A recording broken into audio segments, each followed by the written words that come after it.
എടാ ഇരിക്കാനുള്ള സാധനം എന്താടാ? 3 ചാപ്റ്റേഴ്സ് എടുത്ത് തീർക്കണ്ടേ? Come on buddies, hi hi hi.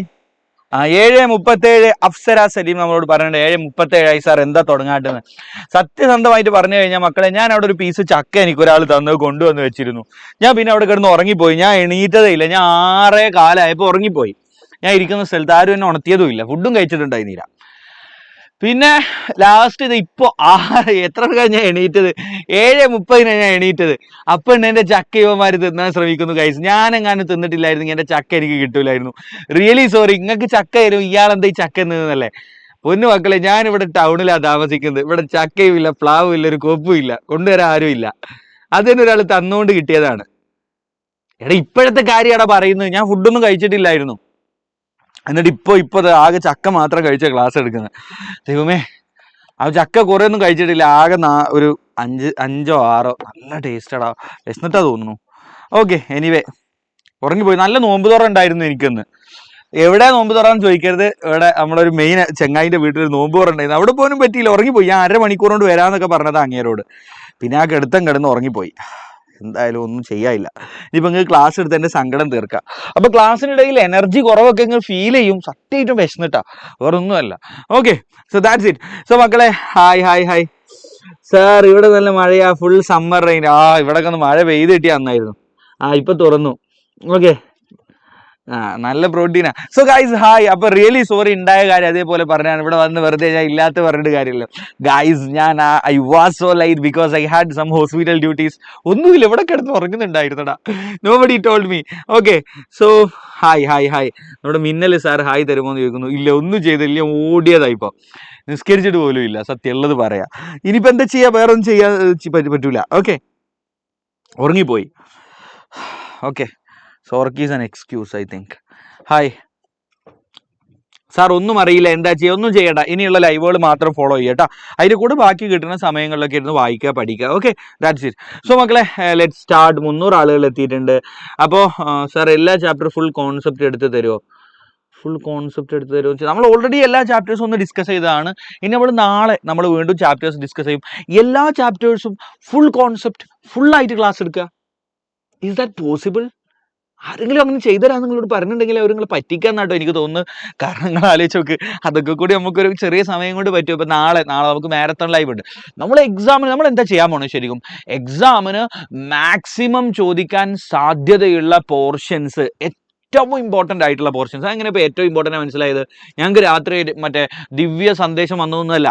നമ്മൾ ലൈക്ക് ചെയ്യാൻ വേണ്ടി നമ്മളെ മറ്റേ ലുക്കുമാം എന്ന് പറഞ്ഞിട്ടുണ്ട്. അപ്പം നമ്മൾ ഏറ്റവും കഴിഞ്ഞ കുറേ വർഷത്തെ ക്വസ്റ്റ്യൻസ് ഒക്കെ നോക്കി ഏറ്റവും പ്രോബബിളായി ക്വസ്റ്റ്യൻ വരാൻ സാധ്യതയുള്ള ഭാഗങ്ങൾ എടുക്കും. അത് നിങ്ങളെ നാളെ അടിപൊളിയായിട്ട് അങ്ങോട്ട് പഠിപ്പിച്ചു തരും. അല്ലെ മൊത്തം പഠിപ്പിക്കാൻ നിങ്ങളൊന്ന് ആലോചിച്ച് നോക്കി. Is that possible? I don't think. Because like NCERT എന്തോരം കണ്ടന്റ് എടുക്കുന്നുണ്ട് അല്ലേ? അത് നമ്മൾ സ്കൂളിൽ ഒരു കൊല്ലം കൊണ്ട് പഠിപ്പിച്ച് നാളെ ഒറ്റയടിക്കണോ? പക്ഷെ ഏറ്റവും പോസിബിൾ ആയില്ല, ഏറ്റവും പ്രോബബിൾ ആയ കാര്യങ്ങളാണ് പഠിപ്പിക്കുന്നത്. നിങ്ങൾ +1 നമ്മുടെ എക്സാമിൽ അന്ന് ഇട്ട് റിപ്ലൈ ഒക്കെ നിങ്ങൾ കണ്ടിട്ടുണ്ടാവും. ലൈക്ക് നമ്മൾ പറഞ്ഞതിനെ ചോദിച്ചിട്ടുണ്ടായിരുന്നുള്ളൂ, അതിൻ്റെ അടുത്ത് നമ്മൾ പറഞ്ഞേ ചോദിക്കുള്ളൂ എന്നാ? No, I don't think so.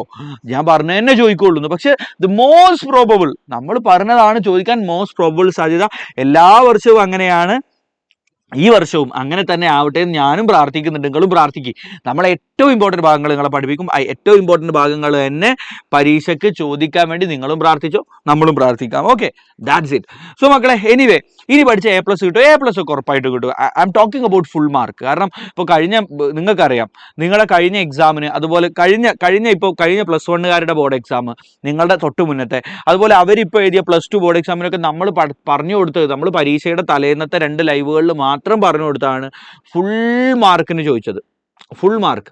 അപ്പോൾ അങ്ങനെ ഫുൾ മാർക്കിന് ചോദിക്കുമെന്ന് എന്നോട് ചോദിച്ചു കഴിഞ്ഞാൽ എനിക്ക് പറയാൻ പറ്റൂല. പക്ഷെ നിങ്ങൾക്ക് A+ എന്തായാലും കിട്ടാനുള്ള, ഇനി ഒന്നും പഠിച്ചിട്ടില്ല, കുറച്ച് പഠിച്ചിട്ടുണ്ട്, ആകെ ഞങ്ങൾക്ക് എന്തൊക്കെയോ അവിടെ ഇവിടെയൊക്കെയാണ്, ഞങ്ങൾക്ക് വലിയത് ഐഡിയ ഇല്ല എന്നൊക്കെ പറഞ്ഞു കഴിഞ്ഞാൽ, നോക്കൂ, നമുക്ക് ചെയ്യാനുള്ള കാര്യം എന്നാന്ന് വെച്ച് കഴിഞ്ഞാൽ ഇനിയുള്ള ലൈവുകൾ ഇങ്ങോട്ട് ഫോളോ ചെയ്യുക എന്നുള്ളതാണ്. Okay, that's it. സോ ഇന്ന് മുതൽ നിങ്ങൾ എന്താക്കുക, കറക്റ്റ് ലൈവുകൾ ഫോളോ ചെയ്താൽ തന്നെ നിങ്ങൾക്ക് ഉറപ്പായിട്ടും A+ന്റെ മുകളിലുള്ള ഒരു മാർക്കിലേക്ക് നിങ്ങൾക്ക് എത്താൻ പറ്റും. Not just A+, more than A+. Okay, so that's it. So മക്കളെ, come on, let's talk about first chapter. Let's discuss your first chapter. ഇന്നത്തെ ഡിസ്കഷനിൽ നമുക്ക് 3 ചാപ്റ്റേഴ്സ് ആണ്. Body fluid and circulation, neural control and coordination, chemical coordination, integration. ഇങ്ങനെ 3 chapter ആണ്. സാറിന് കൂടെ പഠിച്ച ഹർഷ ഫർഹാനെ ഓർമ്മയുണ്ടോ? ഹർഷ എൻ്റെ കൂടെ പഠിച്ചതല്ല, ഹർഷ വാസ് മൈ ചങ്ക്. ഓക്കെ, മൈ ചങ്ക് സിസ്റ്റർ എന്നൊക്കെ പറയാം. ഹർഷന് ഓർമ്മയുണ്ടോ എന്ന് ആരോ ചോദിച്ചിട്ടുണ്ട്. ഓക്കെ, സോ ഗൈസ് ശ്രദ്ധിക്കുക. അപ്പൊ നമുക്ക് ലൈവിലേക്ക് പോയാലോ? നമുക്ക് പ്രോപ്പർ ഡിസ്കഷനിലേക്ക്, നമ്മുടെ ടോപ്പിക്സിലേക്ക് പോയാലോ? മക്കളെ എല്ലാവരും തന്നെ പരമാവധി കണ്ടിരിക്കുക. എനിക്കറിയാം ഇപ്പോൾ 360 ആളുകളുണ്ട്. ചിലപ്പോൾ ഈ ലൈവ് കഴിയാൻ നേരമാകുമ്പോൾ ചിലപ്പോൾ 50 ആളൊക്കെ അയക്കാം. I don't know, sometimes it happens. പക്ഷെ ഞാനൊരു കാര്യം പറഞ്ഞുതരാം, കൺസിസ്റ്റന്റ് ആയിട്ട് നിങ്ങൾ ഈ ലൈവ് ഫോളോ ചെയ്ത് കഴിഞ്ഞാൽ ഉറപ്പായിട്ടും നിങ്ങൾക്ക് ഈ ചാപ്റ്ററുകൾ എന്തായാലും നിങ്ങൾക്ക് ഇപ്പോൾ 0 ആണെങ്കിൽ നിങ്ങൾ ഹീറോ ആക്കി ഞാൻ മാറ്റി തരും. ഫുൾ A+ ഒരു ലെവലിലേക്ക് ഞാൻ നിങ്ങൾ ആക്കി തരും. Okay, that's it. So come on guys, look. ഈ ചാപ്റ്ററിൽ ആദ്യ ഭാഗത്ത് നമുക്ക് എന്താ പഠിക്കാനുള്ളത്? കോമ്പോസിഷൻ ഓഫ് ബ്ലഡ്, നമ്മുടെ ബ്ലഡിലെ കോമ്പണന്റ് എന്തൊക്കെയാണെന്നാണ്. അപ്പോൾ ഇതങ്ങനെ ചോദിച്ചൊന്നും ഞാൻ കണ്ടിട്ടില്ല. എന്നാലും നമ്മുടെ ബ്ലഡിൽ പ്ലാസ്മയാണ്, ഫ്ലൂയിഡ് പാർട്ടാണ് ബ്ലഡിൻ്റെ 55%. ശരിക്കും ബ്ലഡ് എന്ന് പറഞ്ഞാൽ എന്താ? ഒരു സൊല്യൂഷനാണ്. പ്ലാസ്മ എന്ന് പറയുന്ന ഒരു സൊല്യൂഷനാണ്, ഒരു ഫ്ലൂയിഡാണ്.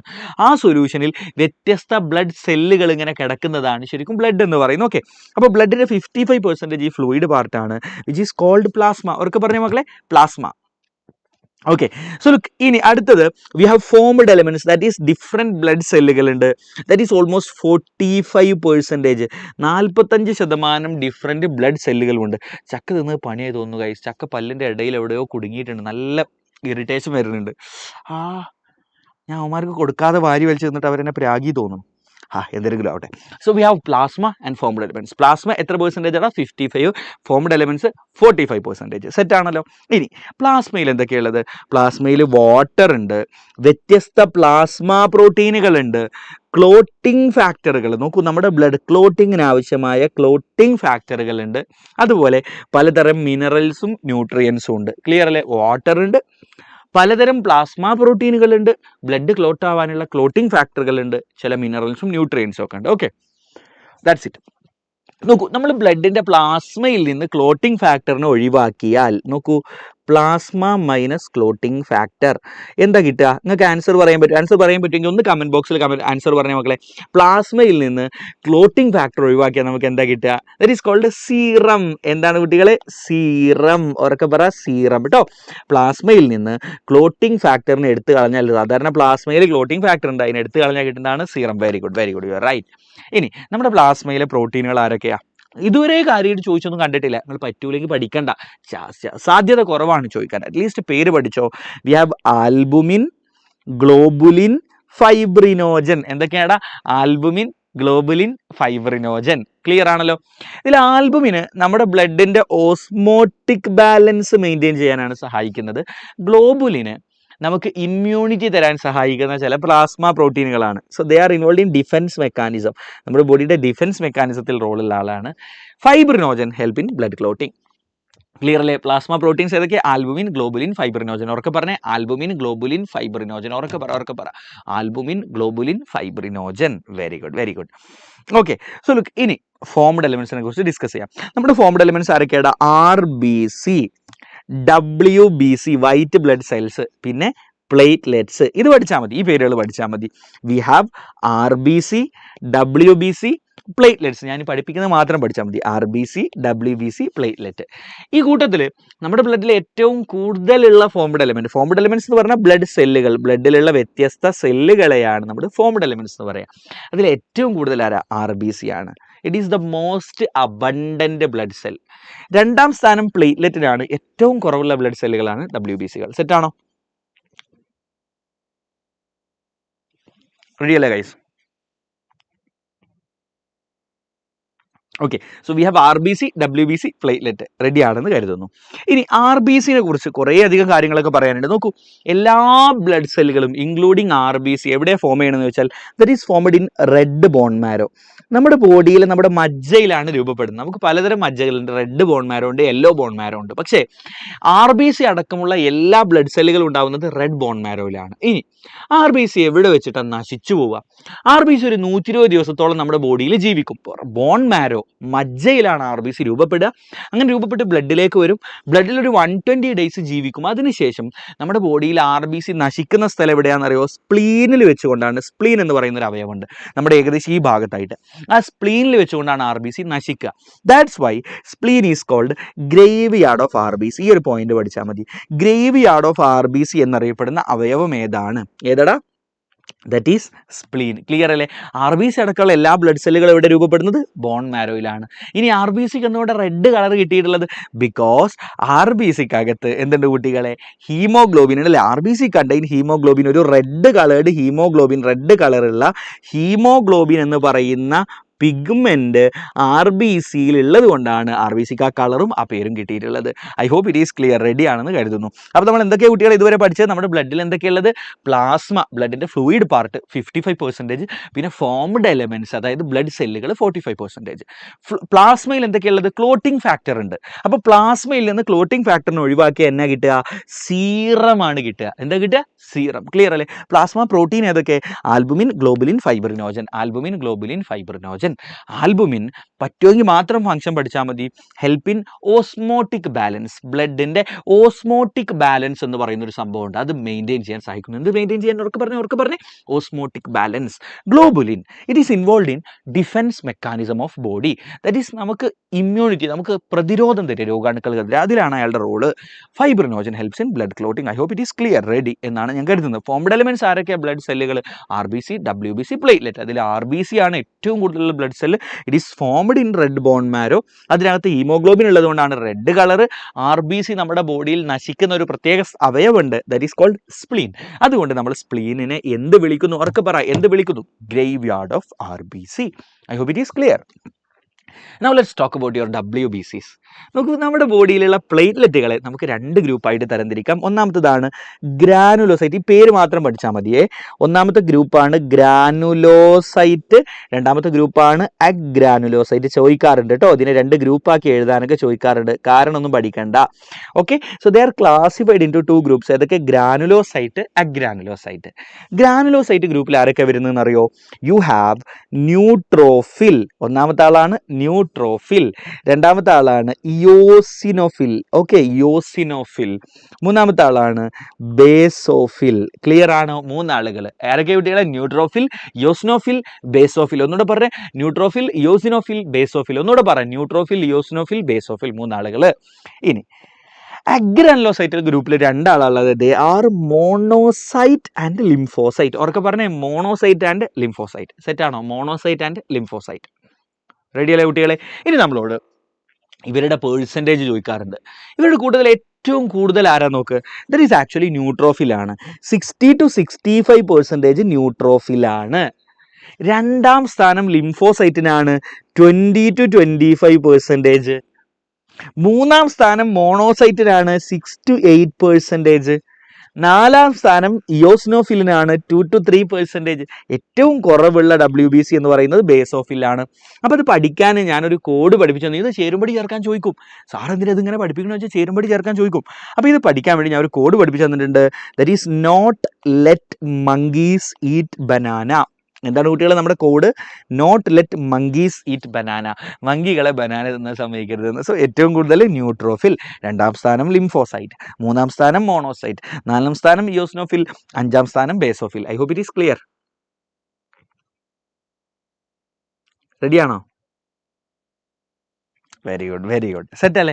ഇനി നമ്മളോട് ചിലപ്പോൾ ഇവരുടെ ഫംഗ്ഷനും ചോദിക്കും കേട്ടോ. ന്യൂട്രോഫിലിൻ്റെ ഫംഗ്ഷൻ എന്താണെന്നറിയോ? നമ്മുടെ ബോഡിയിലേക്ക് വരുന്ന രോഗാണുക്കളെ വിഴുങ്ങി നശിപ്പിക്കുക, ഫാഗോസൈറ്റോസിസ് ചെയ്ത് നശിപ്പിക്കുക. So that is the function. Phagocytose and kill foreign organisms. ബോഡിയിലേക്ക് വരുന്ന രോഗാണുക്കളെ ഫാഗോസൈറ്റോസിസ് ചെയ്ത് വിഴുങ്ങി നശിപ്പിക്കുക എന്നുള്ളതാണ് ന്യൂട്രോഫിലിൻ്റെ ഫംഗ്ഷൻ. അതേ ഫംഗ്ഷനാണ് ആർക്കും? മോണോസൈറ്റിനും. ഫാഗോസൈറ്റോസിസ് തന്നെയാണ് മോണോസൈറ്റിൻ്റെയും ഫംഗ്ഷൻ. റെഡി അല്ലേ? ഇനി what is the function of eosinophil? E for allergy, അതായത് അലർജി എന്ന് ഓർത്താൽ മതി. അലർജി. അപ്പൊ it is involve in allergic reaction. It is involve in allergic reaction. നിങ്ങൾക്ക് അലർജി ഉണ്ടാക്കാൻ സഹായിക്കുന്ന സെല്ലാണ് ഇയോസിനോഫിൽ. ക്ലിയർ ആണല്ലോ? അല്ല, ബേസോഫിലിന്റെ പ്രത്യേകത, ബേസോഫിലിനകത്ത് ഒരുപാട് കെമിക്കൽസ് ഉണ്ട്. ആ കെമിക്കൽസിനെ ബേസോഫിൽ ഇടയ്ക്ക് സെക്രീറ്റ് ചെയ്യും. ലൈക്ക് ഹിസ്റ്റാമിൻ, സെറോട്ടോണിൻ, ഹെപ്പാരിൻ തുടങ്ങിയ കെമിക്കൽസിനെ. So basophil secrete some chemicals like histamine, heparin, serotonin etcetera. That cause inflammation. അത് നമുക്ക് വീക്കം ഉണ്ടാക്കുക. ഇൻഫ്ലമേഷൻ എന്ന് പറഞ്ഞാൽ നമ്മുടെ ചില ഭാഗത്തൊക്കെ വീക്കമൊക്കെ വരൂലേ, വേദനയും വീക്കമൊക്കെ കൂടി. ഇപ്പം എൻ്റെ പല്ലിൻ്റെ ഭാഗത്ത് എവിടെയോ ഈ ചക്കയുടെ, ഞാൻ ഇപ്പോൾ കുറച്ച് മുന്നേ ചക്ക കഴിച്ചിരുന്നു, അതിനെന്തോ കുടുങ്ങിയിട്ടുണ്ട് എവിടെയോ, അവിടെ ഒരു ഇൻഫ്ലമേഷൻ ഉണ്ട്, അതുകൊണ്ട് എനിക്ക് വേദന വരുന്നത്, ഒരു ചെറിയ വീക്കവും വേദനയൊക്കെ കൂടി തുടങ്ങിയിട്ടുണ്ടാവും. So that is called inflammation. Clear ആണ് കുട്ടികളെ? So it release substances like histamine, heparin, serotonin, that leads to inflammation. Now ലിംഫോസൈറ്റിന്റെ ഫംഗ്ഷൻ എന്താ? നമ്മുടെ ബോഡിയിൽ രോഗപ്രതിരോധം തരുന്ന പ്രധാനപ്പെട്ട സെല്ല് ഇയാളാണ്. So they are involve in immune response of body. നമ്മുടെ ബോഡിയുടെ ഇമ്മ്യൂൺ റെസ്പോൺസ് ആണ് ഇയാളുടെ ഫംഗ്ഷൻ. ക്ലിയർ ആണോ? നമ്മുടെ ബോഡിയിൽ 2 തരം ലിംഫോസൈറ്റുകളുണ്ട്. They are B lymphocytes and T lymphocytes. Clear ആണ് കുട്ടികളെ? ബി ലിംഫോസൈറ്റും ഉണ്ട്, ടി ലിംഫോസൈറ്റും ഉണ്ട്. റെഡിയാണോ? പ്രധാനപ്പെട്ട 2 ടൈപ്പാണ്. ശരിക്കും ലിംഫോസൈറ്റ് കുറേ ടൈപ്പ് ഉണ്ട്, നമ്മൾ പ്രധാനപ്പെട്ട 2 ടൈപ്പാണ് പഠിച്ചത്. അപ്പോൾ നമ്മളോട് ചോദിക്കുന്ന കാര്യം 2 ഗ്രൂപ്പ് ഏതൊക്കെ? Granulocyte, agranulocyte. ഗ്രാനുലോസൈറ്റിൽ ആരൊക്കെ? Neutrophil, eosinophil, basophil. Neutrophil phagocytosis, eosinophil allergy, okay. Basophil inflammation. എന്താണ്? ഇൻഫ്ലമേഷൻ. അഗ്രാനുലോസൈറ്റ് ആരൊക്കെ? Monocyte, lymphocyte. മോണോസൈറ്റ് ഫാഗോസൈറ്റോസിസ് തന്നെ, lymphocyte immune responses of body. Ready ആണല്ലോ? ഇനി ഏറ്റവും കൂടുതൽ ആര്? കുറവാറ്. Not let monkeys eat banana. ആ ഓർഡർ പഠിക്കുക. NE പിന്നെ NLE അല്ലേ, NLME അല്ലേ, അങ്ങനെയാണ്. Neutrophil, then lymphocyte, then monocyte. ഞാൻ അങ്ങനെ പറയാം, എനിക്ക് അതാ ഓർക്കാൻ സുഖം കേട്ടോ. ഓക്കെ, മറ്റേത് എഴുതി വെക്കണം. Neutrophil, then lymphocyte, then monocyte, then eosinophil, then basophil. Okay, that's it. Very good, very good. അപ്പോൾ അത് ബേസ് ചെയ്തുള്ള ചോദ്യമാണിത്. നോക്കൂ, അവരുടെ ഫംഗ്ഷനും അവരുടെ പേഴ്സൻറ്റേജും you can simply answer if you know this code. Not let monkeys eat banana. ഈ കോഡ് നിങ്ങൾക്ക് അറിയെങ്കിൽ you can simply answer this question. Okay, such a simple question. അപ്പോൾ ഇതിനെ ബേസ് ചെയ്തുകൊണ്ട് പല തവണ ഇങ്ങനത്തെ ചോദ്യം വന്നിട്ടുണ്ട്. Now let's talk about platelets. What is the function of platelet? They help in blood clotting. നമ്മുടെ ബ്ലഡിനെ ക്ലോട്ട് രൂപപ്പെടാൻ, ബ്ലഡ് ക്ലോട്ട് ഉണ്ടാക്കാൻ നമുക്ക് ക്ലോട്ടിംഗ് ഫാക്ടർ ഉണ്ട്. പ്ലാസ്മയിൽ ബ്ലഡിൻ്റെ ക്ലോട്ടിങ്ങിനെ സഹായിക്കാൻ വേണ്ടി നമുക്ക് ക്ലോട്ടിംഗ് ഫാക്ടറുകളുണ്ട്. ഫൈബ്രിനോജൻ എന്ന് പറയുന്ന പ്ലാസ്മ പ്രോട്ടീൻ ഉണ്ട് അല്ലേ. പക്ഷെ ബ്ലഡ് സെല്ലുകളുടെ കൂട്ടത്തിൽ ബ്ലഡ് ക്ലോട്ടിങ്ങിനെ സഹായിക്കുന്ന ആളാണ് ആര്? പ്ലേറ്റ്ലെറ്റുകൾ. ക്ലിയർ അല്ലേ? That's it.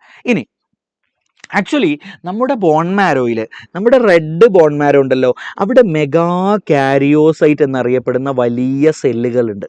ഈ സെല്ലുകൾ മുറിഞ്ഞു മുറിഞ്ഞ് കഷ്ണങ്ങളായിട്ട് മാറും. ഈ സെല്ലിൻ്റെ ഇത്തരം കഷ്ണങ്ങളാണ് പ്ലേറ്റ്ലെറ്റുകൾ. ക്ലിയർ ആണോ? Platelets are cell fragments of megakaryocytes of bone marrow. നമ്മുടെ ബോൺ മാരോയിലെ മെഗാ കാരിയോസൈറ്റുകൾ എന്നറിയപ്പെടുന്ന വലിയ സെല്ലുകളുടെ കഷ്ണങ്ങളാണ്, കുട്ടികളാണ് അല്ലേ, കഷ്ണങ്ങളാണ് ആര്?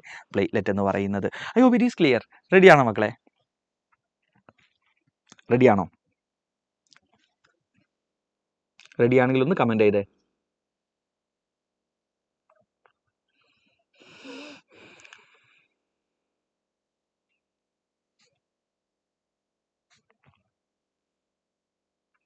നമ്മുടെ ഹാദി റോഷൻ ഹർഷ ഫർഹാനിൻ്റെ കസിൻ ആണെന്ന് പറഞ്ഞിട്ടുണ്ട്.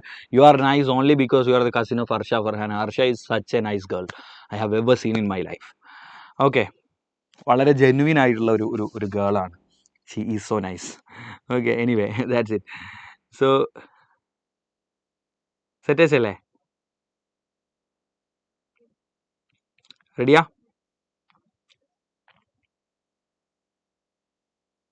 ഓക്കെ, ഗ്രേറ്റ്, അടിപൊളി. അപ്പോൾ നമുക്ക് അടുത്ത ഭാഗം പഠിക്കാം. ഇനി നമുക്ക് നോക്കാനുള്ളത് മക്കളെ ബ്ലഡിൻ്റെ ഗ്രൂപ്പിങ്ങിനെ കുറിച്ചാണ്. നോക്കൂ നമുക്ക്. ഓക്കെ, റെഡി അല്ലേ? സോ നോക്കൂ, let's talk about blood grouping. നമുക്ക് ബ്ലഡിനെ സാറിൻ്റെ ക്രഷ് അല്ലേ, പോടാ അവിടുന്ന്, എന്തൊക്കെയാ ചോദ്യങ്ങൾ. ഓളും ഞാനും കൂടി എത്രയോ മാറ്റമുണ്ട്. എന്തൊക്കെ ചോദ്യ ചെക്കന്മാർ ചോദിക്കണമെന്ന് അറിയോ? എൻ്റെ ഫ്രണ്ടാണെന്ന് പറയുമ്പോൾ ക്രഷ് അല്ലേ എന്ന്. ഞാൻ ഫ്രണ്ട്സിനൊന്നും ക്രഷ് ആക്കാറില്ല, ക്രഷൊക്കെ വേറെ. ഓക്കെ, ഞാൻ ക്രഷാക്കിയ കുട്ടികൾക്കൊക്കെ ഒരു പ്രത്യേകത, അവരെല്ലാവരും കല്യാണം വളരെ പെട്ടെന്ന് കഴിഞ്ഞു പോകാറുണ്ട്. അതിനുശേഷം അങ്ങനെ ഒരു ഫിനോമിന ഞാൻ നോട്ടീസ് ചെയ്തതിന് ശേഷം ഞാൻ പിന്നെ ആരെക്കുറിച്ച് അങ്ങനെ ഒരു ധാരണ മനസ്സിൽ വെക്കാണ്ടായി.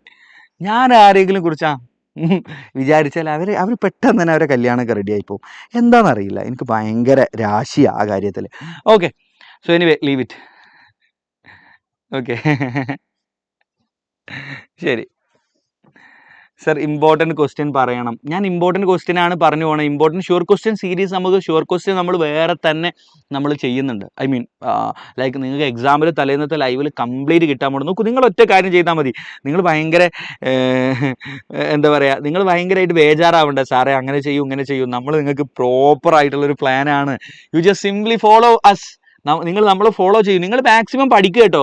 നമ്മളെ മാത്രം ഫോളോ ചെയ്ത് എഡ്യൂപോർട്ടിൽ A+ കൊണ്ടുവന്ന് കയ്യിൽ തരും അങ്ങനെയൊന്നും കരുതണമെന്നില്ല, അങ്ങനെ ഞാൻ പറയുന്നില്ല. പക്ഷേ നിങ്ങൾ ഇതിൻ്റെ കൂടെ പഠിക്കുക, ബാക്കി സമയം നിങ്ങൾ നമ്മളെ ഫോളോ ചെയ്ത് കഴിഞ്ഞാൽ ഉറപ്പായിട്ടും റെഡിയാക്കി തരും. നിങ്ങൾ കഴിഞ്ഞില്ല, കഴിഞ്ഞ ബയോളജി എക്സാം ഒക്കെ കഴിഞ്ഞിട്ട് കുട്ടികളെ കമൻറ്റ് വന്ന് നോക്കി, നമ്മൾ പറഞ്ഞു തന്നെ ചോദിച്ചു. Okay, so anyway that's it. വാ, let's talk about blood grouping. 2 തരത്തിലുള്ള ബ്ലഡ് ഗ്രൂപ്പിംഗ് ഉണ്ട്. We have ABO blood grouping and RH grouping. Okay, അതിൽ നമ്മൾ ആദ്യം പഠിക്കാൻ പോകുന്നത് ABO ബ്ലഡ് ഗ്രൂപ്പിങ്ങിനെ കുറിച്ചാണ്. ശ്രദ്ധിക്കടാ, നമ്മുടെ RBCയുടെ സർഫേസിൽ, RBCയുടെ പ്ലാസ്മ മെംബ്രെയിനിൽ ചില പ്രോട്ടീനുകളുടെ ചില മോളിക്യൂൾസ്, പ്രോട്ടീൻ അല്ല ആക്ച്വലി, ചില മോളിക്യൂൾസിൻ്റെ പ്രസൻസ് ഉണ്ട്. ദേ ആർ A ആൻറ്റിജൻ എന്ന് പറയുന്ന ഒരു മോളിക്യൂൾ ചില ആളുടെ RBCയുടെ പുറത്ത് കാണാൻ പറ്റും. ചില ആളുടെ RBCയുടെ പുറത്ത് B ആൻറ്റിജൻ എന്ന് പറയുന്ന മോളിക്യൂൾ കാണാൻ പറ്റും. ചില ആളുടെ RBCയുടെ പുറത്ത് A ആൻറ്റിജൻ എന്ന് പറയുന്ന മോളിക്യൂളും B ആൻറ്റിജൻ എന്ന് പറയുന്ന മോളിക്യൂളും കാണാൻ പറ്റും. ഇതാണ് RBC. ഓക്കെ, ഇനി ചില ആളുടെ RBCയുടെ പുറത്ത് 2 മോളിക്യൂളിൻ്റെയും പ്രസൻസ് കാണാൻ പറ്റൂല. അപ്പോൾ 2 ആൻറ്റിജൻ്റെയും പ്രസൻസ് കാണാൻ പറ്റൂല. ഇങ്ങനെ നിങ്ങൾക്ക് 4 രീതിയിലുള്ള മനുഷ്യന്മാരെ ലോകത്ത് കാണാൻ പറ്റും. ക്ലിയർ ആണല്ലോ? ഇനി ചില ആളുകളുടെ ബ്ലഡിൻ്റെ പ്ലാസ്മയിൽ നിങ്ങൾക്ക് A antibody, anti A antibody എന്നറിയപ്പെടുന്ന ഒരു പ്രോട്ടീനിൻ്റെ പ്രസൻസ് കാണാൻ പറ്റും. ചില ആളുടെ പ്ലാസ്മയിൽ ആൻറ്റി B ആൻറ്റിബോഡി എന്ന് പറയുന്ന പ്രോട്ടീൻ്റെ പ്രസൻസ് കാണാൻ പറ്റും. ചില ആളുടെ പ്ലാസ്മയിൽ ആൻറ്റി Aയും ആൻറ്റി Bയും കാണാൻ പറ്റും. ചില ആളുകളുടെ ഇതിൽ കാണൂല. അപ്പോൾ ഇങ്ങനെ ഈ പ്ലാസ്മയിലുള്ള ആൻറ്റി A അതേപോലെ ആൻറ്റി B, ഈ 2 പ്രോട്ടീനുകൾ, അതുപോലെ RBCയുടെ സർഫേസിലുള്ള A ആൻറ്റിജൻ B ആൻറ്റിജൻ, ഈ 2 മോളിക്യൂളുകൾ, ഇവന്മാരുടെ പ്രസൻസിനെ ബേസ് ചെയ്തുകൊണ്ടാണ് നമ്മൾ ABO ബ്ലഡ് ഗ്രൂപ്പിംഗ് നടത്തുന്നത്. നിങ്ങളുടെ RBCയുടെ പുറത്ത് ചിലപ്പോൾ ഈ ഒരു കോളം നമുക്ക് ഫിൽ ദ ബ്ലാങ്ക്സ് ആയിട്ട് പരീക്ഷയ്ക്ക് ചോദിക്കാൻ ഒരു പ്രോബബിലിറ്റി ഉണ്ട്. ഇതുവരെ ചോദിച്ചിട്ടില്ല, പക്ഷെ നല്ല സാധ്യതയുള്ളൊരു കോളാണിത്, ഒരു ഗ്രാഫ്, ഒരു ടേബിളാണിത്, മസ്റ്റായിട്ട് പഠിക്കണം. നിങ്ങളുടെ RBCയുടെ പുറത്ത് A ആൻറ്റിജൻ എന്ന് പറയുന്ന മോളിക്യൂൾ ആണെങ്കിൽ നിങ്ങളുടെ ബ്ലഡ് ഗ്രൂപ്പ് A ഗ്രൂപ്പ് ആയിരിക്കും. ക്ലിയർ ആണോ? നിങ്ങളുടെ RBCയുടെ പുറത്ത് A ആൻറ്റിജൻ ആണെങ്കിൽ നിങ്ങളുടെ ബ്ലഡ് ഗ്രൂപ്പ് A ആയിരിക്കും. ഇനി RBCയുടെ പുറത്ത് A ആൻറ്റിജൻ ആണുള്ളതെങ്കിൽ നിങ്ങളുടെ പ്ലാസ്മയിൽ ആൻറ്റി B എന്ന് പറയുന്ന ആൻറ്റി B ആൻറ്റിബോഡി എന്ന് പറയുന്ന മോളിക്യൂൾ ഉണ്ടാകും. ക്ലിയർ ആണോ? That's it. ഇനി നിങ്ങളുടെ RBCയുടെ പുറത്ത് B ആൻറ്റിജൻ ആണെങ്കിൽ നിങ്ങളുടെ ബ്ലഡ് ഗ്രൂപ്പ് നമ്മൾ B ഗ്രൂപ്പ് ആണെന്ന് പറയും. അപ്പോൾ നിങ്ങളുടെ പ്ലാസ്മയിൽ ആൻറ്റി A ആൻറ്റിബോഡി എന്നറിയപ്പെടുന്ന ആൻറ്റിബോഡിയാണ് ഉണ്ടാവുക. ഇതിന് നേരെ ഓപ്പോസിറ്റ് ഉണ്ടാവുക. ഇനി നിങ്ങളുടെ RBCയുടെ പുറത്ത് A ആൻറ്റിജനും B ആൻറ്റിജനും, ഈ 2 മോളിക്യൂൾസും ഉണ്ടെങ്കിൽ നിങ്ങളുടെ ബ്ലഡ് ഗ്രൂപ്പ് നമ്മൾ AB ആണെന്ന് പറയും. അപ്പോൾ നിങ്ങളുടെ പ്ലാസ്മയിൽ 2 ആൻറ്റിബോഡികളും ഉണ്ടാവില്ല. ആൻറ്റി Aയും ഉണ്ടാവില്ല, ആൻറ്റി Bയും ഉണ്ടാവില്ല. No antibody. ക്ലിയർ ആണല്ലോ? ഇനി അടുത്തത് നോക്കൂ മക്കളെ, നമ്മുടെ RBCയുടെ പുറത്ത് ഒരു ആൻറ്റിജനും ഇല്ല, Aയും ഇല്ല Bയും ഇല്ല. അങ്ങനെ ഒരു ആൻറ്റിജനും ഇല്ലെങ്കിൽ നിങ്ങളുടെ ബ്ലഡ് ഗ്രൂപ്പ് O ആണെന്ന് പറയും. അങ്ങനെയാണെങ്കിൽ നിങ്ങളുടെ പ്ലാസ്മയിൽ 2 ആൻറ്റിബോഡികളും കാണാൻ പറ്റും. ആൻറ്റി Aയും കാണാൻ പറ്റും, ആൻറ്റി Bയും കാണാൻ പറ്റും. ക്ലിയർ ആണോ മക്കളെ? ക്ലിയർ ആണെങ്കിൽ ഒന്ന് കമൻറ്റ് ചെയ്തേക്ക് മക്കളെ. ക്ലിയർ ആണെങ്കിൽ ഒന്ന് കമൻറ്റ് ചെയ്തേക്ക്. ഇതാണ് നമ്മുടെ ബ്ലഡ് ഗ്രൂപ്പിങ്ങിൻ്റെ കോൺസെപ്റ്റ് എന്ന് പറയുന്നത്. പക്ഷേ ഇതൊന്നും ബേസ് ചെയ്തല്ലേ ചോദിക്കാറ്. സാധാരണ എങ്ങനെ ഇവിടുന്ന് ചോദ്യം വരിക വെച്ചാൽ A ഗ്രൂപ്പുള്ള ആൾക്ക് ആരൊക്കെ ബ്ലഡ് കൊടുക്കാൻ പറ്റുന്നതാണ്. ദാറ്റ് ഈസ് Aയും കൊടുക്കുക, Oയും കൊടുക്കുക. A ഗ്രൂപ്പുള്ള ആൾക്ക് Aയും കൊടുത്തോട്ടെ, Oയും കൊടുത്തോട്ടെ. B ഗ്രൂപ്പുള്ള ആൾക്കോ Bയും കൊടുത്തോട്ടെ, Oയും കൊടുത്തോട്ടെ. ഇനി നിങ്ങൾ AB ഗ്രൂപ്പ് ആണെങ്കിൽ ആരുടെയൊക്കെ കയ്യിൽ നിന്ന് നിങ്ങൾക്ക് വാങ്ങാം, അതാണ് ചോദ്യം. അതായത് എക്ക് എൻ്റെ കയ്യിൽ നിന്ന് വാങ്ങാം, ഓൻ്റെ കയ്യിൽ നിന്ന് വാങ്ങാം. ബിക്ക് ബിയിൽ നിന്നും വാങ്ങാം, ഓയിൽ നിന്നും വാങ്ങാം. ബിക്കോ ബിയിൽ നിന്ന് വാങ്ങാം, എയിൽ നിന്ന് വാങ്ങാം, ബിയിൽ നിന്ന് വാങ്ങാം, ഓയിൽ നിന്ന് വാങ്ങാം. അതായത് എല്ലാവരിൽ നിന്നും വാങ്ങാം. പക്ഷെ ഓക്ക് ആരിൽ നിന്ന് മാത്രമേ വാങ്ങാൻ പറ്റുള്ളൂ? ഓയിൽ നിന്ന് മാത്രമേ വാങ്ങാൻ പറ്റുള്ളൂ. അപ്പോൾ എല്ലാവരിൽ നിന്നും വാങ്ങുന്ന ബ്ലഡ് ഗ്രൂപ്പ് ഏതാ? AB ഗ്രൂപ്പ് അല്ലേ?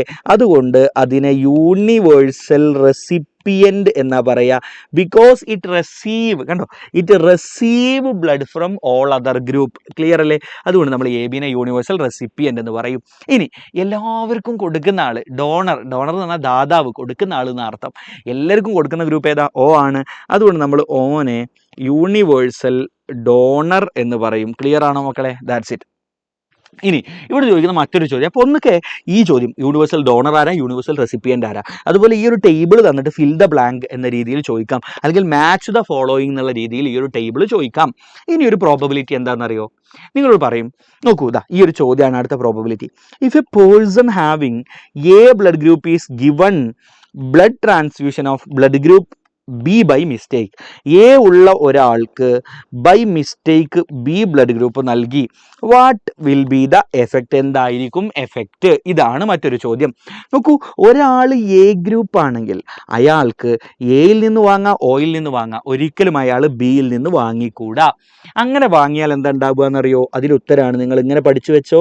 ആ മനുഷ്യൻ്റെ ബോഡിയിൽ ആൻറ്റിജൻ ആൻറ്റിബോഡി റിയാക്ഷൻ എന്ന് പറയുന്ന റിയാക്ഷൻ നടക്കും. എന്താ നടക്കുക? ആൻറ്റിജൻ ആൻറ്റിബോഡി റിയാക്ഷൻ നടക്കും. അതായത് ഞാൻ എ ഗ്രൂപ്പാണ്, സപ്പോസ് ഞാൻ ബിയിൽ നിന്ന് ബ്ലഡ് സ്വീകരിച്ചാൽ, ഞാൻ ബി ബ്ലഡ് ഗ്രൂപ്പുള്ള ബ്ലഡിനെ ഞാൻ സ്വീകരിച്ചു കഴിഞ്ഞാൽ എൻ്റെ ബ്ലഡിനകത്ത് ആൻറ്റിജൻ ആൻറ്റിബോഡി റിയാക്ഷൻ നടക്കും. കാരണം ഞാൻ ഒരു മിസ്മാച്ച്ഡ് ബ്ലഡാണ് ഞാൻ സ്വീകരിച്ചത്. അങ്ങനെ സ്വീകരിച്ചാൽ എൻ്റെ ബോഡിയിൽ ആൻറ്റിജൻ ആൻറ്റിബോഡി റിയാക്ഷൻ നടക്കും. That lead to clumping of R B C. Clumping എന്ന് പറഞ്ഞാൽ ആർ ബി സികൾ ഇങ്ങനെ കട്ട കുത്തും, ഒരുപാട് ആർ ബി സികൾ ഒന്നിച്ച് ക്ലംബായിട്ട് മാറുക.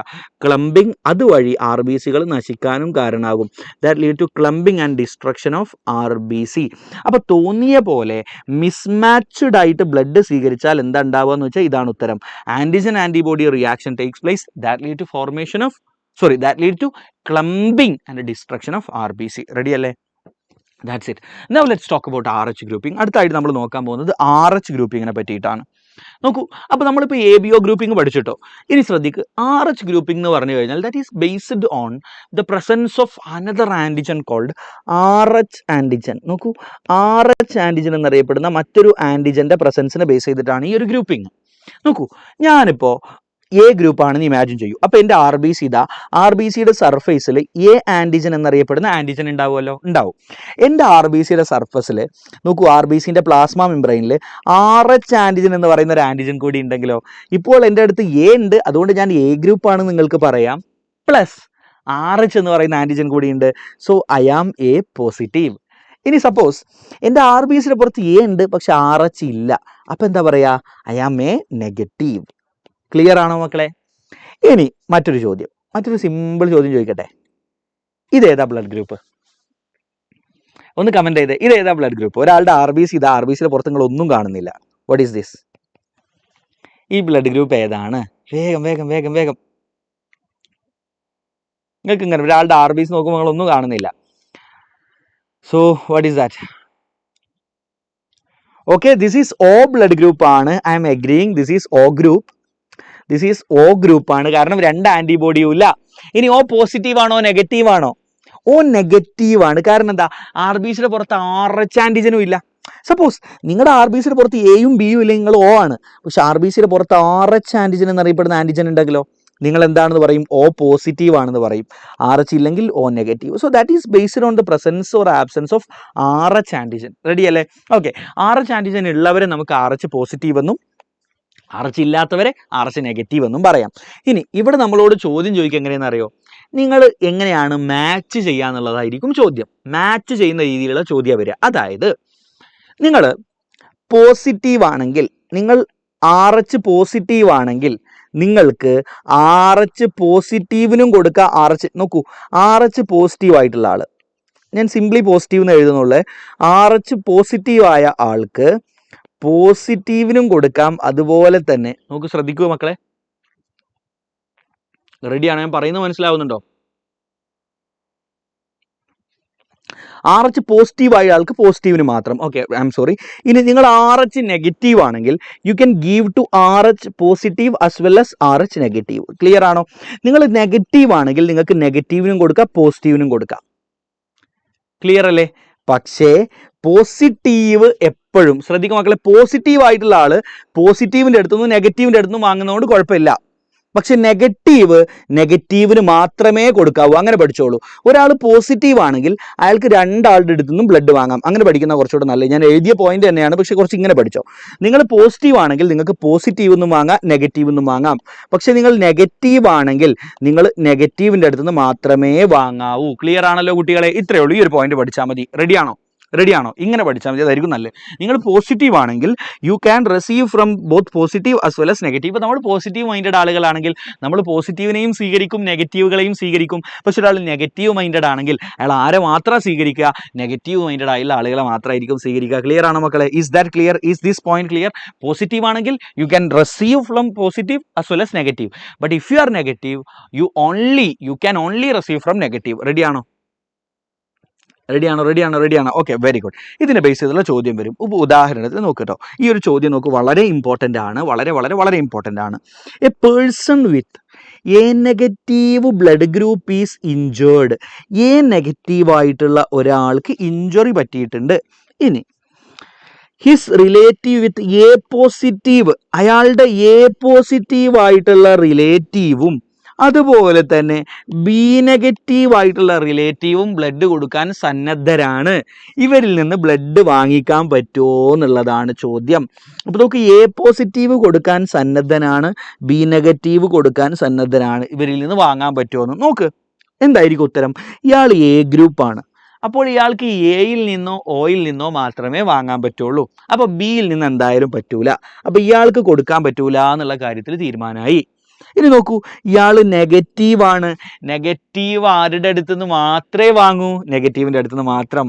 പോസിറ്റീവ് ആണെങ്കിൽ പോസിറ്റീവ് നിന്ന് വാങ്ങാം, നെഗറ്റീവ് നിന്ന് വാങ്ങാം. പക്ഷേ ഇയാൾ നെഗറ്റീവ് ആയതുകൊണ്ട് ഇയാൾക്ക് നെഗറ്റീവ് എന്നേ വാങ്ങാൻ പറ്റൂ, അപ്പോൾ ഇയാളുടെ കയ്യിൽ നിന്നും വാങ്ങാൻ പറ്റൂല. ക്ലിയർ അല്ലേ? ഇത് മാച്ച് ആവൂല.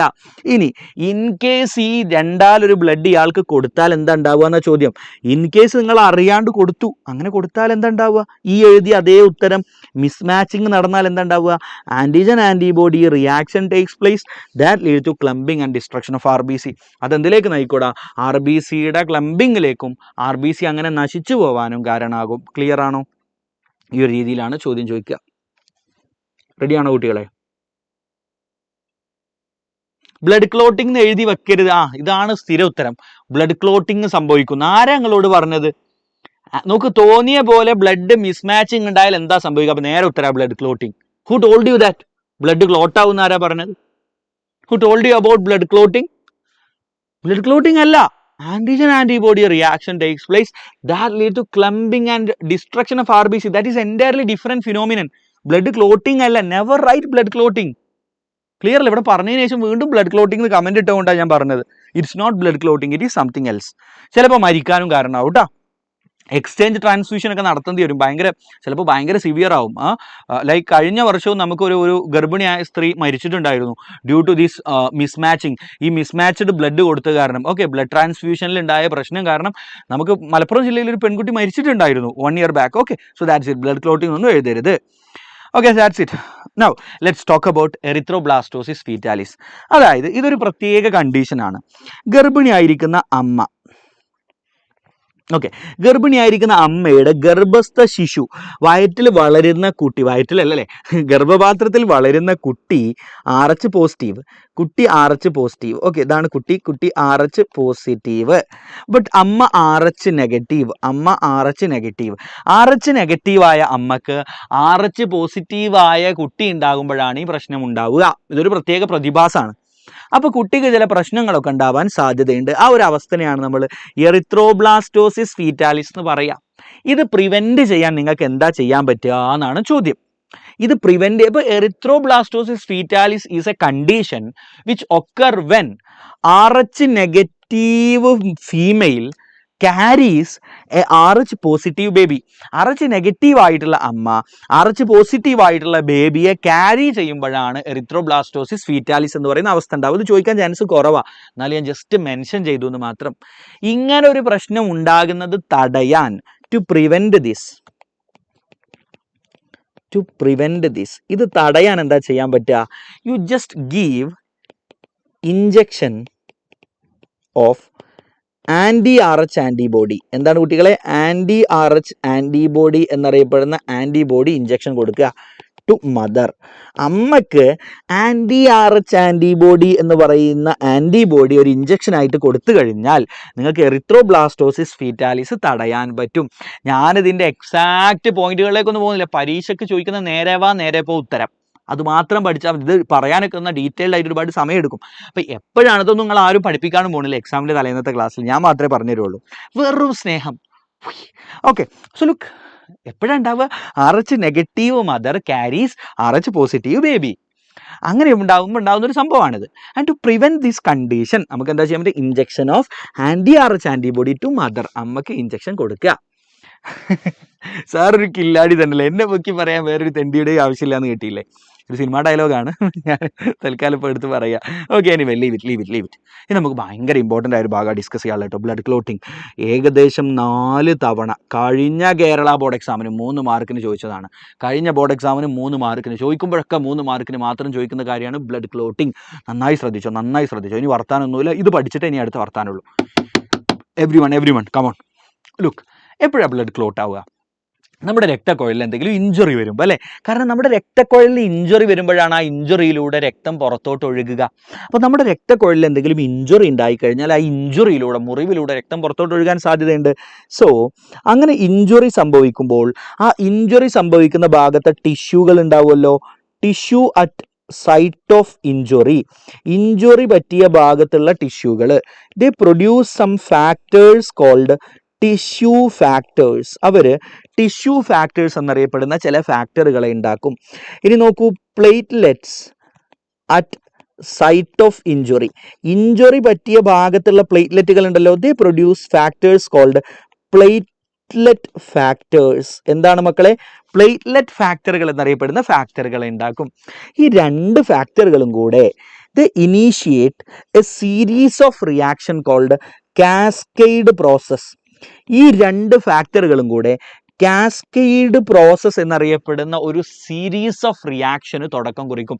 ഒരുപാട് കെമിക്കൽ റിയാക്ഷൻസ് ഒന്നിച്ച് നടക്കുന്ന ഒരു പ്രോസസ്സാണ് cascade process.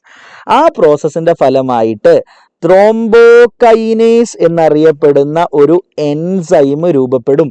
That lead to formation of an enzyme called thrombokinase. Clear ആണോ? നൗ ത്രോംബോകൈനേസ് എന്താ ചെയ്യാന്നറിയോ? നമ്മുടെ ബ്ലഡിൽ ഇനാക്റ്റീവായി കിടന്നിരുന്ന ഒരു പ്രോട്ടീനാണ് പ്രോത്രോംബിൻ. ആ പ്രോത്രോംബിനെ ഈ ത്രോംബോകൈനേസ് ആക്ടിവേറ്റ് ചെയ്യും ടു ഫോം ത്രോംബിൻ. പ്രോത്രോംബിനെ എന്താക്കി മാറ്റും? ത്രോംബിനാക്കി മാറ്റും. ഈ ത്രോംബിൻ എന്നാ ചെയ്യാന്നറിയോ? നമ്മുടെ ബ്ലഡിന്റെ പ്ലാസ്മയിൽ ആരെയും ശല്യം ചെയ്യാതെ കിടന്നിരുന്ന ഫൈബ്രിനോജൻ എന്ന് പറയുന്ന പ്രോട്ടീനെ പിടിച്ച് ഫൈബ്രിൻ എന്ന് പറയുന്ന രൂപത്തിലേക്ക് മാറ്റും. So thrombin convert fibrinogen into fibrin. Clear ആണോ?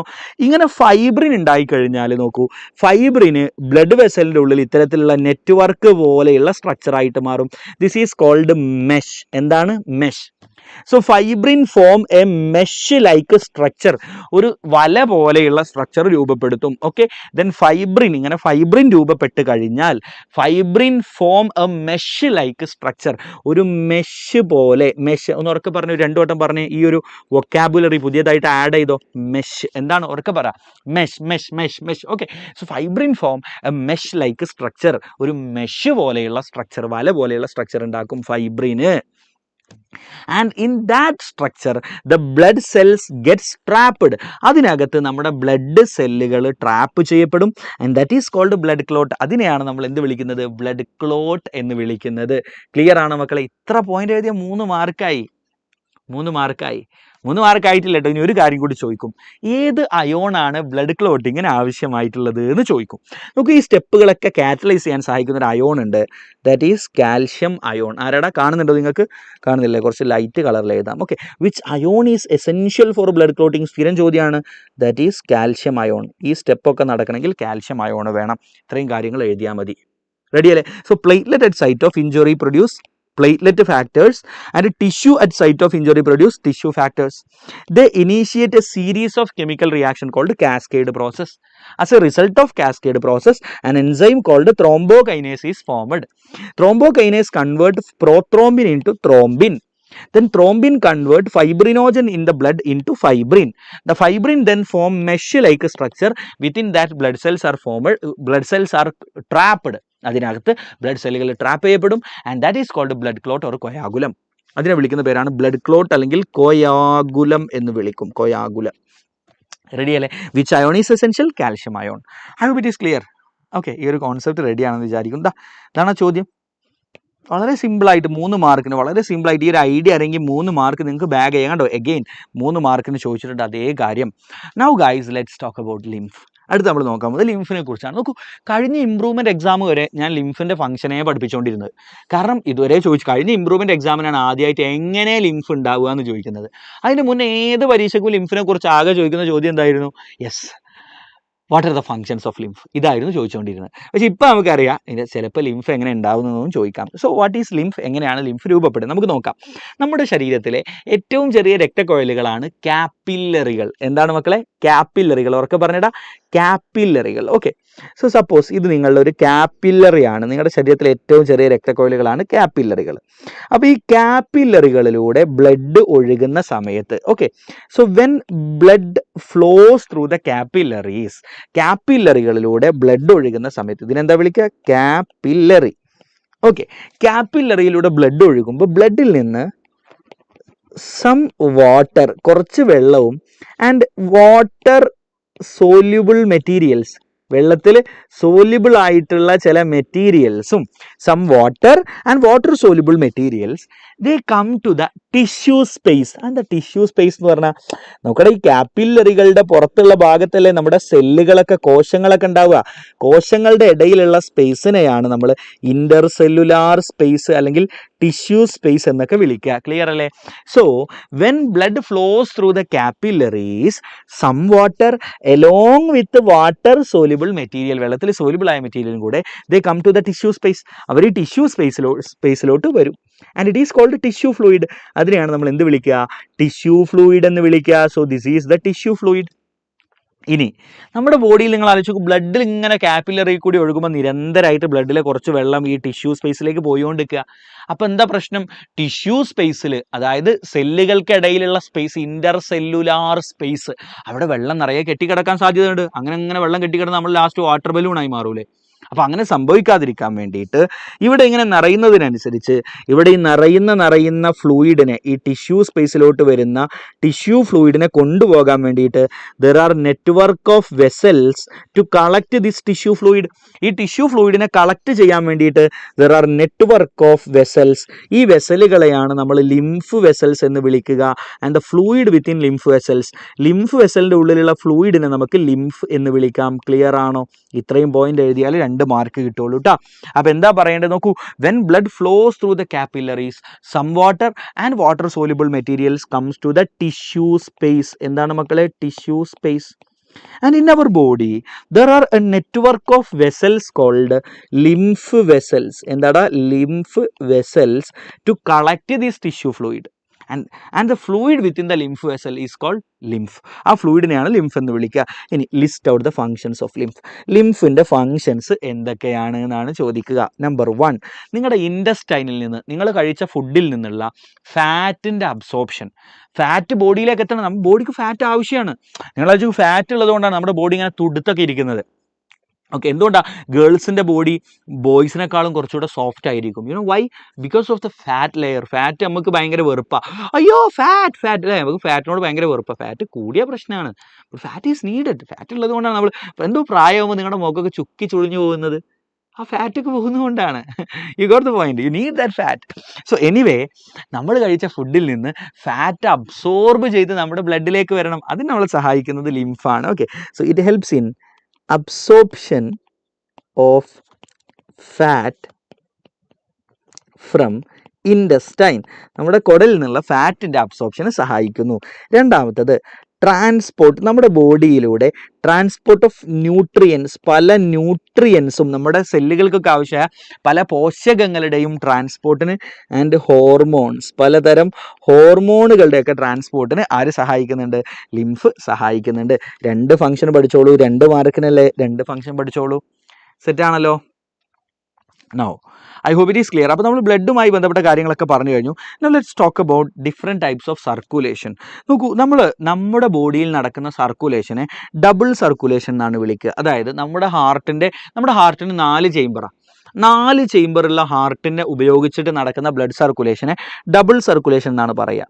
ഇത് നമുക്ക് മാത്രമല്ല കേട്ടോ, അതുപോലെ തന്നെ ബേർഡ്, അതുപോലെ ക്രോക്കഡൈൽ, നമ്മൾ 3 ആളുകളുടെയും ഹാർട്ടിന് 4 ചേംബർ ഉണ്ട്. നമ്മൾ ഈ 3 ടീമിൻ്റെയും, നമ്മുടേത് birds, okay, birds, mammals, crocodile. അപ്പോൾ അതുകൊണ്ട് നമ്മുടെയൊക്കെ സർക്കുലേഷനാണ് ഡബിൾ സർക്കുലേഷൻ. അതേ സമയത്ത് നമ്മൾ മറ്റ് റെപ്റ്റൈൽസ്, ക്രോക്കോഡൈൽ അല്ലാത്ത റെപ്റ്റൈൽസും അതുപോലെ തന്നെ ആംഫീബിയകളും അവന്മാരുടെ ഹാർട്ടിന് 3 ചേംബറാണ്. അവരുടെ സർക്കുലേഷനെ നമ്മൾ ഇൻകംപ്ലീറ്റ് ഡബിൾ സർക്കുലേഷൻ എന്നാണ് വിളിക്കുക. അവരുടെ സർക്കുലേഷൻ എന്താ വിളിക്കുക? Incomplete double circulation. ഇനി ഫിഷുകൾ എടുത്താൽ അവരുടെ ഹാർട്ടിന് 2 ചേംബറേ ഉള്ളൂ. അവരുടെ സർക്കുലേഷനെ സിംഗിൾ സർക്കുലേഷൻ എന്നാണ് വിളിക്കുക. എന്താ വിളിക്കുക? Single circulation. ഇത് പഠിക്കണമെന്ന് വലിയ നിർബന്ധമില്ല കേട്ടോ. ഇതുവരെ അങ്ങനെ ഞാൻ ചോദിച്ച് കണ്ടിട്ടില്ല. പറ്റുമെങ്കിൽ മാത്രം പഠിച്ചാൽ മതി. സാധാരണ ചോദിക്കൽ എങ്ങനെയാ വെച്ചാൽ ഡബിൾ സർക്കുലേഷൻ്റെ ഡയഗ്രാം വരയ്ക്കാൻ വേണ്ടി ചോദിക്കാറുണ്ട്. സാധാരണ എന്താ ചോദിക്കുക? Draw A diagrammatic representation of double circulation. അപ്പോൾ നമുക്ക് നമ്മുടെ ഹാർട്ടിൻ്റെ സ്ട്രക്ചർ നോക്കാം. നമ്മുടെ ഹാർട്ടിന് ഞാൻ പറഞ്ഞല്ലോ 4 ചേംബറാണുള്ളത് എന്ന് പറഞ്ഞു അല്ലെ? ഏതൊക്കെയാണ് 4 ചേംബർ? 2 അട്രിയം എന്ന് പറയുന്ന ചേംബറുകളും 2 വെൻട്രിക്കിൾ എന്ന് പറയുന്ന ചേംബറുകളും. അട്രിയം ചെറുതാണ്. Okay, so this is your right atrium and അതിൻ്റെ താഴെയുള്ള right ventricle, left atrium, left ventricle. Clear ആണല്ലോ? That's it. നോക്കൂ, ശരീരത്തിൻ്റെ വിവിധ ഭാഗങ്ങളിൽ നിന്ന് ഡിഓക്സിജനേറ്റഡ് ബ്ലഡ്, ഓക്സിജൻ ഇല്ലാത്ത ബ്ലഡ്, അതാണ് deoxygenated blood from body parts come to right atrium. Right അട്രിയത്തിൽ നിന്ന് ആ ഡിഓക്സിജനേറ്റഡ് ബ്ലഡ് റൈറ്റ് വെൻട്രിക്കിളിലോട്ട് പോകും. റൈറ്റ് വെൻട്രിക്കിളിൽ നിന്ന് ആ ഡിയോക്സിജനേറ്റഡ് ബ്ലഡിനെ നോക്കൂ, റൈറ്റ് വെൻട്രിക്കിളിൽ നിന്ന് ആ ഡിയോക്സിജനേറ്റഡ് ബ്ലഡിനെ ലങ്ങിലേക്ക് പമ്പ് ചെയ്യും. എങ്ങോട്ടാ പമ്പ് ചെയ്യുക? ലങ്സിലേക്ക്. ലങ്സ് നമ്മുടെ ശ്വാസകോശങ്ങളിലേക്ക്. ശ്വാസകോശങ്ങൾ എന്താ ചെയ്യുക? ബ്ലഡിലെ കാർബൺ ഡൈ ഓക്സൈഡിനൊക്കെ പുറം തള്ളിയിട്ട് ബ്ലഡിലേക്ക് നിറയെ ഓക്സിജൻ നിറക്കും. അപ്പോൾ ശ്വാസകോശങ്ങളിൽ നിന്ന് ഇനി വരുന്നത് ഏത് ബ്ലഡ് ആയിരിക്കടാ? Oxygenated blood. ക്ലിയർ ആണോ? Oxygenated blood from lungs. ശ്വാസകോശങ്ങളിൽ നിന്നുള്ള ഓക്സിജനേറ്റഡ് ബ്ലഡ്. അപ്പോൾ ഒന്നുകൂടെ പറഞ്ഞേ മക്കളെ, നോക്കൂ, deoxygenated blood from body parts അല്ലേ? ബോഡി പാർട്സിൽ നിന്നുള്ള deoxygenated blood. Okay, from body parts. Body പാർട്സിൽ നിന്നുള്ള ഡിഓക്സിജനേറ്റഡ് ബ്ലഡ് റൈറ്റ് അട്രിയത്തിലോട്ട് വരുന്നു, അവിടുന്ന് റൈറ്റ് വെൻട്രിക്കിളിലോട്ട്, അവിടുന്ന് ലങ്ങിലോട്ട്. ലങ്ങിൽ നിന്ന് ഓക്സിജനേറ്റഡ് ബ്ലഡ് ലെഫ്റ്റ് അട്രിയത്തിലോട്ട്. ലെഫ്റ്റ് അട്രിയത്തിൽ നിന്ന് ഓക്സിജനേറ്റഡ് ബ്ലഡ് നേരെ ലെഫ്റ്റ് വെൻട്രിക്കിളിലോട്ട്. ലെഫ്റ്റ് വെൻട്രിക്കിളിൽ നിന്ന് ആ ഓക്സിജനേറ്റഡ് ബ്ലഡ് വീണ്ടും ബോഡി പാർട്സിലോട്ട് പമ്പ് ചെയ്യപ്പെടും. ക്ലിയർ ആണോ? Oxygenated blood to body parts. നമ്മുടെ ബോഡി പാർട്സിന് ഓക്സിജൻ കിട്ടണ്ടേ? അപ്പോൾ oxygenated blood to body parts. Body parts എന്താ ചെയ്യുക? ആ ബ്ലഡിൽ നിന്ന് ഓക്സിജനെ നന്നായി വലിച്ചെടുക്കും അല്ലേ? എന്നിട്ട് അതിലേക്ക് കാർബൺ ഡൈ ഓക്സൈഡിനെ നിറക്കും. അതാ ചെയ്യുക. So that is body parts. ഇവിടെ ബോഡി പാർട്സ്. റെഡിയാണോ മക്കളെ? അപ്പോൾ ഇതാണ് ഒരു simple diagram. Of double circulation. I hope it is clear. അപ്പോൾ നോക്കൂ, നമ്മുടെ ഡബിൾ സർക്കുലേഷൻ നമ്മൾ നോക്കിക്കഴിഞ്ഞാൽ ഇതിനകത്ത് നമ്മുടെ ലങ്ങിലേക്ക് ബ്ലഡിനെ കൊണ്ടുപോവുകയും ലങ്ങിൽ നിന്ന് ബ്ലഡിനെ തിരിച്ചു കൊണ്ടുവരികയും ചെയ്യുന്ന ഒരു സർക്കുലേഷൻ ഇല്ലേ? നമ്മുടെ ലങ്ങുമായി ബന്ധപ്പെട്ട എല്ലാം നമ്മൾ പൾമണറി എന്നാണ് പറയുക. So this circulation is called pulmonary circulation. ഈ ഒരു സർക്കുലേഷന് നമ്മൾ വിളിക്കുന്ന പേരാണ് പൾമണറി സർക്കുലേഷൻ. അപ്പോൾ പൾമണറി സർക്കുലേഷൻ്റെ ഇമ്പോർട്ടൻസ് എന്താ? നമ്മുടെ ബ്ലഡിനെ ഓക്സിജൻ നിറക്കുന്നു, ബ്ലഡിലേക്ക് ഓക്സിജൻ നിറക്കുന്നു, ഓക്സിജനേഷൻ ഓഫ് ബ്ലഡ്. അതാണ് പൾമണറി സർക്കുലേഷൻ്റെ ഇമ്പോർട്ടൻസ്. ഇനി നമ്മുടെ ബോഡി പാർട്സിലേക്ക് ബ്ലഡിനെ കൊടുക്കുകയും ബോഡി പാർട്സിൽ നിന്ന് ബ്ലഡിനെ തിരിച്ചു കൊണ്ടുവരികയും ചെയ്യാം. അതായത് നമ്മുടെ ബോഡിയിലെ ന്യൂറൽ സിസ്റ്റം, നമ്മുടെ എൻഡോക്രൈൻ സിസ്റ്റം, നമ്മുടെ എന്താ പറയുക, മസ്കുലോസ്കെലറ്റൽ സിസ്റ്റം, നമ്മുടെ എക്സ്ക്രീറ്ററി സിസ്റ്റം, നമ്മുടെ റീപ്രൊഡക്റ്റീവ് സിസ്റ്റം, ഈ സിസ്റ്റങ്ങളിലേക്കെല്ലാം ബ്ലഡ് കൊടുക്കുന്നത് ഈ ഒരു സർക്കുലേഷനാണ്. ആ സിസ്റ്റങ്ങളിൽ നിന്ന് പിന്നീട് ബ്ലഡിനെ തിരിച്ചു കൊണ്ടുവരുന്നു. അങ്ങനെ നിങ്ങളുടെ വ്യത്യസ്ത സിസ്റ്റങ്ങളിലേക്ക് ബ്ലഡ് കൊടുക്കുന്ന സർക്കുലേഷൻ ആയതുകൊണ്ട് തന്നെ this is called systemic circulation. ഈ ഒരു സർക്കുലേഷൻ നമ്മൾ വിളിക്കുന്ന പേരാണ് സിസ്റ്റമിക് സർക്കുലേഷൻ. ക്ലിയർ ആണോ? So you have pulmonary circulation, systemic circulation. So systemic circulation importance എന്താ? It give oxygen to body parts. It give oxygen to the tissues. നിങ്ങളുടെ ടിഷ്യൂകൾക്ക് oxygen കൊടുക്കും. It also provide nutrients to the tissues. നിങ്ങളുടെ ടിഷ്യൂകളിലേക്ക് ഈ blood പോകുമ്പോൾ ബ്ലഡിലൂടെ ടിഷ്യൂകൾക്ക് ആവശ്യമായ nutrients ഒക്കെ കിട്ടും. ടിഷ്യൂകളിൽ നിന്ന് ബ്ലഡ് തിരിച്ചു വരുമ്പോൾ ടിഷ്യൂകൾ ഉണ്ടാക്കുന്ന വേസ്റ്റിനെയൊക്കെ ബ്ലഡ് തിരിച്ചു കൊണ്ടുപോകും. ക്ലിയർ അല്ലേ കുട്ടികളെ? അപ്പോൾ ഇതൊക്കെയാണ് function. Ready, very good. So look, make a diagrammatic sketch of double circulation. 3 mark question ആണ്. 3 mark question ആണ്. I hope it is clear. Ready അല്ലേ? Now let's talk about heart. നോക്കട്ടെ, നമ്മുടെ ഹാർട്ടിനെ കുറിച്ച് ചോദിക്കുന്ന ചോദ്യം ഒന്ന്, നമ്മുടെ ഹാർട്ടിനെ വലയം ചെയ്യുന്ന നമ്മുടെ ഹാർട്ടിനെ കവർ ചെയ്യുന്ന ഒരു മെംബ്രെയിൻ ഉണ്ട്. അതിൻ്റെ പേരെന്താന്ന് ചോദിക്കും. And that is called pericardium. എന്താണ് നമ്മുടെ ഹാർട്ടിനെ കവർ ചെയ്തുകൊണ്ടിരിക്കുന്ന സ്ട്രക്ചറിൻ്റെ പേര് pericardium. Suppose this is your heart, നിങ്ങളുടെ ഹാർട്ടാണെന്ന് ഇമാജിൻ ചെയ്യൂ. നമ്മുടെ ഹാർട്ടിനെ പ്രൊട്ടക്ട് ചെയ്തുകൊണ്ട് 2 ലെയറുള്ള ഒരു കവറിങ് ഇടുക. ഒരു ലെയർ ഇതാ, അടുത്ത layer. So this double layered covering is called pericardium. ആ പെരികാർഡിയത്തിൻ്റെ 2 ലെയറിൻ്റെ ഇടയിൽ ഒരു ഫ്ലൂയിഡ് കാണാൻ പറ്റും. ഒരു ലെയർ, അതിന് നടുവിലുള്ള ആ സ്പേസിൽ ഫ്ലൂയിഡ് ഉണ്ട്. And that is called pericardial fluid. എന്താണ് pericardial fluid? What is a function of pericardial fluid? ഈ 2 ലെയറുകളും കൂടെ കൂട്ടി ഉരസുന്നത്, അവർ തമ്മിലുള്ള ഫ്രിക്ഷൻ തടയാൻ പെരികാർഡിയൽ ഫ്ലൂയിഡ് സഹായിക്കും. റെഡിയാണോ മക്കളെ? I hope it is clear. റെഡിയാണോ?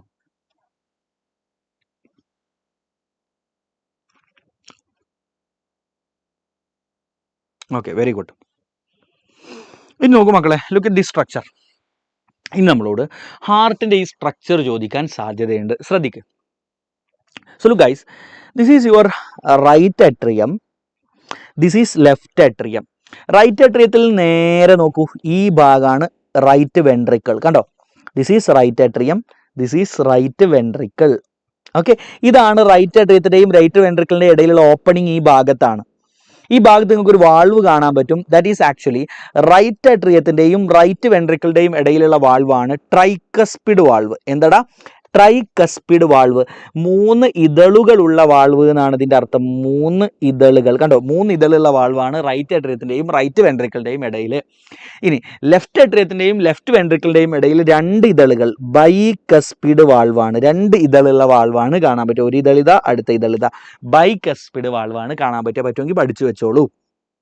റെഡിയാണോ? ഞാൻ ഒരു കോഡ് പഠിപ്പിച്ചാട്ടെ. You simply remember BPL. എന്താണ് BPL? എന്താ BPL? Bicuspid valve, pure blood, left side. അതിൻ്റെ അർത്ഥം എന്താ? എപ്പോഴും നിങ്ങളുടെ ലങ്ങിൽ നിന്ന് ഓക്സിജനേറ്റഡ് ബ്ലഡ് വരുന്നത് ലെഫ്റ്റ് സൈഡിലെ അട്രിയത്തിലേക്കായിരിക്കും. ഇനി അപ്പോൾ ലെഫ്റ്റ് സൈഡായി, പ്യുവർ ബ്ലഡുമായി. പ്യുവർ ബ്ലഡ് എന്ന് പറഞ്ഞാൽ ഓക്സിജനേറ്റഡ് ബ്ലഡ് എപ്പോഴും ലെഫ്റ്റ് സൈഡിലേക്കാണ്. അവിടെ കാണുന്ന വാൾവ് ഏതാ? ബൈക്കസ്പിഡ് വാൾവാണ്. Okay, you simply remember by that code. Okay, very good. അപ്പോൾ നോക്കൂ, right atrium, right ventricle, left സൈഡിലാണ് BPL. Okay, bicuspid, pure blood, left side. അപ്പോൾ റൈറ്റ് അട്രിയത്തിന് റൈറ്റ് വെൻട്രിക്കിളിന് ഇടയിൽ 3 കസ്പുകളുള്ള വാൾവാണ് കാണാൻ പറ്റുക. But this is left atrium, left ventricle. അതിൻ്റെ ഇടയിലുള്ള സ്പേസിൽ ബൈക്കസ്പിഡ് കാണാൻ പറ്റും. ക്ലിയർ അല്ലേ? ഇവിടെ ട്രൈ, അപ്പുറത്ത് ബൈ. ഇനി നോക്ക്, നിങ്ങളുടെ ശരീരത്തിൻ്റെ വിവിധ ഭാഗങ്ങളിൽ നിന്ന് റൈറ്റ് അട്രിയത്തിലേക്ക് ഡിയോക്സിജനേറ്റഡ് ബ്ലഡ് കൊണ്ടുവരുന്ന രക്തക്കൊഴലാണ് ഇയാൾ. ഇതിലൂടെയാണ് ശരീരത്തിലെ വിവിധ ഭാഗങ്ങളിൽ നിന്നുള്ള ഡിയോക്സിജനേറ്റഡ് ബ്ലഡ് റൈറ്റ് അട്രിയത്തിലേക്ക് വരുന്നത്. This is called vena cava. അതിനെ വിളിക്കുന്ന പേരാണ് വീന കാവ. ക്ലിയർ അല്ലേ? I hope it is clear. ഇനി ഇതാ ആ ഓപ്പണിംഗ്, ഇതാ അവിടെ ട്രൈക്കസ്പിഡ് വാൾവിൻ്റെ 3 കസ്പുകൾ. ഇതാ ഈ കസ്പുകളെ, ഈ 3 ഇതളുകളെ, ഇവിടെ ട്രൈക്കസ്പിഡ് വാൾവിൻ്റെ 3 ഇതളുകളുണ്ട്. ശ്രദ്ധിക്കട, 3 ഇതളുകൾ. ഒരു ഇതളുത, അടുത്ത ഇതള്, അടുത്ത ഇതള്.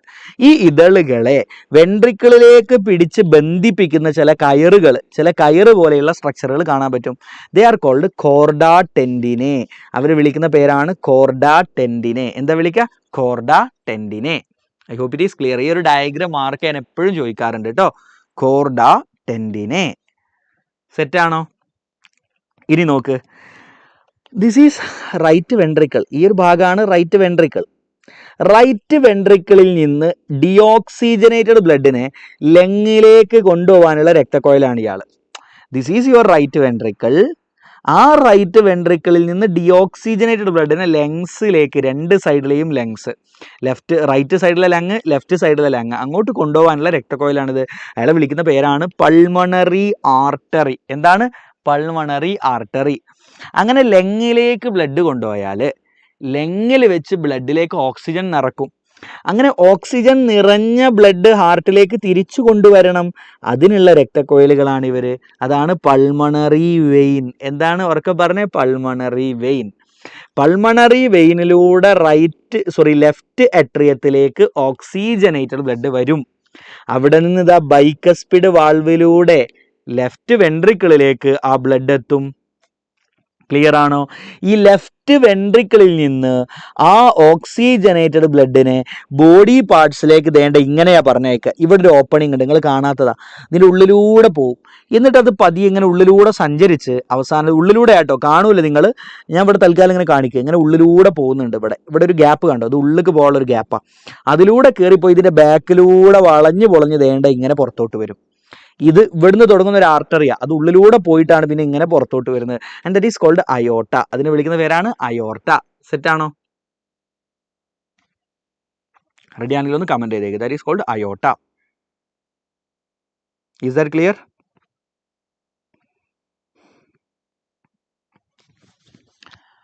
റെഡി അല്ലേ? Okay, very good. Look at here.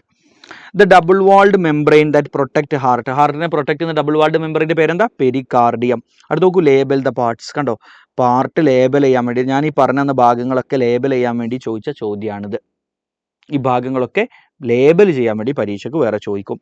ഇനി നോക്കൂ, ഇനി നമുക്ക് ഹാർട്ടിൻ്റെ ഒരു കാര്യം കൂടി പഠിക്കാം. ശ്രദ്ധിച്ചോ, നന്നായി ശ്രദ്ധിച്ചോ. If you look at heart, this is your atrium and you have ventricle here അല്ലേ. ഇവിടെ വെൻട്രിക്കിൾ ഉണ്ട്. വെൻട്രിക്കിളിൻ്റെ വാള് എപ്പോഴും അട്രിയത്തെക്കാൾ തിക്കായിരിക്കും. അട്രിയത്തിൻ്റെ വാളിൻ്റെ തിക്നെസ് കുറവാണ്, അതേ സമയത്ത് വെൻട്രിക്കിളിൻ്റെ വാളിൻ്റെ തിക്നെസ് വളരെ കൂടുതലാണ്. നിങ്ങൾക്ക് കാണാൻ പറ്റും. Okay, so the wall of ventricles are much thicker when compare to that of അട്രിയം.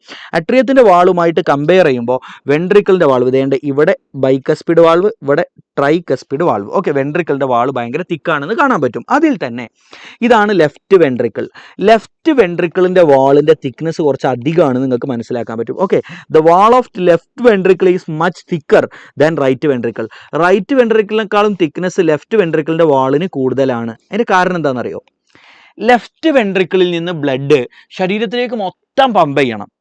Right വെൻട്രിക്കിളിൽ നിന്ന് ബ്ലഡിനെ എങ്ങോട്ട് മാത്രം പമ്പ് ചെയ്താൽ മതി? റൈറ്റ് വെൻട്രിക്കിളിൽ നിന്ന് ബ്ലഡ് എങ്ങടാടാ പോണത്? ലങ്സിലേക്കാടാ പോകുന്നത്. ലങ്സ് ഹാർട്ടിൻ്റെ തൊട്ടടുത്താണ്. അപ്പോൾ തൊട്ടടുത്തുള്ള ഒരു സ്ഥലത്തേക്ക് ബ്ലഡിനെ പറഞ്ഞേക്കാൻ അധികം ഫോഴ്സ് വേണ്ട, അധികം ബലപ്രയോഗം വേണ്ട, ചെറിയൊരു തിക്നെസ്സിൽ കുറച്ച് മസിലുകൾ വർക്ക് ചെയ്താൽ മതി. ബട്ട് ലെഫ്റ്റ് വെൻട്രിക്കിളിൽ നിന്നാണ് നമ്മുടെ ശരീരത്തിൻ്റെ എല്ലാ ഭാഗത്തേക്കും ബ്ലഡ് പോകുന്നത്. സോ ലെഫ്റ്റ് വെൻട്രിക്കിൾ നല്ല പ്രഷർ കൊടുക്കണം. So to provide that pressure, the wall of left ventricle is much thicker. Clear ആണോ? Left ventricle need to pump blood to all body parts. So it require more force. So the wall of left ventricle is more thicker. You got the point? Very good. ഇനി നോക്കട്ടോ. So look, this is actually interventricular septum. എന്താ interventricular septum എന്ന് പറഞ്ഞാൽ? Septum എന്ന് പറഞ്ഞാൽ മതിൽ എന്നൊക്കെയുള്ള അർത്ഥം. രണ്ട് വെൻട്രിക്കിൾ, ഇതാണ് റൈറ്റ് വെൻട്രിക്കിൾ, അപ്പുറത്ത് ലെഫ്റ്റ് വെൻട്രിക്കിൾ. ഈ രണ്ട് വെൻട്രിക്കിളിൻ്റെ ഇടയിലുള്ള മതിലാണിത്. So this is called interventricular septum. Clear ആണോ മക്കളെ? I hope this clear. ഈ നമ്മളോട് സാധാരണ ചോദിക്കുന്ന ചോദ്യം ആരെക്കുറിച്ചാണെന്ന് അറിയാം? ഈ ചാപ്റ്ററിൽ ഈ ഒരു ഭാഗത്ത് നിന്ന് ഏറ്റവും കൂടുതൽ തവണ ചോദ്യം വന്നുള്ളത് റിഗാർഡിങ് നോഡൽ ടിഷ്യൂ. നോഡൽ ടിഷ്യൂവിനെ കുറിച്ചാണ്. So what is nodal tissue? Nodal tissue is a special cardiac muscle tissue. ഒരു പ്രത്യേക തരത്തിലുള്ള കാർഡിയാക് മസിൽ ടിഷ്യൂ ആണത്രേ നോഡൽ ടിഷ്യൂ എന്ന് പറയുന്ന ആൾ. നോഡൽ ടിഷ്യൂവിൻ്റെ പ്രത്യേകത എന്താ? It is auto excitable. ഇയാൾ എന്താണ്? ഓട്ടോ എക്സൈറ്റബിൾ ആണ്. അതായത് സ്വന്തമായിട്ട് പ്രത്യേകിച്ച് ആരും, ഇപ്പം നമ്മുടെ ഇവിടെ ഒരു സിഗ്നൽ ഉണ്ടാവണമെങ്കിൽ നമ്മൾ തൊടണം. നമ്മൾ തൊടുമ്പോഴാണ് ഒരു ആക്ഷൻ പൊട്ടൻഷ്യൽ രൂപപ്പെടുന്നത്. നമ്മുടെ നെർവുകളിൽ സിഗ്നൽ രൂപപ്പെടുന്നത് എപ്പോഴാണ്? നമ്മൾ എന്തെങ്കിലും ഒരു സിഗ്നൽ, നമ്മൾ എന്തെങ്കിലും ഇപ്പോൾ തൊടുക, അല്ലെങ്കിൽ കിസ് ചെയ്യുക, അല്ലെങ്കിൽ അടിക്കുക, അങ്ങനെയൊക്കെ ചെയ്യുമ്പോഴാണ്. പക്ഷേ നോഡൽ ടിഷ്യൂവിൻ്റെ പ്രത്യേകത, ഇവിടൊക്കെയുള്ള ന്യൂറോൺ നമ്മൾ എന്തെങ്കിലും ചെയ്യുമ്പോൾ മാത്രം, സ്റ്റിമുലേഷൻ കൊടുക്കുമ്പോൾ മാത്രമാണ് എന്താവുന്നത്? സിഗ്നൽ ഉണ്ടാക്കുന്നത്. ബട്ട് നോഡൽ ടിഷ്യൂ വെറുതെ സിഗ്നൽ ഉണ്ടാക്കിക്കൊണ്ടേയിരിക്കും. So it is auto excitable. That is generate action potential. Generate action potential without any stimulation, any external stimulus. പുറമേ നിന്നുള്ള സ്റ്റിമുലസ് ഒന്നും ഇല്ലാതെ തന്നെ ഇയാൾ ആക്ഷൻ പൊട്ടൻഷ്യൽ ഉണ്ടാക്കിക്കൊണ്ടിരിക്കും. അതാണ് ഇയാളുടെ പ്രത്യേകത. ഇനി ഇയാൾ ഉണ്ടാക്കുന്ന നോഡൽ ടിഷ്യൂ ഉണ്ടാക്കുന്ന ആക്ഷൻ പൊട്ടൻഷ്യൽ കാരണമാണ് നമ്മുടെ ഹാർട്ട് പ്രവർത്തിക്കുന്നത്. അല്ലാതെ ഹാർട്ടിന് പ്രവർത്തിക്കാൻ തലച്ചോറിൽ നിന്നുള്ള സിഗ്നൽ ആവശ്യമില്ല. അതുകൊണ്ട് തന്നെ നമ്മൾ നമ്മുടെ ഹാർട്ടിനെ മയോജനിക് ഹാർട്ട് എന്നാണ് വിളിക്കുക. എന്താ വിളിക്കുക? Myogenic heart. Because the normal functioning of heart is regulated by nodal tissue. Nodal tissue ആണ് നോർമൽ ഫംഗ്ഷനെ റെഗുലേറ്റ് ചെയ്യുന്നത്. അതുകൊണ്ട് നമ്മുടെ ഹാർട്ടിനെ നമുക്ക് എന്ത് വിളിക്കാം? മയോജനിക് ഹാർട്ട് എന്ന് വിളിക്കാം. അപ്പോൾ നമ്മുടെ ബ്രെയിനിന് എന്തെങ്കിലും ഡാമേജ് സംഭവിച്ചാൽ പോലും ഹാർട്ട് കുറേ സമയം വർക്ക് ചെയ്യും. കാരണം ഹാർട്ടിൻ്റെ ഫംഗ്ഷൻ ഹാർട്ടിൻ്റെ ഉള്ളിൽ തന്നെയുള്ള നോഡൽ ടിഷ്യൂ എന്നറിയപ്പെടുന്ന ടിഷ്യൂവിൻ്റെ പ്രത്യേക തരത്തിൽ അയാൾ ഉണ്ടാക്കുന്ന സിഗ്നൽ കാരണമാണ്. ഇനി നമ്മളോട് ചോദിക്കുക നോഡൽ ടിഷ്യൂവിൻ്റെ അറേഞ്ച്മെൻറ്റ് എങ്ങനെയാണെന്നാണ്. So you can see a patch of nodal tissue in the upper right side of right atrium. എടാ മക്കളെ നോക്കടാ, ഇതല്ലേ റൈറ്റ് സൈഡ്, ഇതാണ് ലെഫ്റ്റ് സൈഡ്. അപ്പോൾ upper right side of right atrium, right അട്രിയത്തിന്റെ അപ്പർ റൈറ്റ് സൈഡിൽ you can see a patch of nodal tissue. Another patch is present in the lower left side. താഴ്ഭാഗത്താണ് left side അല്ലേ, ഇതല്ലേ left. അപ്പോൾ towards left, the right, I'm sorry, this is right side, this is left side. So a patch in the upper right side, a patch in the lower left side. Clear അല്ലേ? Upper right സൈഡിലുള്ള പാച്ചിനെ നമ്മൾ S A node എന്ന് വിളിക്കും. എന്താ വിളിക്കുക? S A node. Lower left സൈഡിലുള്ള പാച്ചിനെ നമ്മൾ A V node എന്നാണ് വിളിക്കുക. എന്താ വിളിക്കുക? A V node. ക്ലിയർ അല്ലേ? ഇനി ഈ എ വി നോഡിൽ നിന്ന് ഒരു ചെറിയൊരു ബണ്ടിൽ ഓഫ് നോഡൽ ടിഷ്യൂ ഇങ്ങനെ താഴോട്ട് വരും. And this is called A V bundle. ഇയാളെ വിളിക്കുന്ന പേരാണ് എ വി ബണ്ടിൽ. ഉറക്കെ പറഞ്ഞ എ വി ബണ്ടിൽ. ഈ എ വി ബണ്ടിൽ ഡിവൈഡ് ചെയ്ത് രണ്ട് ബ്രാഞ്ചുകളാകും. They are called right bundle branch and left bundle branch. ഏതൊക്കെയാടാ? Right bundle branch, left bundle branch.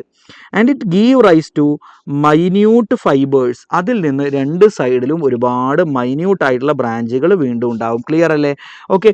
So ഈ രണ്ട് പേരെയും നമ്മൾ ബണ്ടിൽ ബ്രാഞ്ചുകൾ എന്നാണ് വിളിക്കുക. So these are right and left bundle branches. Clear ആണോ? ഇനി ഈ കുഞ്ഞി ബ്രാഞ്ചുകൾ നമ്മൾ വിളിക്കുന്ന പേരാണ് പർക്കിൻജെ ഫൈബേഴ്സ്. എന്താ വിളിക്കുക? പർക്കിൻജെ ഫൈബേഴ്സ്. ഉറക്കെ പറഞ്ഞേ, പർക്കിൻജെ ഫൈബേഴ്സ്. അപ്പോൾ നോക്കൂ, നോഡൽ ടിഷ്യൂവിലെ സാധാരണ സിഗ്നലുകളുടെ ട്രാൻസ്മിഷൻ എങ്ങനെയെന്ന് അറിയോ? എസ് എ നോഡ് ഉണ്ടാക്കുന്ന സിഗ്നൽ എ വി നോഡിലേക്ക് പോകും. എ വി നോഡിൽ നിന്ന് എ വി ബണ്ടിലേക്ക് പോകും. റൈറ്റ് ആൻഡ് ലെഫ്റ്റ് ബണ്ടിൽ ബ്രാഞ്ചിലേക്ക് പോകും. അവിടുന്ന് പർക്കിൻജെ ഫൈബറുകളിലൂടെ വെൻട്രിക്കിളിലേക്ക് എത്തും. സോ ഇങ്ങനെയാണ് സിഗ്നലിൻ്റെ ട്രാൻസ്മിഷൻ നടക്കുക. അപ്പോൾ അത് ബേസ് ചെയ്തുള്ള ചോദ്യം വരും. നോക്കൂ, draw the flow chart correctly. ഒരു S A node A V node ഇങ്ങനെ കുറേ തന്നിട്ടുണ്ട്. അപ്പോൾ ഈ ഫ്ലോ ചാർട്ട് കറക്റ്റായിട്ട് വരക്കാൻ പറയും. അപ്പോൾ സാധാരണ നമുക്കറിയാം എസ് എ നോഡിൽ നിന്ന് സിഗ്നൽ എങ്ങോട്ടേക്ക് എത്തും എന്നറിയോ? എ വി നോഡിലേക്ക് എത്തും. എ വി നോഡിൽ നിന്ന് സിഗ്നൽ എ വി ബണ്ടിലേക്ക് എത്തും. അവിടെ നിന്ന് റൈറ്റ് ആൻഡ് ലെഫ്റ്റ് ബണ്ടിൽ ബ്രാഞ്ചിലേക്ക് പോവും.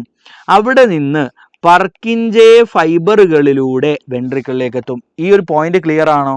I hope it is clear. അതിനെ ബേസ് ചെയ്ത് ചോദ്യം വരും. ഇനി നമ്മളോട് ചോദിക്കും, ആരാണ് നമ്മുടെ ഹാർട്ടിൻ്റെ പേസ് മേക്കർ? ഇപ്പം നോഡൽ ടിഷ്യൂവിന് കുറേ ഭാഗമുണ്ട്. S A node, A V node, A V bundle, ഇങ്ങനെ കുറേ ഭാഗമുണ്ട്.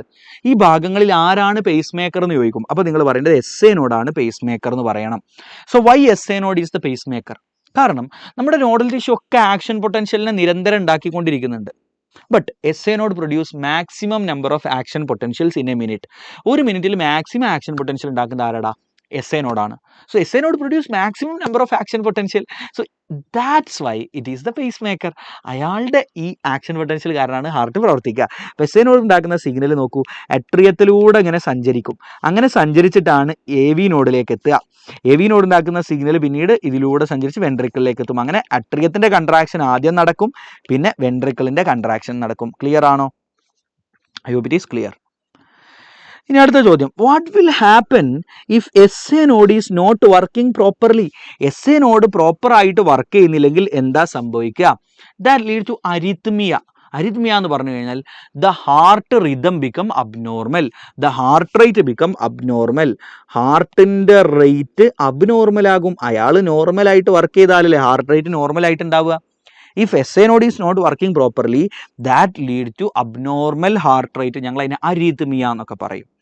അറിതമിയ, ഹാർട്ടിൻ്റെ റിതത്തിന് കേടുവരിക. ക്ലിയർ ആണോ മക്കളെ? I hope it is clear. Heart rate become abnormal. അങ്ങനെ ഹാർട്ട് റേറ്റ് അബ്നോർമൽ ആയാൽ അത്തരം പേഷ്യൻസിൽ നമ്മൾ എസ് എ നോഡിനെ റീപ്ലേസ് ചെയ്യാൻ വേണ്ടിയിട്ട് നമ്മൾ എന്ത് ചെയ്യേണ്ടി വരും? ആർട്ടിഫിഷ്യൽ പേസ് മേക്കറുകൾ വെച്ച് കൊടുക്കേണ്ടി വരും. ആർട്ടിഫിഷ്യൽ ആയിട്ടുള്ള പേസ് മേക്കറുകൾ വെച്ച് കൊടുക്കേണ്ടി വരും. ക്ലിയർ ആണോ? റെഡിയല്ലേ മക്കളെ? Now let's talk about cardiac cycle. Cardiac cycle എന്ന് പറഞ്ഞാൽ ഹാർട്ട് ഇങ്ങനെ നിരന്തരമായിട്ട് ബ്ലഡിനെ പമ്പ് ചെയ്തുകൊണ്ടിരിക്കുമ്പോൾ ഹാർട്ടിൽ നടക്കുന്ന സൈക്ലിക്കൽ ഇവൻറ്റുകളെയാണ് നമ്മൾ കാർഡിയാക് സൈക്കിൾ എന്ന് പറയുന്നത്. അതായത് ഹാർട്ട് ഓരോ തവണയും പമ്പ് ചെയ്യുമ്പോൾ അട്രിയം കൺട്രാക്ട് ചെയ്യുന്നു, വെൻട്രിക്കിൾ കൺട്രാക്ട് ചെയ്യുന്നു, പിന്നീട് അട്രിയം കൺട്രാക്ട് ചെയ്യുന്നു, വെൻട്രിക്കിൾ കൺട്രാക്ട് ചെയ്യുന്നു. സോ ഇതിങ്ങനെ സൈക്ലിക്കലി നടക്കുകയാണ്. So the cyclical events taking place in heart during the pumping action okay, അല്ലെങ്കിൽ the cyclical events rhythmically taking place in heart, that is called cardiac cycle.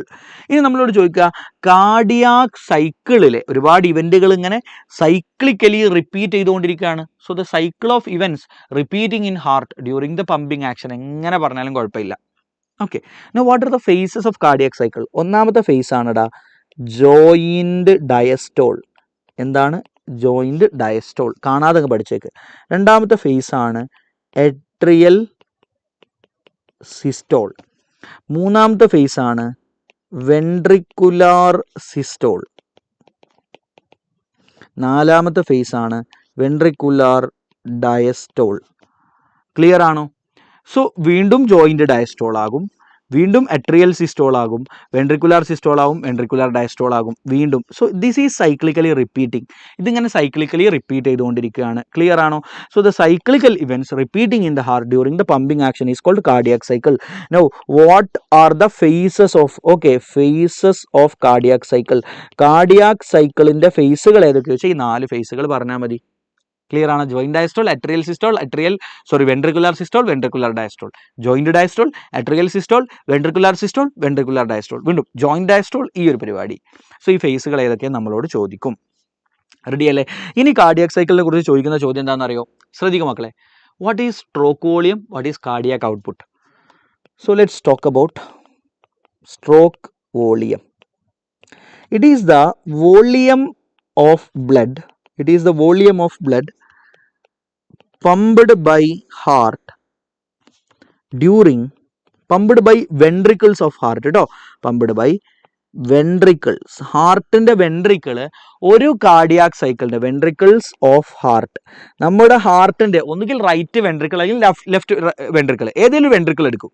Let's talk about right ventricle. നിങ്ങളുടെ ഹാർട്ടിൻ്റെ right ventricle ഓരോ cardiac സൈക്കിളിൻ്റെയും സമയത്ത് 70 ml ബ്ലഡിനെ pump ചെയ്യുന്നുണ്ട്. ഇനി ഹാർട്ടിൻ്റെ ലെഫ്റ്റ് വെൻട്രിക്കിൾ എടുത്തു, അയാളും ഓരോ സൈക്കിളിലും 70 ml ബ്ലഡിനെ പമ്പ് ചെയ്യുന്നുണ്ട്. That 70 ml is called cardiac output. So the volume of blood pumped by ventricles of heart during a cardiac cycle, during a cardiac cycle. Clear ആണോ? So that's equal to 70 ml. ഇനി അടുത്തതാണ് cardiac output. Cardiac output. So what is cardiac output? It is the volume of blood pumped by ventricles in a minute. അതായത് ഒരു cardiac സൈക്കിളിൻ്റെ സമയത്ത് right ventricle 70 ml ബ്ലഡിനെ pump ചെയ്യുന്നുണ്ട്, left വെൻട്രിക്കിളും അങ്ങനെ തന്നെ 70 ml പമ്പ് ചെയ്യുന്നുണ്ട്. എന്നാൽ ഒരു മിനിറ്റിൽ ഇവർ എത്ര പമ്പ് ചെയ്യും? ഒരു മിനിറ്റിൽ ഹാർട്ട് എത്ര തവണ ബീറ്റ് ചെയ്യുന്നുണ്ട് നോക്കിയാൽ മതി. ഹാർട്ട് റേറ്റ്, നമ്മുടെ നോർമൽ ഹാർട്ട് റേറ്റ് എന്ന് പറഞ്ഞാൽ അറൗണ്ട് 72 ആണ് പെർ മിനിറ്റ്. ഓക്കെ, 70 to 75 ഇടയിലാണ്, ഒരു 72 എടുക്കാം ആവറേജ്. അപ്പം അങ്ങനെ നമ്മൾ 72 എടുത്താൽ 72 × 70 ചെയ്താൽ മതി. ക്ലിയർ ആണോ? So the volume of blood pumped by ventricles of heart in a minute, ഒരു മിനിറ്റിൽ പമ്പ് ചെയ്യുന്ന അളവിനെയാണ് നമ്മൾ കാർഡിയാക് ഔട്ട്പുട്ട് എന്ന് പറയുക. So that's equal to 70 ml × 72. Okay, that is around 5 litre, ഒരു 5 ലിറ്റർ കിട്ടും ആവറേജ്. റെഡി അല്ലേ? ഇത് നമ്മളോട് ചോദിക്കുന്ന ചോദ്യമാണ്, what R 2 heart sounds produced during a cardiac cycle? Heart ഓരോ തവണയും ഇങ്ങനെ പമ്പ് ചെയ്യുന്ന ഈ ഒരു സമയത്ത് ശ്രദ്ധിക്കുക, 2 ഹാർട്ട് സൗണ്ട് ഉണ്ടാവുന്നുണ്ട്. First heart sound is called lub, രണ്ടാമത്തതാണ് ഡബ്ബ്. അതെങ്ങനെ തെറ്റിപ്പോവാതിരിക്കുക? ആദ്യ ഡബ്ബാണോ ആദ്യ ലെബാണോ എന്ന് നമുക്ക് സംശയം വരരുത്. അതിനുള്ളൊരു ഐഡിയ ഞാൻ പറഞ്ഞുതരാം. നമ്മളെപ്പോഴും പറയുന്ന കാര്യം എന്താ? ലവ് അറ്റ് ഫസ്റ്റ് സൈറ്റ് എന്നാ പറയുക അല്ലേ? Love at first site. ആദ്യം കാണുമ്പോൾ ലവ് ആണ്, പിന്നെ എന്നും കാണുമ്പോഴാണ് പണ്ടാരക്കാലി എന്നൊക്കെ നമുക്ക് തോന്നുക അല്ലേ? എന്ന് കാണുമ്പോഴാണ് പ്രശ്നം. ഇടയ്ക്കിടയ്ക്ക് എപ്പോഴും ആദ്യമായിട്ട് കാണുമ്പോൾ എന്തോ ഒരു നല്ലൊരു മോള് അല്ലേ, എന്തോ ഒരു കാക്കയാണേ എന്നൊക്കെ പറയാം നമ്മൾ. So that is like love at first sight. So അത് ഓർത്താൽ മതി, യു വോണ്ട് ഫോർഗെറ്റ്. അപ്പോൾ lub is the first heart sound. അങ്ങനെയല്ലേ മക്കളെ? What do you think? ആദ്യമായിട്ട് കാണുമ്പോൾ എന്തൊരു നല്ല മനുഷ്യൻ, എന്ത് നല്ല സ്വഭാവം എന്ന് അല്ലേ? പക്ഷെ കുറേ കഴിയുമ്പോൾ ഇയാളായിരുന്നോ നമ്മൾ കരുതും. സോ എനിവേ, സോ ലെബ് എന്ന് പറയുന്ന first heart sound. So this is first heart sound. So this first heart sound is produced due to closure of bicuspid valve and tricuspid valve. നമ്മുടെ ഹാർട്ടിൻ്റെ ബൈക്കസ്പിഡ് വാൾവും ട്രൈക്കസ്പിഡ് വാൾവും close ആകുന്നത് കാരണമാണ് first heart sound ഉണ്ടാവുന്നത്. അതാണ് ലെബ്. ഇനി dub എന്താ? That is second heart sound. It is produced due to closure of semi lunar valve. നമ്മുടെ ഹാർട്ടിലുള്ള മറ്റൊരു വാൾവാണ് സെമി ലൂണാർ വാൾവുകൾ. സെമി ലൂണാർ വാൾവുകൾ ക്ലോസ് ആകുന്നത് കാരണമാണ് എന്തുണ്ടാവുന്നത് കുട്ടികളെ? ഡബ് സൗണ്ട് ഉണ്ടാവുന്നത്. കുറേ നേരമായല്ലോ ഞാൻ ഇതിനകത്ത് കുറേ ക്ലാസ് എടുക്കുന്നുണ്ട്, കുറേ അലവലാദികൾ ഇതിനകത്ത് ഫുള്ള് വേറെന്തോ വർത്താനം. ഒന്ന് എണീറ്റ് പോടേ ദുരന്തങ്ങളെ. ഇതിനകത്ത് വന്നിട്ട് ഇങ്ങനെ കമൻ്റ് ഇട്ട് കളിക്കുക. ഈ പിള്ളേർ പഠിക്കാൻ വന്നത് എന്തിനാ അവർ ഉപദ്രവിക്കുന്നത്? ഞാൻ ഇന്നലെ ഫിസിക്സ് ലൈവിൽ മിനിഞ്ഞാന്ന് രാത്രി ഞാനൊന്ന് വെറുതെ നമ്മുടെ സ്റ്റാഫ് ഇരിക്കുന്നിടത്ത് ഇരുന്ന ഞാൻ അങ്ങനെ നോക്കുക, ആ പാവം ഐതയും പിന്നെ ഈ നമ്മൾ ആഷിഖ് സാറൊക്കെ നിന്ന് ക്ലാസ് എടുക്കുക പടപൊരുതുക രാത്രി 12 മണിക്ക്. കുറേ എണ്ണം ഉണ്ട് അതിൻ്റെ അടി വന്നിട്ട് അങ്ങനെ ഇരുത്. ഇത് നിനക്കെല്ലാം പോയി വേറെ വല്ല, ഞാനൊന്നും പറയുന്നില്ല, ഞാനും നിങ്ങളെല്ലാം പ്രായം കഴിഞ്ഞിട്ടല്ലേ വന്ന്. നമ്മൾക്ക് പഠിക്കാൻ താല്പര്യമില്ല എന്നുണ്ടെങ്കിൽ ഏതെങ്കിലും മൂലൊക്കെ പോയിരുന്നു വല്ല സിനിമ കാണുക, വെറുതെ ഇരിക്കുക, കിടന്നുറങ്ങി, എന്തെല്ലാം പണിയുണ്ട്. ബാക്കിയുള്ളവർ ഉപദ്രവിക്കാൻ വേണ്ടി എവിടെയെങ്കിലും കയറി ഇരിക്കുക, എന്നിട്ട് അങ്ങനെ കമന്റ് ബോക്സ് കിടന്ന് ചറ പറ. ഒരു മിനിമം ഉളുപ്പ് വേണ്ടോ? ഇവിടെ പഠിക്കാൻ വന്ന എന്തോരം കുട്ടികളുണ്ട്. കുറെ ആൾക്കാർക്ക് പരീക്ഷ കഴിഞ്ഞിട്ടുണ്ടാവും. നിങ്ങൾ ബാക്കിയുള്ളവരെ ശല്യം ചെയ്യുക കമന്റ് ബോക്സിൽ വന്നിട്ട്. ഓക്കെ, സീരിയസ്ലി നിങ്ങളെല്ലാവരും കൂടി സന്തോഷിപ്പിക്കാനൊന്നുമില്ല. ഈ കമന്റ് ബോക്സിൽ ഈ കുട്ടികൾ പഠിക്കാൻ വേണ്ടി വന്നതാണ്. ആ കുട്ടികൾ, ഞാൻ കമന്റ് ബോക്സിലേക്ക് നോക്കുന്നത്, ഞാൻ ചില കാര്യങ്ങൾ പറയുമ്പോൾ അവർക്ക് മനസ്സിലായിട്ടുണ്ടോ, മനസ്സിലായോ സാർ, മനസ്സിലായോ ഗൈസ് എന്നൊക്കെ ചോദിക്കുമ്പോൾ ലൈവ് വ്യൂസ് കൂടി. എന്തിനാ ലൈവ് വ്യൂസ് കൂടിയിട്ട്? ലൈവ് വ്യൂസ് കണ്ട ബോധമില്ലാത്തവൻ്റെ ഒന്നും ലൈവ് വ്യൂവിൽ, എൻ്റെ ലൈവിൽ വന്നിരിക്കേണ്ട ഒരു കാര്യമില്ല. എനിക്കിങ്ങനെ ലൈവിൽ കുറേ എണ്ണം വെറുതെ വന്ന് ശല്യം ചെയ്യാൻ വേണ്ടി ഇരിക്കണം എന്ന് എനിക്കൊരു നിർബന്ധമില്ല. ജീവിച്ച് ഇങ്ങനെയല്ല പോകേണ്ടത് സാറേ, ജീവിച്ച് പോകേണ്ടതെന്ന് പറയുന്നത് കമന്റ്, ജീവിച്ച് പോകേണ്ടത് ഇങ്ങനെയല്ല, മാന്യമായിട്ട് ജീവിക്കണം. ഒരു ലൈവ് ക്ലാസ്സിൻ്റെ ഇടയിൽ വന്നിട്ട് ഇങ്ങനെ കയറിയിട്ട് വെറുതെ കമന്റ് ഇട്ട്, ഒരു മിനിമം ഉളുപ്പ് വേണ്ടടാ. ഒരു മിനിമം ഉളുപ്പുണ്ടെങ്കിൽ ഒന്ന് പോ കേട്ടോ. ഇതൊക്കെ ഒരു മിനിമം മാന്യതയാണ്. സാർ ചാപ്റ്റർ ഫുൾ പഠിച്ചിട്ടുണ്ട്, ഇനി ലൈവ് അൾട്ടിമേറ്റ് നിങ്ങൾ പഠിച്ച ആളുകളാണെന്നുണ്ടെങ്കിൽ മാത്രം ചെയ്താൽ മതി കേട്ടോ. സോ കം ഹിയർ ഗൈസ്, വാ. സത്യം ഞാൻ പറഞ്ഞുതരാം, ഞാൻ നിങ്ങളോട് എപ്പം പറയാറില്ലേ, കുറേ കാലം കഴിഞ്ഞിട്ട് കുട്ടികളെ നല്ലോണം ലൈവ് ആണ് കുട്ടികൾ, നിങ്ങളുടെ സമയം ഞാൻ കളയുന്നില്ല. ഓക്കെ, നമുക്ക് നമ്മുടെ ഡിസ്കഷനിലേക്ക് തിരിച്ചു വന്നാലും ഞാൻ പറയാം, ഞാൻ എല്ലാ ലൈവിലും പറയുന്നതാണ്. ഒരു 10-20 കൊല്ലം കഴിയുമ്പോഴേ നിങ്ങളെ നാട്ടിലുണ്ടാവുമല്ലോ ജോലിയും കൂലിയൊന്നും ഇല്ലാതെ തെണ്ടി തേരോടി നടക്കുന്നത്. അയ്യോ എന്തെങ്കിലും ജോലി തരണേ ജീവിച്ചു പോകാൻ എന്നൊക്കെ പറഞ്ഞ് അങ്ങനെ നടക്കുന്ന ആൾക്കാരെ നിങ്ങൾ ഇപ്പോൾ കാണണമെങ്കിൽ കമന്റ് ബോക്സിൽ നോക്കിക്കോ. ആ കമന്റ് ബോക്സിൽ വെറുതെ ഇങ്ങനെ ബാക്കിയുള്ളവരെ ഇടങ്ങറാക്കി ഒരു ഉപകാരമില്ലാത്ത പണി ചെയ്യുന്ന കുറേ ടീമില്ലേ, ഇവന്മാർ ഒരു 10-20 കൊല്ലം കഴിഞ്ഞാൽ ജോലിയും കൂലിയൊന്നും കിട്ടുക. കാരണം എന്താ? ബോധമുള്ളവനെ രക്ഷപ്പെടുള്ളൂ ഈ ജീവിതത്തിൽ. അല്ലെങ്കിൽ പിന്നെ ലോട്ടറി അടിക്കണം, ലോട്ടറി അടിച്ചാലും ബോധമില്ലാത്തവൻ ആകെ തകർന്ന് തരിപ്പണായി പോകും. ഓക്കെ, സത്യം ഇവന്മാരെല്ലാം അങ്ങനെ നടക്കാനുള്ളവരാ. അതുകൊണ്ടാണ് ഈ ബാക്കിയുള്ളവരെ കിട്ടുന്ന സമയത്ത് എന്താ പറയുക, ശല്യം ചെയ്യാൻ വേണ്ടി മാത്രം വരുന്നത്. ജീവിതത്തിൽ അവനവന് പ്രൊഡക്റ്റീവായ വല്ലതും ചെയ്യുക, അതൊന്നും ചെയ്യാതെ ബാക്കിയുള്ളവർ ഉപദ്രവിക്കുന്ന anti social elements. Okay, I can't, ഇവരെ നമുക്ക് എൻ്റർടൈൻ ചെയ്യാൻ പറ്റൂല. Okay, that's why I told this much. കാരണം I was seeing this comments for a long time. കുറേ നേരമായിട്ട് ഇതന്നെ ഇതിനകത്ത് കാണുന്നത്. സോ ഗൈസ് നോക്ക്, the sequential events in the heart which are cyclically repeated is called cardiac cycle. What are the phases of cardiac cycle? നമ്മൾ already പറഞ്ഞല്ലേ, cardiac സൈക്കിളിന്റെ phases നമ്മൾ ഓൾറെഡി പറഞ്ഞല്ലോ. Joint diastole, atrial systole, ventricular diastole. കണ്ടൊരു ചോദ്യം അതാണ്. Then yes, അടുത്ത്, why do we call human heart myogenic? Because the normal functions of heart is regulated by nodal tissue. Now what is the role of SA node on human heart? എന്താ? It is the pacemaker of heart. ഹാർട്ടിന്റെ pacemaker അയാളാണ്. Okay, ഇനി SA node and AV node are the two nodal tissues in the heart. Discuss how these nodal tissues regulate the contractile activity of heart. അപ്പോൾ നമ്മൾ പറയാം SA node signal ഉണ്ടാക്കും, അത് AV നോഡിലേക്ക് എത്തും, AV ബണ്ടിലൂടെ പോയിട്ട് അങ്ങനെ വ്യത്യസ്ത ഭാഗങ്ങളിലേക്ക് എത്തും. അങ്ങനെയാണ് ഹാർട്ടിന്റെ കൺട്രാക്ഷൻ നടക്കുന്നത്, ഹാർട്ടിന്റെ പ്രവർത്തനം നടക്കുന്നത്. ആ കാർഡിയാക് സൈക്കിളിലെ ഫേസുകൾ ഇതൊക്കെയാണ്. സ്ട്രോക്ക് വോളിയം ഇന്നതാണ്, കാർഡിയാക് ഔട്ട്പുട്ട് ഇന്നതാണ്. ഈ കാര്യങ്ങളൊക്കെ 2 ഹാർട്ട് സൗണ്ട് ഉണ്ടാവുന്നുണ്ട്. ഈ പോയിന്റുകളൊക്കെ എഴുതി വെച്ചാൽ കംപ്ലീറ്റ് ഞാൻ ഈ പറഞ്ഞ കാര്യങ്ങളൊക്കെ കൂടി എഴുതി വെച്ചാൽ യു വിൽ ഗെറ്റ് 3 മാർക്ക്. ഹാർട്ടിൽ എന്തൊക്കെ കാര്യങ്ങളാണ് ഉണ്ടാവുക എന്ന് എഴുതി വെച്ചാൽ ക്ലിയർ അല്ലേ? ഇനി നോക്കൂ, ലബ് ഉണ്ടാവാനുള്ള കാരണം, ഡബ് ഉണ്ടാവാനുള്ള കാരണം, അത് 2 ചോദ്യമായി ചോദിച്ചിട്ടുണ്ട്. നിങ്ങൾക്ക് എന്താക്കാൻ പറ്റും? എഴുതി വെക്കാൻ പറ്റും. 2 മാർക്കിൻ്റെ ചോദ്യമാണ്. ക്ലിയർ അല്ലേ? ഇനി നമ്മുടെ ബോഡിയിലെ ബ്ലഡ് വെസൽസ് ഇതുവരെ ചോദിച്ചിട്ടില്ല കേട്ടോ. നമ്മുടെ ബോഡിയിലെ ബ്ലഡ് വെസൽസ് എടുത്താലേ ആർട്ടറി വെയിന് 2 എടുത്തു കഴിഞ്ഞാലും അതിന് ഏറ്റവും പുറത്തൊരു ലെയർ ഉണ്ട്, അതിന് നടുവിലൊരു സ്മൂത്ത് മസിൽ ലെയർ ഉണ്ട്. ഓക്കെ, ഉൾഭാഗത്ത് മറ്റൊരു ലെയർ ഉണ്ട്. 3 ലെയർ കാണാൻ പറ്റും. അതിൽ ആർട്ടറിനെയും വെയിനെയും എങ്ങനെ വേർതിരിക്കാം എന്ന് ചോദിച്ചാൽ ശ്രദ്ധിക്ക്, എപ്പോഴും ആർട്ടറിയുടെ ല്യൂമൻ എന്ന് പറഞ്ഞാൽ ഉള്ളിലുള്ള സ്പേസ് ചെറുതായിരിക്കും. വെയിനിൻ്റെ ഉള്ളിൽ വലിയ സ്പേസ് ആയിരിക്കും. വെയിനിലൂടെ ബ്ലഡ് ഒഴുകാൻ കുറേ സ്പേസ് ഉണ്ടാവും, ആർട്ടറി സ്പേസ് കുറവാണ്. പക്ഷെ നിങ്ങൾ വാളിൻ്റെ തിക്നെസ് നോക്കിയാൽ ഇതുവരെ ചോദിച്ചിട്ടില്ല കേട്ടോ, ചിലപ്പോൾ ചോദിച്ചേക്കാന്ന് പറഞ്ഞിട്ടാണ് ഞാൻ പഠിപ്പിക്കുന്നത്. വെയിനിൻ്റെ വാളിൻ്റെ തിക്നെസ് കുറവാണ്, ആർട്ടറിയുടെ വാളിൻ്റെ തിക്നെസ് വളരെ കൂടുതലാണ്. ഇമ്പോർട്ടൻ്റ് ഒന്നുമല്ല, ലീവ് ഇറ്റ്. അറിയില്ലെങ്കിൽ വിട്ടേക്ക്. ഇതുവരെ പഠിച്ചിട്ടില്ലെങ്കിൽ ഇത് പുതിയതായിട്ട് ഇനി പഠിക്കണ്ട, ഒഴിവാക്കിക്കാള്, no problem. Let's talk about E C G. ഈ ചാപ്റ്ററിൽ രണ്ടാമത് ഏറ്റവും കൂടുതൽ തവണ ചോദ്യം ചോദിച്ചൊരു ഭാഗമാണ് E C G. So what is E C G? It is, ഇതിൻ്റെ ഡെഫിനിഷനും ചോദിക്കൂട്ടോ.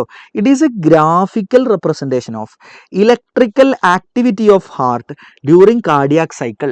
ഒരു കാർഡിയാക് സൈക്കിളിൻ്റെ സമയത്ത് ഹാർട്ടിൽ ഉണ്ടാകുന്ന ഇലക്ട്രിക്കൽ ആക്ടിവിറ്റികളെ നമ്മളൊരു ഗ്രാഫ് രൂപത്തിൽ റെപ്രസെൻറ്റ് ചെയ്യുന്നതിനെയാണ് ഇ സി ജി എന്ന് പറയുക. So it is a graphical representation of electrical activity of heart during a cardiac cycle. Cardiac സൈക്കിളിൻ്റെ സമയത്ത് ഹാർട്ടിൽ ഉണ്ടാകുന്ന ഇലക്ട്രിക്കൽ ആക്ടിവിറ്റി ഒരു ഗ്രാഫ് രൂപത്തിൽ റെപ്രസെൻറ്റ് ചെയ്താൽ that is called E C G. And the machine used for ECG is called electrocardiograph. Clear ആണോ? ആ ECG നമുക്ക് കിട്ടുന്ന ആ ഒരു ഡയഗ്രാം, ആ ഒരു ഷീറ്റിൽ നമുക്ക് ഇങ്ങനെ വരവരായിട്ട് കിട്ടൂലേ, that is called electrocardiogram. Okay, അതിനെ നമ്മൾ വിളിക്കുന്ന പേരാണ് ഇലക്ട്രോകാർഡിയോഗ്രാം. ക്ലിയർ അല്ലേ കുട്ടികളെ? അതാണ് നമ്മൾ ECG ഇലക്ട്രോകാർഡിയോഗ്രാം എന്ന് പറയുന്നത്. The machine is electrocardiograph. ഇനി ആ ECG, ഒരു നോർമൽ ECG വരക്കാനും ചോദിക്കും. വരച്ചത് മാർക്ക് ചെയ്യാൻ മാത്രമല്ല, വരക്കാനും ചോദിക്കും. പഠിച്ചേ കേട്ടോ. P വേവ് ഉണ്ടാവും, QRS ഉണ്ടാവും, T വേവ് ഉണ്ട്. P wave, QRS, T wave. Okay, P, QRS, T ഇങ്ങനെ വരച്ചു കൊടുത്താൽ മതി. വരക്കാനും ചോദിക്കും. ഇതിൽ ഓരോ വേവും എന്തിനെയാണ് റെപ്രസെൻ്റ് ചെയ്യുന്നത്? So P wave represents depolarisation of atrium. നമ്മുടെ എട്രിയത്തിൻ്റെ ഡീപോളറൈസേഷനെയാണ് ഇയാൾ റെപ്രസെൻ്റ് ചെയ്യുന്നത്. ഓക്കെ, എട്രിയ എന്ന് പറയാം. റൈറ്റ് എട്രിയവും ലെഫ്റ്റ് എട്രിയവും. എട്രിയം എന്നതിൻ്റെ പ്ലൂരലാണ് എട്രിയ. അതിൻ്റെ ഡീപോളറൈസേഷനെയാണ് P വേവ് റെപ്രസെൻ്റ് ചെയ്യുന്നത്. That lead to contraction of right and left atrium. That is atrial കൺട്രാക്ഷനിലേക്കാണ് അത് നയിക്കുക. ക്ലിയർ അല്ലേ? Now QRS complex, it represents ventricular, നമ്മുടെ രണ്ട് വെൻട്രിക്കിളിൻ്റെയും ഡീപോളറൈസേഷനെയാണ് ഇയാൾ റെപ്രസെൻ്റ് ചെയ്യുന്നത്. അങ്ങനെ വെൻട്രിക്കിളിന് ഡീപോളറൈസേഷൻ ഉണ്ടായാൽ that lead to ventricular contraction. അത് വെൻട്രിക്കിളിൻ്റെ കൺട്രാക്ഷനിലേക്ക് നയിക്കും. And what is this? This is T wave. It represents ventricular repolarization. D അല്ല, ദിസ് ഈസ് റീപോളറൈസേഷൻ. വെൻട്രിക്കിളിന് ഡീപോളറൈസേഷൻ നടന്ന കൺട്രാക്ഷൻ ആണ്. ബട്ട് റീപോളറൈസേഷൻ നടന്ന that lead to ventricular relaxation അല്ലെങ്കിൽ വെൻട്രിക്കുലാർ ഡയസ്റ്റോൾ. കൺട്രാക്ഷൻ എന്നതിന് പകരം നിങ്ങൾക്ക് ഡയസ്റ്റോൾ എന്ന് പറയാം. Ventricular diastole. ഡയസ്റ്റോൾ എന്ന് പറഞ്ഞാൽ റിലാക്സേഷൻ. കൺട്രാക്ഷൻ നമുക്ക് സിസ്റ്റോൾ എന്ന് പറയാം. ക്ലിയർ ആണോ ഗൈസ്? കൺട്രാക്ഷനെ നമ്മൾ സിസ്റ്റോൾ എന്നാണ് പറയാം. സിസ്റ്റോൾ. ഓക്കെ, റെഡിയാണോ? അപ്പോൾ ഇതൊരു ഷുവർ ക്വസ്റ്റ്യൻ ആണ്. വ്യത്യസ്ത വേവുകൾ, ആ വേവുകൾ എന്തിനെയാണ് റെപ്രസെൻ്റ് ചെയ്യുക? ഇനി നമ്മളോട് ചോദിക്കുന്ന അടുത്ത ചോദ്യമാണ് mention the clinical significance of ECG. 4 മാർക്കും ചോദ്യം. What is ECG? Graphical representation of electrical activity of heart. Draw standard ECG. വ്യത്യസ്ത വേവുകൾ മാർക്ക് ചെയ്യുക, അതിൻ്റെ ഫംഗ്ഷൻ എഴുതുക. പിന്നെ ക്ലിനിക്കൽ സിഗ്നിഫിക്കൻസ് എന്താണെന്ന് ചോദിച്ചിട്ടുണ്ട്. What is the clinical significance of ECG? To detect disorders of heart. ഹാർട്ടിൻ്റെ വ്യത്യസ്ത ഡിസോർഡറുകൾ, ഹാർട്ടിന് എന്തെങ്കിലും പ്രശ്നം ഉണ്ടോ എന്ന് അറിയാൻ നമ്മൾ ആര് സഹായിക്കുന്ന കുട്ടികളെ? ECG സഹായിക്കുന്നുണ്ട്. ക്ലിയർ അല്ലേ? നൗ ഇതൊന്നും നമുക്ക് ആവശ്യമില്ല. Now let's talk about disorders. എടാ ലുക്കുമാനെ, ഒരു മൊബൈൽ ടിപ്സ് എന്തോ പറയുന്ന ഒരു ചങ്ങായി കുറേ നേരമായി CS എന്ന് പറഞ്ഞാൽ തീ ഇട്ടുകൊണ്ടേ ഇരിക്കുന്നുണ്ട്. ഇവൻ്റെ വീട്ടിൽ തീ കത്തിപ്പിടിച്ചു എന്നാണ് തോന്നുന്നു. ഒന്ന് ബ്ലോക്ക് ചെയ്തേക്കാ ചങ്ങായിനെ കേട്ടോ. Okay guys, let's talk about disorders. കുറേ നേരം ഇവന് പ്രാന്തായി പോയതാ തോന്നടാ. എത്ര സമയമായി എന്നറിയും ഇതിനകത്ത് ഒരേ സാധനം ഇങ്ങനെ കമൻറ്റ് ചെയ്തുകൊണ്ടിരിക്കുക. ഓക്കെ, ഇല്ലല്ല, സിസ്റ്റോളിൻ്റെയും ഡയസ്റ്റോളിൻ്റെയും ഡെഫിനിഷൻ ഒന്നും ചോദിക്കൂല. എന്തൊക്കെ ടൈപ്പ് മനുഷ്യന്മാരല്ലേ. ഞാൻ ശരിക്കും സൈക്കോകളെ കാണണമെങ്കിൽ ലൈവ് തുടങ്ങിയതിൻ്റെ ശേഷം എന്തൊക്കെ ടൈപ്പ് സൈക്കോകളാ ഒക്കെ. ഓക്കെ ശരി. ആ ചാപ്റ്റർ കഴിഞ്ഞടാ മക്കളെ. ഇനി ഡിസോർഡേഴ്സ്, പലതരം ഡിസോർഡർ ഉണ്ട്. പക്ഷെ നമ്മളോട് മെജോറിറ്റി സാധാരണ ചോദിക്കാറ് എന്താണ് ഹൈപ്പർ ടെൻഷൻ, എന്താണ് കൊറോണറി ആർട്ടറി ഡിസീസ്, എന്താണ് ആൻജൈന. ഇത് മൂന്നുമാണ് ഞാൻ സാധാരണ ചോദിച്ച് കണ്ടിട്ടുള്ളത്. അതുകൊണ്ട് ഞാൻ ഇത് മൂന്നുമാണ് പഠിപ്പിക്കാൻ പോകുന്നത്. ഇനി മറ്റേതെങ്കിലും ചോദിച്ചാൽ അയ്യോ സാറ് പറഞ്ഞിട്ടാണ് ഞങ്ങൾ മറ്റേ പഠിക്കാത്തതെന്നൊന്നും പറയരുത് കേട്ടോ. സാറിൻ്റെ അപ്പനല്ല ചോദ്യ പേപ്പർ ഇടുന്നത്. ബട്ട് കഴിഞ്ഞ കുറേ വർഷത്തെ ക്വസ്റ്റ്യൻസ് നമ്മൾ നോക്കിയാൽ കാണാൻ പറ്റും ഇത് മൂന്നേ സാധാരണ ചോദിക്കാറുള്ളൂ. Okay, so what is hypertension? അതറിയണമെങ്കിൽ നമ്മുടെ നോർമൽ ബി പി, നമ്മുടെ നോർമൽ ബ്ലഡിൻ്റെ പ്രഷർ എത്രയെന്ന് അറിയണം. That is 120/80. ഇതാണ് നമ്മുടെ normal B P. If B P is more than 140/90 അല്ലെങ്കിൽ അതിൻ്റെ മുകളിലേക്കോ ബി പി വന്നാൽ that is called hypertension. Clear ആണോ? So if B P more than 140/90 that is called hypertension. What is normal B P? 120/80. Clear അല്ലേ? ഇനി ഇങ്ങനെ hyper tension വന്നാൽ ഏതൊക്കെ അവയവങ്ങളെയാണ് ബാധിക്കുക എന്ന് ചോദിക്കും. So it affect your brain, ബ്രെയിനിനെ ബാധിക്കും. ഇറ്റ് അഫക്റ്റ് യുവർ കിഡ്നി, കിഡ്നിയെ ബാധിക്കും. It affect your heart. ഞങ്ങൾക്ക് സാധാരണ ഒരു പേഷ്യൻറ്റ് നല്ല ബി പി ആയിട്ട് വന്നാലോ ECG എടുപ്പിക്കും. കാരണം ഹാർട്ടിന് എന്തെങ്കിലും ചേഞ്ച് ഉണ്ടായിട്ടുണ്ടോ എന്ന് നോക്കും. ECG നമ്മളിങ്ങനെ നോക്കിയാലേ നമ്മൾ പി വേവ് ഇതാ നമ്മൾ QRS ഇങ്ങനെ ആയിട്ടുണ്ടാവും. QRSൻ്റെ വലിപ്പം അങ്ങോട്ട് കൂടിയിട്ടുണ്ടാവും. QRS മേലെത്തിയിട്ടുണ്ടാവും. അപ്പോൾ നമുക്ക് മനസ്സിലായി ഇയാളുടെ വെൻട്രിക്കിളിന് വലിപ്പം കൂടിയിട്ടുണ്ട്. ബി പി കൂടിയത് കാരണം പിന്നെ വെൻട്രിക്കുലാർ ഹൈപ്പർട്രോഫി ഉണ്ടായിട്ടുണ്ട് എന്ന് പറയും. അപ്പോൾ നമ്മൾ മരുന്ന് തുടങ്ങും. അതായത് ബി പി കൂടി ഞങ്ങളെ ഹാർട്ടിനെ ബാധിക്കും. അപ്പോൾ ബി പി മെയിൻലി ബാധിക്കുന്ന ഭാഗങ്ങളാണ് ബ്രെയിന്, കിഡ്നി, ഹാർട്ട്. ക്ലിയർ ആണോ ഗൈസ്? ഓക്കെ, സെറ്റേഷ് ആണോ? So what is normal B P? 120/80. If B P is more than 140/90 that is called hypertension. ഏതൊക്കെ അവയവങ്ങളെ ബാധിക്കുക അങ്ങനെ തന്നെ പരീക്ഷയ്ക്ക് ചോദിക്കും. അതുകൊണ്ട് ഞാൻ പഠിപ്പിച്ചിരുന്നു brain, kidney, heart. It affect brain, kidney and heart. അടുത്തത് what is coronary artery disease or atherosclerosis? ഇത് മനസ്സിലാവുന്നുണ്ടോ? നമ്മളെ സ്റ്റാഫിനോട് ഞാൻ ഫുള്ള് ബ്ലാക്കിലാക്കാൻ പറഞ്ഞപ്പോൾ അവൾ ബ്ലാക്കിലാക്കി കളഞ്ഞതാ. ആക്ച്വലി നിങ്ങളുടെ ഹാർട്ടിൻ്റെ മസിലുകൾക്ക് ബ്ലഡ് കൊടുക്കുന്ന രക്തക്കൊഴലുകളെ നമ്മൾ വിളിക്കുന്ന പേരാണ് കൊറോണറി ആർട്ടറി. അപ്പോൾ ഇത് കൊറോണറി ആർട്ടറി ആണെന്ന് ഇമാജിൻ ചെയ്യൂ. ഹാർട്ടിൻ്റെ മസിലുകളിലേക്ക് ബ്ലഡ് കൊടുക്കുന്ന ആർട്ടറി, അതാണ് കൊറോണറി ആർട്ടറി. ഈ കൊറോണറി ആർട്ടറിയുടെ ഉൾഭാഗത്ത് കാൽഷ്യം, ഫാറ്റ്, ഫൈബ്രസ് ടിഷ്യൂ ഒക്കെ കൂടെ അടിഞ്ഞുകൂടുക, കൊളസ്ട്രോൾ ഒക്കെ കൂടെ അടിഞ്ഞുകൂടുക. ഈ ഒരു അവസ്ഥയാണ് അത്തിറോസ്ക്ലിയറോസിസ് എന്ന് പറയുന്നത്. So what is atherosclerosis? അപ്പോൾ എന്താ പ്രശ്നം? എന്താ? ഇതിലൂടെ ബ്ലഡിന് ഫ്ലോ ചെയ്യാൻ സ്ഥലമില്ല. ക്ലിയർ ആണോ? So accumulation. So guys look, this is coronary artery disease, also called coronary artery disease is also called atherosclerosis. So that is accumulation of cholesterol, fat, calcium and fibrous tissue in the lumen of coronary arteries. coronary ആർട്ടറികളുടെ ല്യൂമൻ്റെ ഉള്ളിൽ ഇതൊക്കെ അടിഞ്ഞുകൂടുന്ന അവസ്ഥ. Clear അല്ലേ? അപ്പോൾ അതിലൂടെ മര്യാദക്ക് ബ്ലഡിന് flow ചെയ്യാൻ പറ്റൂല. Now what is angina? Angina is otherwise called angina pectoris. So that is acute chest pain. ചെസ്റ്റിന് ഭയങ്കര വേദന ഉണ്ടാവുക when no enough oxygen reaching heart muscle. നിങ്ങളുടെ ഹാർട്ട് മസിലുകളിലേക്ക് വേണ്ടത്ര ഓക്സിജൻ കിട്ടുന്നില്ലെങ്കിൽ നിങ്ങൾക്ക് നല്ല ചെസ്റ്റിന് പെയിൻ വരും. That is called angina. Clear അല്ലേ കുട്ടികളെ? It is a chest pain when no enough oxygen reaches heart muscle.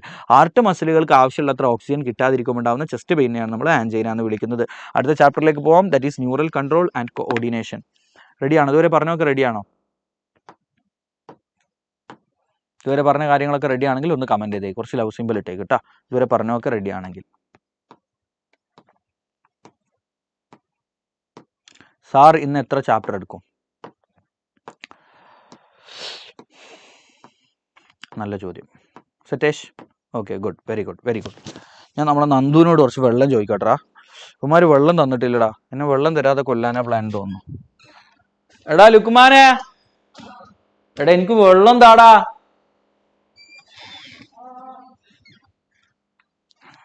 Okay എടാ, ഞാൻ വെള്ളം ചോദിച്ചിട്ടുണ്ട്. വെള്ളം വരുമെന്ന് നമുക്ക് പ്രതീക്ഷിക്കാം.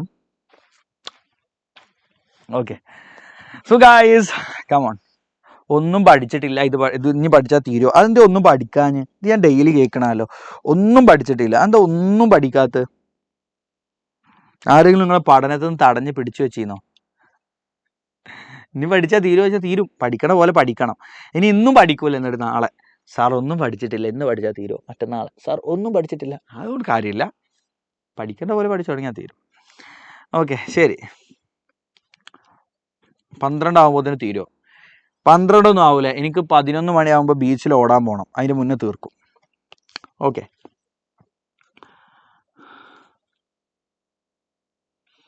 So look guys, ശരി വാ വാ വാ, ഇനി നമ്മൾ നേരെ അടുത്ത ചാപ്റ്ററിലേക്ക് പോകുന്നത് that is neural control and coordination. ഭയങ്കര സിമ്പിൾ ചാപ്റ്റർ. ഇതിനകത്ത് ആദ്യം തന്നെ നമുക്ക് പഠിക്കാനുള്ള എന്താ, നമ്മുടെ ന്യൂറൽ സിസ്റ്റത്തിന്റെ ക്ലാസിഫിക്കേഷൻ ആണ്. ഹ്യൂമൻ നെർവസ് സിസ്റ്റത്തെ നമ്മൾ 2 ഗ്രൂപ്പായിട്ട് ഡിവൈഡ് ചെയ്തിട്ടുണ്ട്. ഏതൊക്കെയാണ് മക്കളെ? ദാറ്റ് ഈസ്, നിങ്ങൾക്ക് ഇത്രയേറെ ഓർമ്മ ഉണ്ടായില്ല അല്ലേ? That is central nervous system and peripheral nervous system. 2 ഗ്രൂപ്പാക്കി. So that is central nervous system and peripheral nervous system. Okay, so look, central nervous system എന്ന് പറഞ്ഞാൽ എന്താ? That is our brain and spinal cord. ഇത് രണ്ടുമാണത്. നമ്മുടെ ബ്രെയിന്, spinal cord, അവിടെയുള്ള എല്ലാ ന്യൂറോണുകളെയും കൂടി ഒന്നിച്ചാണ് നമ്മൾ സെൻട്രൽ നെർവസ് സിസ്റ്റം എന്ന് പറയാം. What is peripheral nervous system? It is all other neurons. നമ്മുടെ ബോഡിയിലുള്ള ബാക്കി എല്ലാ ന്യൂറോണുകളെയും കൂടി ഒന്നിച്ച് പെരിഫറൽ നെർവസ് സിസ്റ്റം എന്ന് വിളിക്കാം. ഇനി പെരിഫറൽ നെർവസ് സിസ്റ്റത്തെ നമ്മൾ വീണ്ടും 2 ഗ്രൂപ്പ് ആക്കിയിട്ടുണ്ട്. That is somatic nervous system and autonomic nervous system. ഏതൊക്കെയാണ്? Somatic and autonomic nervous system. Somatic nervous system include all nerves അല്ലെങ്കിൽ ന്യൂറോൺസ്, എങ്ങനെ പറഞ്ഞാലും കുഴപ്പമില്ല, which are connected to your voluntary organs. നിങ്ങളുടെ ശരീരത്തിൽ വോളണ്ടറി പറഞ്ഞാൽ നമ്മുടെ ഇഷ്ടത്തിന് പ്രവർത്തിക്കുന്ന അവയവങ്ങൾ. നമ്മുടെ വോളണ്ടറി ഓർഗൻസിലേക്ക് കണക്റ്റ് ആയിട്ടുള്ള എല്ലാ ന്യൂറോണുകൾ അവരൊന്നിച്ചാണ് നമ്മൾ സൊമാറ്റിക് നെർവസ് സിസ്റ്റം എന്ന് വിളിക്കുക. It constitute all neurons which are connected to voluntary organs. അതേ സമയത്ത് നമ്മുടെ ഇൻവോളണ്ടറി ഓർഗാനുകൾ, നമ്മുടെ ഹാർട്ട്, നമ്മുടെ ഇൻഡസ്റ്റൈന്, സ്റ്റൊമക്ക്, ഇതൊക്കെ ഇൻവോളണ്ടറി ആണ്. യൂറിനറി ബ്ലാഡർ അല്ലേ? അത് ഇൻവോളണ്ടറി ഓർഗൻസിലേക്ക് കണക്റ്റ് ആയ ന്യൂറോണുകളെയാണ് ഓട്ടോണോമിക് നെർവസ് സിസ്റ്റം എന്ന് വിളിക്കുക, which are connected to involuntary organs. ഇനി ഓട്ടോണോമിക് നെർവസ് സിസ്റ്റം നമ്മൾ വീണ്ടും 2 ഗ്രൂപ്പ് ആക്കിയിട്ടുണ്ട്. That is sympathetic neural system എന്നും പാരാസിമ്പതറ്റിക് ന്യൂറൽ സിസ്റ്റം എന്നും. എന്തൊക്കെയാണ്? Sympathetic and parasympathetic neural system. So look, നിങ്ങൾ പെട്ടെന്ന് പേടിക്കുന്ന സമയത്ത്, നിങ്ങളൊരു ഫ്രൈറ്റ്, നിങ്ങൾക്ക് പേടി വരിക, അല്ലെങ്കിൽ ഫൈറ്റ്, നിങ്ങൾ യുദ്ധം ചെയ്യുക, അല്ലെങ്കിൽ ഫ്ലൈറ്റ് എന്ന് പറഞ്ഞാൽ പറക്കുക എന്നല്ല, കണ്ട വഴി ഓടുക പേടിച്ചിട്ട്. ഈ സമയത്തൊക്കെ നിങ്ങളുടെ ബോഡിയിൽ ആക്റ്റീവ് ആവുന്ന, നിങ്ങളുടെ ബോഡിയിൽ സിഗ്നൽസിനെ ട്രാൻസ്മിറ്റ് ചെയ്യുന്ന ന്യൂറോണുകളെ മൊത്തത്തിലാണ് നമ്മൾ സിമ്പതറ്റിക് നെർവസ് സിസ്റ്റം എന്ന് വിളിക്കുക. So it is the nervous system of freight, fight and flight. Freight, fight, flight. അപ്പോൾ നമ്മൾ പേടിക്കുന്ന സമയത്ത്, അല്ലെങ്കിൽ നമ്മൾ ഫൈറ്റ് ഒക്കെ ചെയ്യുമ്പോൾ നമ്മുടെ ഹാർട്ട് റേറ്റ് കൂടും, നമ്മുടെ റെസ്പിറേറ്ററി റേറ്റ് കൂടും, നമ്മൾ സ്വെറ്റ് ചെയ്യാൻ തുടങ്ങും അല്ലേ, നമ്മുടെ അലേർട്ട്നെസ് കൂടും. So that is by this neurons. ഈ ന്യൂറോണുകളിലൂടെ സിഗ്നൽ വരുന്നതുകൊണ്ടാണ്. ഇനി നമ്മൾ റെസ്റ്റ് എടുക്കുമ്പോൾ, അതുപോലെ നമ്മുടെ ബോഡി ഡൈജഷൻ നടക്കാനൊക്കെ സഹായിക്കുന്ന ന്യൂറോണുകൾ, നമ്മൾ റെസ്റ്റ് എടുക്കുമ്പോൾ നമ്മുടെ ബോഡിയിൽ എന്താ സംഭവിക്കുക? ഹാർട്ട് റേറ്റ് കുറയുക, റെസ്പിറേറ്ററി റേറ്റ് കുറയുക. അപ്പോൾ നമ്മുടെ റെസ്റ്റ് എടുക്കുന്ന സമയത്ത് നമ്മുടെ ബോഡിയിൽ ആക്റ്റീവ് ആവുന്ന ന്യൂറോണുകൾ, they together form parasympathetic nervous system. So that's why it is the nervous system of rest and digest. It is the nervous system of rest and digest. അപ്പോൾ ഇതാണ് ക്ലാസിഫിക്കേഷൻ. സെറ്റാണോ? സെൻട്രൽ, പെരിഫറൽ തന്നെ somatic, autonomous തന്നെ sympathetic, parasympathetic. ഇത് നമ്മളോട് ചോദിക്കാൻ സാധ്യത വളരെ കൂടുതലാണ്, പല തവണ ചോദിച്ചിട്ടുണ്ട്. ക്ലിയർ അല്ലേ? ഇനി നോക്കിട്ടോ, നമുക്ക് തൽക്കാലം നമ്മുടെ സൊമാറ്റിക് നെർവസ് സിസ്റ്റം എടുക്കാം.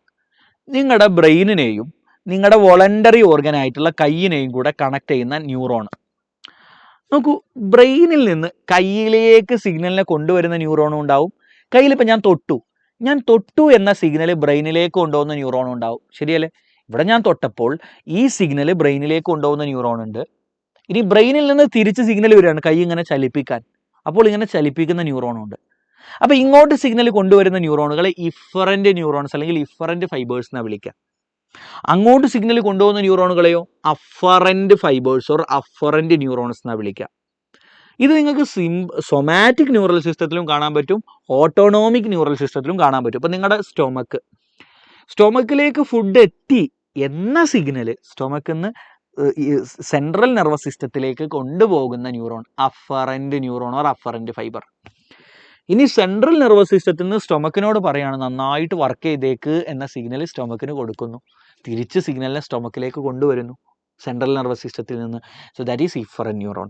ക്ലിയർ അല്ലേ? അപ്പോൾ നമ്മുടെ ബോഡിയിൽ മൊത്തത്തിൽ ന്യൂറോണുകൾ നമുക്ക് അഫറൻറ്റ് ന്യൂറോണുകളെന്നും ഇഫറൻറ്റ് ന്യൂറോണുകളെന്നും ക്ലാസിഫൈ ചെയ്യാം. അത് സൊമാറ്റിക്കിലായാലും കുഴപ്പമില്ല, ഓട്ടോണോമിക്കിലായാലും കുഴപ്പമില്ല, അത് പഠിച്ചാൽ മതി. സോ നമ്മുടെ ബോഡിയിലെ ന്യൂറോണുകളെ ജനറലി നമുക്ക് അഫറൻറ്റ് ന്യൂറോണുകളെന്നും ഇഫറൻറ്റ് ന്യൂറോണുകളെന്നും ക്ലാസിഫൈ ചെയ്യാം. അഫറൻറ്റ് എന്ന് പറഞ്ഞാൽ അങ്ങോട്ട് സെൻട്രൽ നെർവസ് സിസ്റ്റത്തിലോട്ട്. So they carry signals from organs to CNS. അവയവങ്ങളിൽ നിന്ന് CNSലേക്ക് സിഗ്നലിനെ കൊണ്ടുപോകുന്നു. ഇഫറൻറ്റ് എന്ന് പറഞ്ഞാൽ they carry signals from CNS to periphery. CNSൽ നിന്ന് അവയവങ്ങളിലേക്ക് ഇങ്ങോട്ട് സിഗ്നലിനെ കൊണ്ടുവരുന്നു. Very good. അപ്പോൾ നോക്കടാ, ഈ ഒരു ക്ലാസിഫിക്കേഷൻ ഇതാണ് ചോദിച്ച് കണ്ടിട്ടുള്ളത് കേട്ടോ. ഈ ഒരു ക്ലാസിഫിക്കേഷൻ 2 മാർക്കിന് ചോദിച്ചതാണ്. ഇത് നമുക്ക് ഇതിനകത്ത് പഠിക്കാനുള്ളത് ന്യൂറോണിൻ്റെ സ്ട്രക്ചറാണ്. ന്യൂറോണിന് എന്തൊക്കെയുള്ളത് മക്കളെ? ന്യൂറോണിന് സെൽ ബോഡി ഉണ്ട്, പിന്നെന്താ ഉള്ളത്? ആക്സോൺ ഉണ്ട് അല്ലേ? ആക്സോണിൻ്റെ കുറേ ബ്രാഞ്ചുകളുണ്ട്. സെൽ ബോഡിയിൽ നിങ്ങൾക്ക് ഇങ്ങനത്തെ കുറേ ബ്രാഞ്ചുകൾ കാണാൻ പറ്റും. സെൽ ബോഡിയിൽ കുറേ ഗ്രാനുലാർ സ്ട്രക്ചറുകൾ കാണാൻ പറ്റും. They are called Nissl's granules. അവർ നമ്മൾ വിളിക്കുന്ന പേരാണ് നിസിൽസ് ഗ്രാന്യൂൾസ്.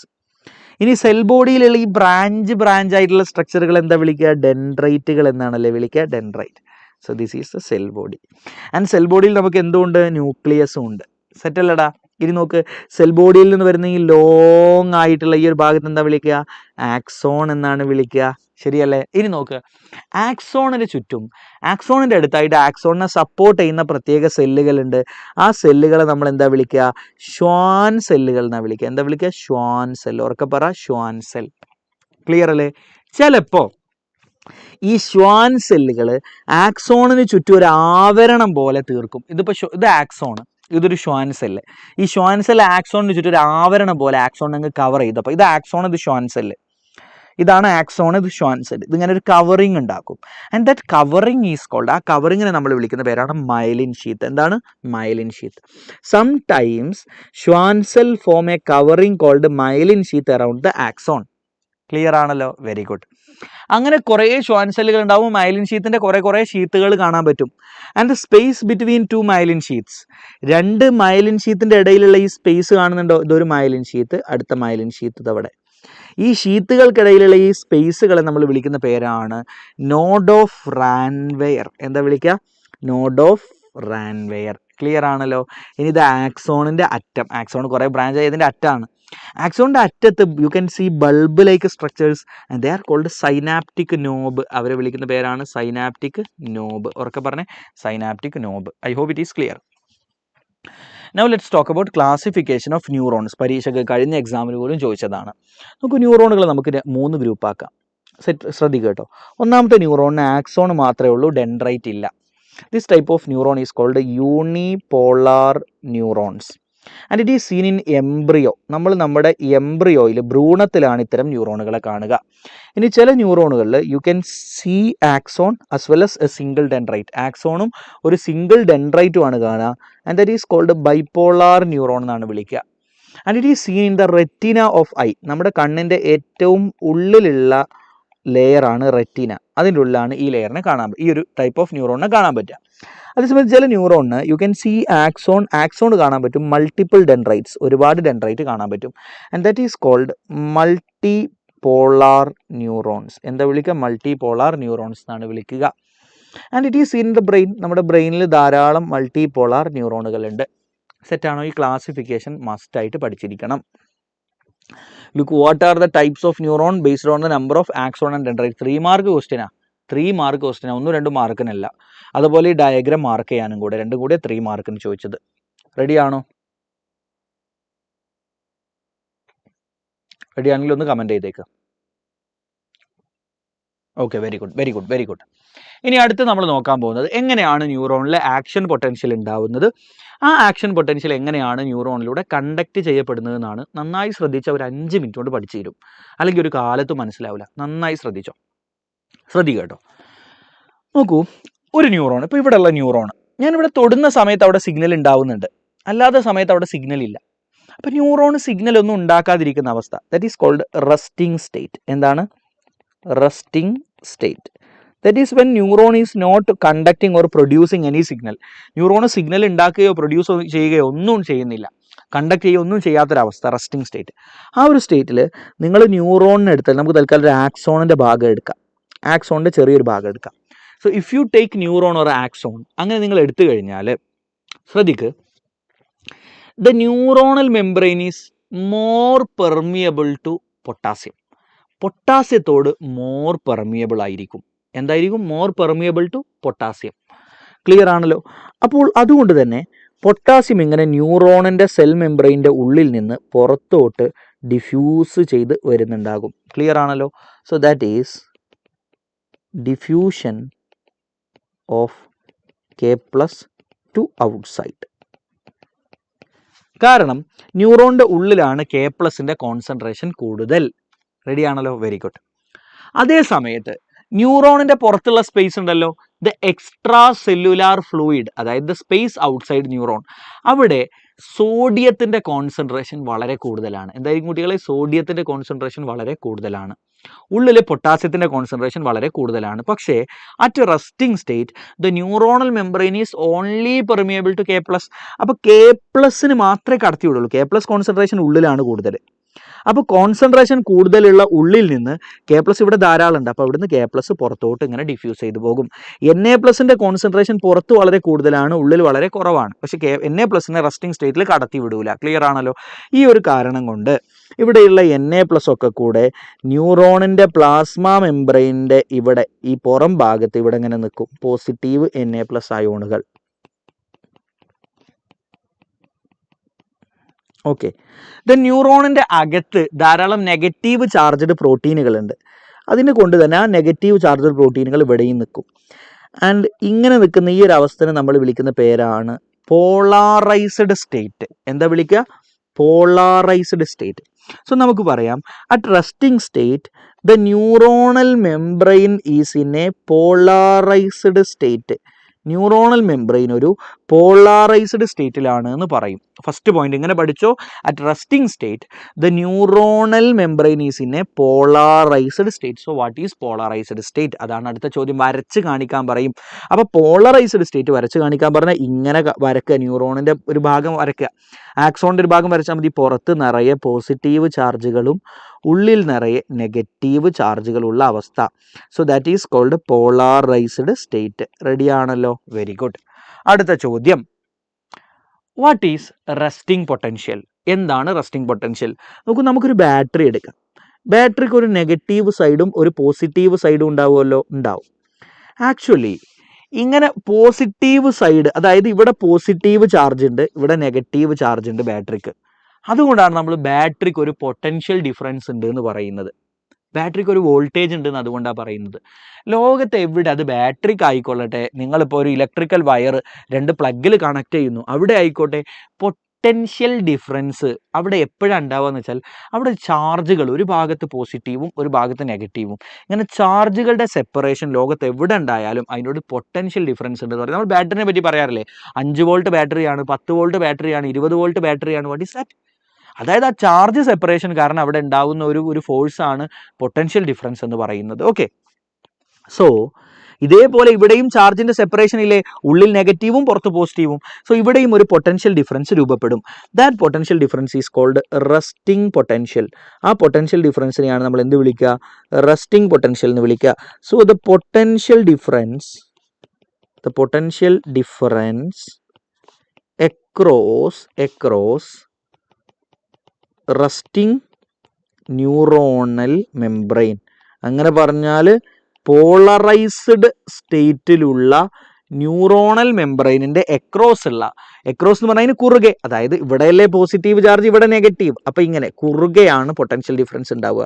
ഇതിന്റെ എക്രോസ്, ഇതിനെ ക്രോസ് ചെയ്തുകൊണ്ട് ഇങ്ങനെയാണ് potential difference. Okay. So the potential difference across resting neuronal membrane is called, അതായത് polarised neuronal membrane is called resting potential. ഇങ്ങനെ റെസ്റ്റിംഗ് പൊട്ടൻഷ്യൽ ഉണ്ടാവാനുള്ള കാരണക്കാരൻ ആരാന്ന് അടുത്ത ചോദ്യം. എന്തുകൊണ്ടാണ് ഇങ്ങനെ ന്യൂറോണിന്റെ ചുറ്റും ചാർജുകൾ നിരനിന്നതെന്ന് അറിയോ? It is due to this K plus ഇഫ്ലക്സ്.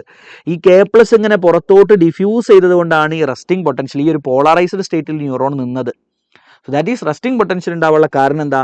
K plus പുറത്തോട്ട് ഡിഫ്യൂസ് ചെയ്യുന്നതാണ്. ക്ലിയർ അല്ലേ? So resting potential is generated due to, എന്തുകൊണ്ടാണ് റെസ്റ്റിംഗ് പൊട്ടൻഷ്യൽ ജനറേറ്റ് ചെയ്തത്? ഡ്യൂ ടു കെ പ്ലസ് പുറത്തോട്ട് ഡിഫ്യൂസ് ചെയ്യല്ലേ, അതിനെ നമ്മൾ വിളിക്കുന്ന പേരാണ് ഇഫ്ലക്സ്. എന്താടാ? ഇഫ്ലക്സ് കേട്ടോ. K plus efflux. ഉറക്കെ പറഞ്ഞേ, എന്തുകൊണ്ടാണ് മക്കളെ? A plus ഇഫ്ലക്സ്.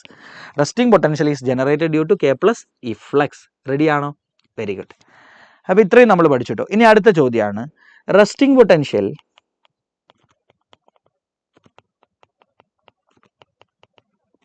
is maintained by action of, ആരുടെ ആക്ഷൻ കാരണമാണ് റെസ്റ്റിംഗ് പൊട്ടൻഷ്യൽ മെയിൻറ്റെയിൻ ചെയ്യപ്പെടുന്നത് എന്നാണ് അടുത്ത ചോദ്യം.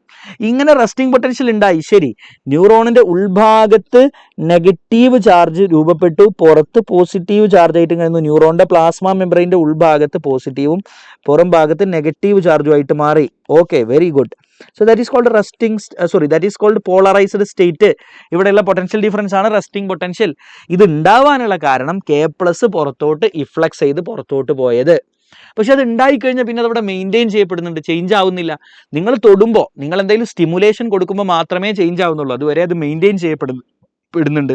So who maintains that? ആരാണ് ഈ പൊട്ടൻഷ്യലിനെ മെയിൻറ്റെയിൻ ചെയ്യുന്നതെന്ന് ചോദിച്ചാൽ, നമുക്ക് ന്യൂറോണിൻ്റെ പ്ലാസ്മ മെംബ്രെയിനിൽ സോഡിയം പൊട്ടാസ്യം പമ്പ് എന്ന് പറയുന്ന, അല്ലെങ്കിൽ സോഡിയം പൊട്ടാസ്യം ATPase എന്നറിയപ്പെടുന്ന ഒരാളെ കാണാൻ പറ്റും. ഒരു പ്രത്യേക പ്രോട്ടീൻ ഉണ്ട് ഇവിടെ.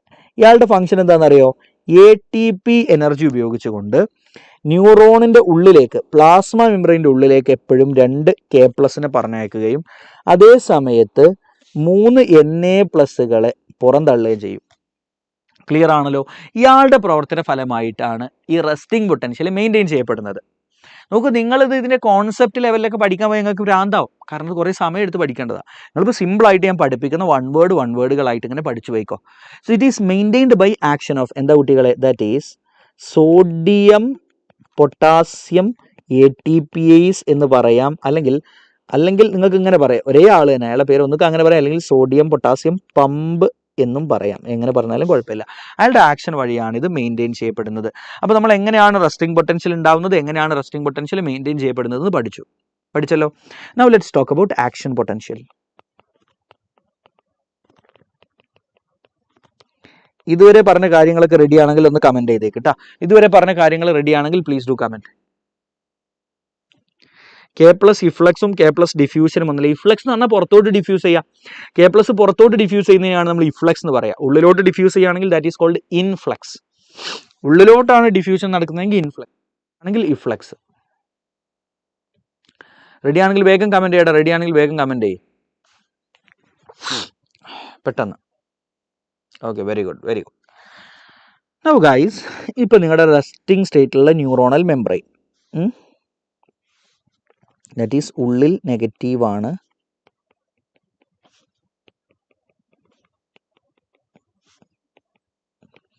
പുറത്ത് പോസിറ്റീവാണ്.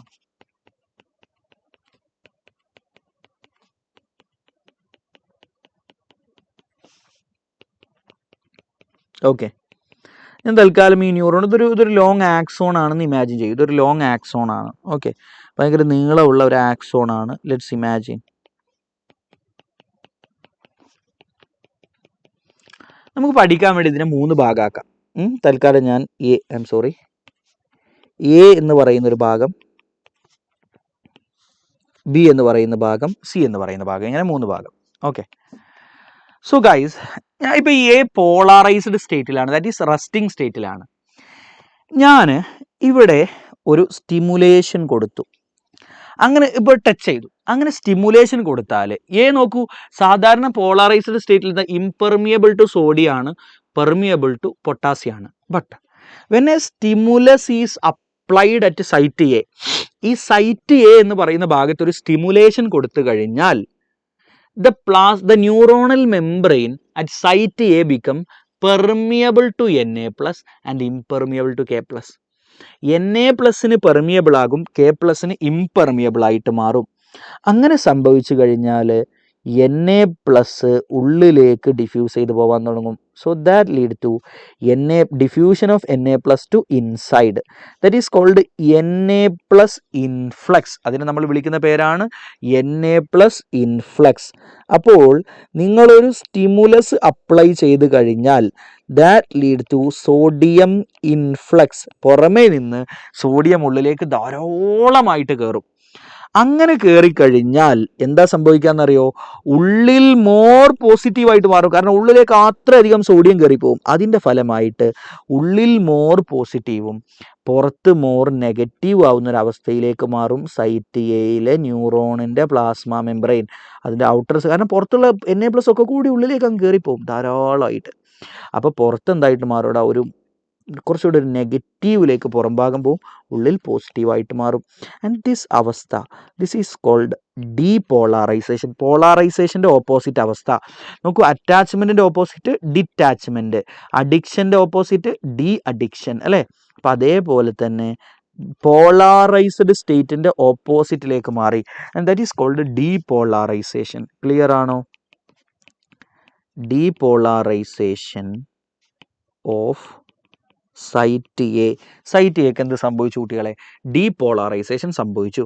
അങ്ങനെയാണ് ആക്ഷൻ പൊട്ടൻഷ്യൽ ഉണ്ടാവുക. So what is action potential നമുക്ക് നോക്കാം. നേരത്തെ മെംബ്രെയിൻ പോളാറൈസ്ഡ് സ്റ്റേറ്റിലായിരുന്നു അല്ലേ. ഇങ്ങനെ പോളാറൈസ്ഡ് സ്റ്റേറ്റിൽ മെംബ്രെയിൻ നിൽക്കുമ്പോൾ ഉണ്ടാകുന്ന പൊട്ടൻഷ്യൽ ഡിഫറൻസിനെ റെസ്റ്റിംഗ് പൊട്ടൻഷ്യൽ എന്ന് വിളിച്ചു. ഇപ്പോൾ മെംബ്രെയിൻ എന്ത് സ്റ്റേറ്റിലേക്ക് മാറി? സൈറ്റ് എ ഡീപോളറൈസ്ഡ് സ്റ്റേറ്റിലേക്ക് മാറിയല്ലോ. ഡീപോളറൈസ്ഡ് പ്ലാസ്മ മെംബ്രെയിനിൽ രൂപപ്പെടുന്ന പൊട്ടൻഷ്യൽ ഡിഫറൻസിനെയാണ് ആക്ഷൻ പൊട്ടൻഷ്യൽ എന്ന് പറയുക. So what is action potential? ഇപ്പം നമുക്ക് പറയാം സൈറ്റ് എയിൽ ഇപ്പോഴുള്ള പൊട്ടൻഷ്യൽ ഡിഫറൻസ് ആക്ഷൻ പൊട്ടൻഷ്യൽ ആണെന്ന് പറയാം. So that is the potential difference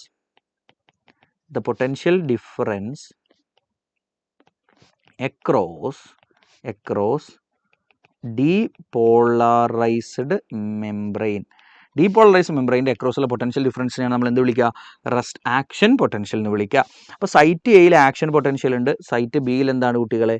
site ബിയിൽ ആക്ഷൻ പൊട്ടൻഷ്യൽ ഉണ്ടോ? ഇല്ല. സൈറ്റ് ബിയിൽ എന്താണ്? റെസ്റ്റിംഗ് പൊട്ടൻഷ്യൽ തന്നെയാണ്. സൈറ്റ് ബി ഇപ്പോഴും പഴയ പോളാറൈസ്ഡ് സ്റ്റേറ്റിലാണ് ഉള്ളത്. റെഡി ആണെങ്കിൽ ഒന്ന് കമൻറ്റ് ചെയ്തേക്ക് കേട്ടോ.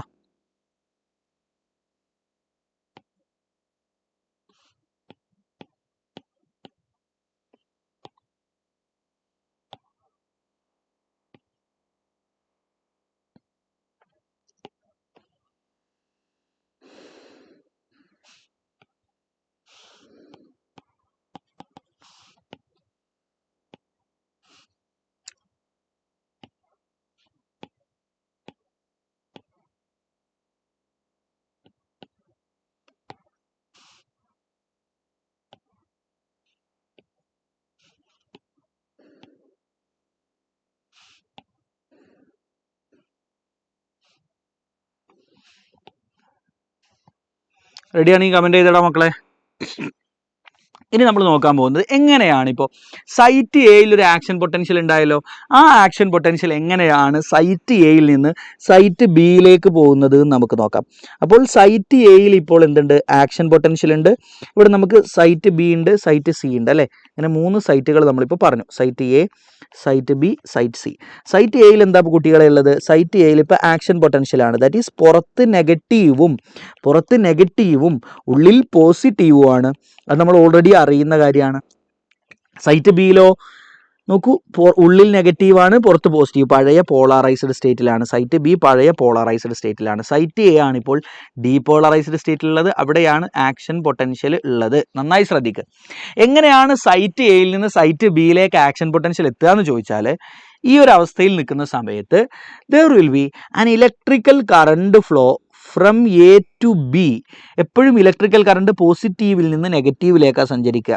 So from A to B on the inside of neuron. അപ്പോൾ ഔട്ട്സൈഡോ? പോസിറ്റീവ് നിന്ന് നെഗറ്റീവ് എന്ന് പറഞ്ഞാൽ ഇവിടെ നിന്ന് ഇങ്ങോട്ടാവും ഔട്ട്സൈഡിൽ. From B to A on the outside of neuronal membrane. ന്യൂറോണിൻ്റെ പ്ലാസ്മ മെംബ്രെയിൻ്റെ ഇൻസൈഡിൽ ഇലക്ട്രിക്കൽ കറണ്ട് ഫ്ലോ എയിൽ നിന്ന് ബിയിലേക്ക് ഉണ്ടാകും. ആൻഡ് ബിയിൽ നിന്ന് എയിലേക്ക് ഔട്ട്സൈഡും സംഭവിക്കും. എന്ത്? Electrical current flow. അങ്ങനെ ഇലക്ട്രിക്കൽ കറണ്ട് ഫ്ലോ നടന്നു കഴിയുമ്പോൾ എന്താ സംഭവിക്കുക എന്നറിയോ? ബി ഡീപോളറൈസ്ഡ് ആയിട്ട് മാറും. ഇപ്പോൾ സൈറ്റ് ബി നോക്കൂ, സൈറ്റ് ബി ഡീപോളറൈസ്ഡ് ആയിട്ട് മാറും. സൈറ്റ് എ ഡീപോളറൈസ്ഡ് ആയതുപോലെ തന്നെ സൈറ്റ് ബി എന്തായിട്ട് മാറൂടാ? ഡീപോളറൈസ്ഡ് ആയിട്ട് മാറും. ക്ലിയർ ആണോ? ഇനി സൈറ്റ് ബിക്ക് ഡീപോളറൈസേഷൻ സംഭവിച്ചു ഇപ്പോൾ അല്ലേ. സൈറ്റ് ബിക്ക് ഡീപോളറൈസേഷൻ സംഭവിച്ചു.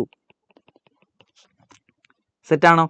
സൈറ്റ് ബിക്ക് ഡീപോളറൈസേഷൻ സംഭവിക്കുന്ന ഇതേ സമയത്ത് തന്നെ സൈറ്റ് എ അതിൻ്റെ പഴയ സ്ഥിതിയിലേക്ക് പോളാറൈസ്ഡ് സ്റ്റേറ്റിലേക്ക് തിരിച്ചു പോകും. എങ്ങനെ തിരിച്ചു പോകും? അതിൻ്റെ പഴയ പോളാറൈസ്ഡ് സ്റ്റേറ്റിലേക്ക് തിരിച്ചു പോകും. എന്നിട്ട് എങ്ങനെയായിട്ട് മാറും? പോളാറൈസ്ഡ് സ്റ്റേറ്റ് എന്ന് പറഞ്ഞാൽ എന്താ? പുറത്ത് പോസിറ്റീവും ഉള്ളിൽ നെഗറ്റീവുമുള്ള പോളാറൈസ്ഡ് സ്റ്റേറ്റിലേക്ക് തിരിച്ചു പോകും. അപ്പം നിങ്ങൾ എന്നോട് ചോദിക്കും, സാറേ എന്തുകൊണ്ടാണ് സൈറ്റ് എ പോളാറൈസ്ഡ് സ്റ്റേറ്റിലേക്ക് തിരിച്ചു പോകുന്നത് എന്നല്ല. അതിൻ്റെ ഉത്തരം ഞാൻ പറഞ്ഞുതരാം. സൈറ്റ് എ ഡീപോളാറൈസ്ഡ് സ്റ്റേറ്റിലേക്ക് പോകാനുള്ള കാരണം എന്തെയ്യുന്നു? Na+ ഉള്ളിലേക്ക് കയറിപ്പോയതല്ലായിരുന്നില്ലേ? Na+ ഉള്ളിലേക്ക് കയറിപ്പോയതായിരുന്നു അല്ലേ? പക്ഷേ ഇപ്പൊ സൈറ്റ് എ പഴയ സ്ഥിതിയിലേക്ക് തിരിച്ചു പോവുകയാണ്. അപ്പോൾ ഉള്ളിലേക്ക് കയറിപ്പോയ Na+ പുറത്തോട്ട് ഇറങ്ങണം എന്നായിരിക്കും നിങ്ങൾ കരുതുന്നത്. അല്ല, അത് വേറൊരു മെക്കാനിസം ആണ്. സൈറ്റ് എ എങ്ങനെയാണ് പഴയ സ്ഥിതിയിലേക്ക് തിരിച്ചു പോകുന്നതെന്ന് ചോദിച്ചാൽ, that is actually due to K+ efflux. K+ പുറത്തോടുന്നതുകൊണ്ടാണ്. ഉള്ളിലേക്ക് Na+ കയറുന്നത് കാരണമാണ് ഡീപോളറൈസേഷൻ സംഭവിക്കുന്നത്, ഞാൻ സമ്മതിച്ചു. പക്ഷെ സൈറ്റ് എക്ക് റീപോളറൈസേഷൻ നടക്കാനുള്ള കാരണം K+ പുറത്തോട്ട് പോകുന്നതാണ്. ആര് പുറത്തോട്ട് പോകുന്നതാ? K+ കേട്ടോ. Okay, so site A undergo repolarization along with depolarization of site B.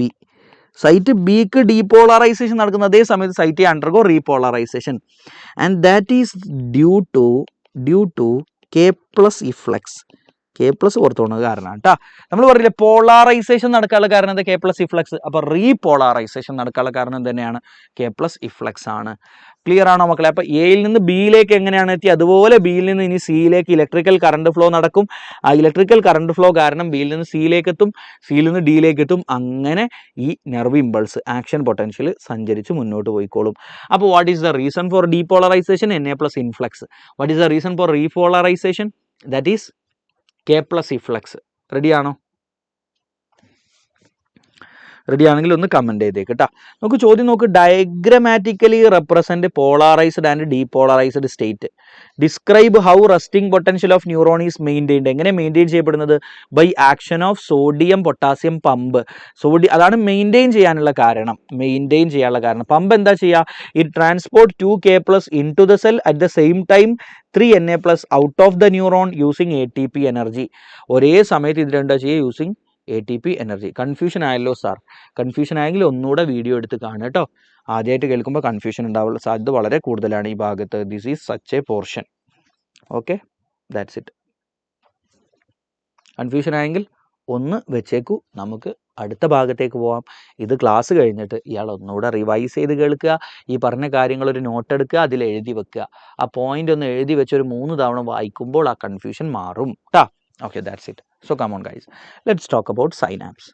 Synapse is the junction between two neurons. 2 ന്യൂറോണുകളുടെ ഇടയിലുള്ള ജംഗ്ഷനെയാണ് സൈനാപ്സ് എന്ന് പറയുന്നത്.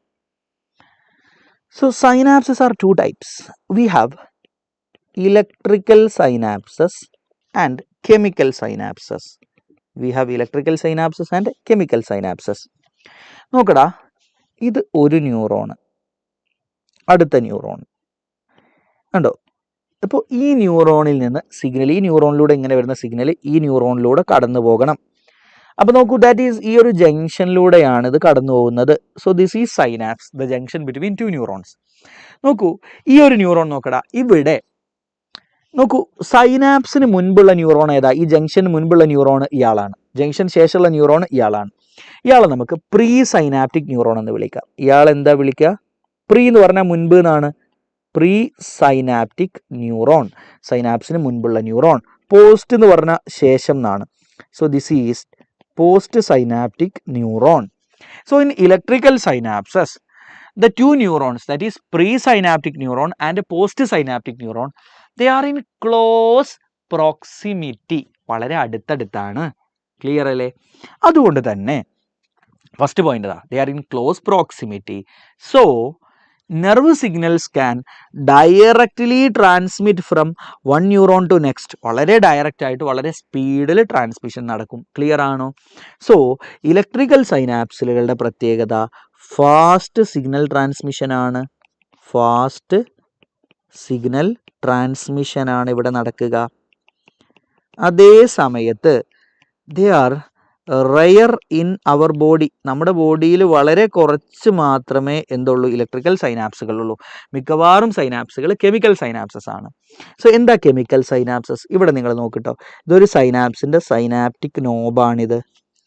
ദെൻ ഒരു ന്യൂറോണിൻ്റെ സൈനാപ്റ്റിക് നോഡാണിത്. സൈനാപ്റ്റിക് നോബാണിത്. നമ്മുടെ എന്താ പറയുക, ആക്സോണിൻ്റെ അറ്റത്തുള്ള ബൾബ് ലൈക്ക് സ്ട്രക്ചറിനെയാണ് നമ്മൾ സൈനാപ്റ്റിക് നോബ് എന്ന് വിളിക്കുക അല്ലേ. സോ ഒരു ന്യൂറോണിൻ്റെ സൈനാപ്റ്റിക് നോബ് ഇതാ. അടുത്ത ന്യൂറോണിൻ്റെ സെൽ ബോഡി ഏകദേശം ഈ ഭാഗത്തുണ്ടാവും. So you can see there is a fluid filled space between the pre synaptic neuron and post synaptic neuron. എന്താ പ്രീ സൈനാപ്റ്റിക് ന്യൂറോൺ എന്ന് പറഞ്ഞാൽ, നോക്കൂ, സിഗ്നൽ ഇതാ ഇങ്ങനെ വന്ന് ഈ ന്യൂറോണിലേക്കാണ് പോകേണ്ടത്. So this is pre synaptic neuron, this is post synaptic neuron. രണ്ടിൻ്റെയും ഇടയിൽ ഒരു ഫ്ലൂയിഡ് ഫില്ലഡ് സ്പേസ് കാണാം. And that fluid filled space is called synaptic cleft. എന്താ വിളിക്കുക? Synaptic cleft. ക്ലിയർ ആണോ? So you can see a fluid in chemical synapses. You can see a fluid filled space called synaptic cleft in between the pre synaptic neuron and post synaptic neuron. നോക്കൂ, അതുകൊണ്ട് തന്നെ ഇവിടെ പതിയെ signal transmission നടക്കുള്ളൂ കേട്ടോ. Slow transmission ആണ് ഇവിടെ.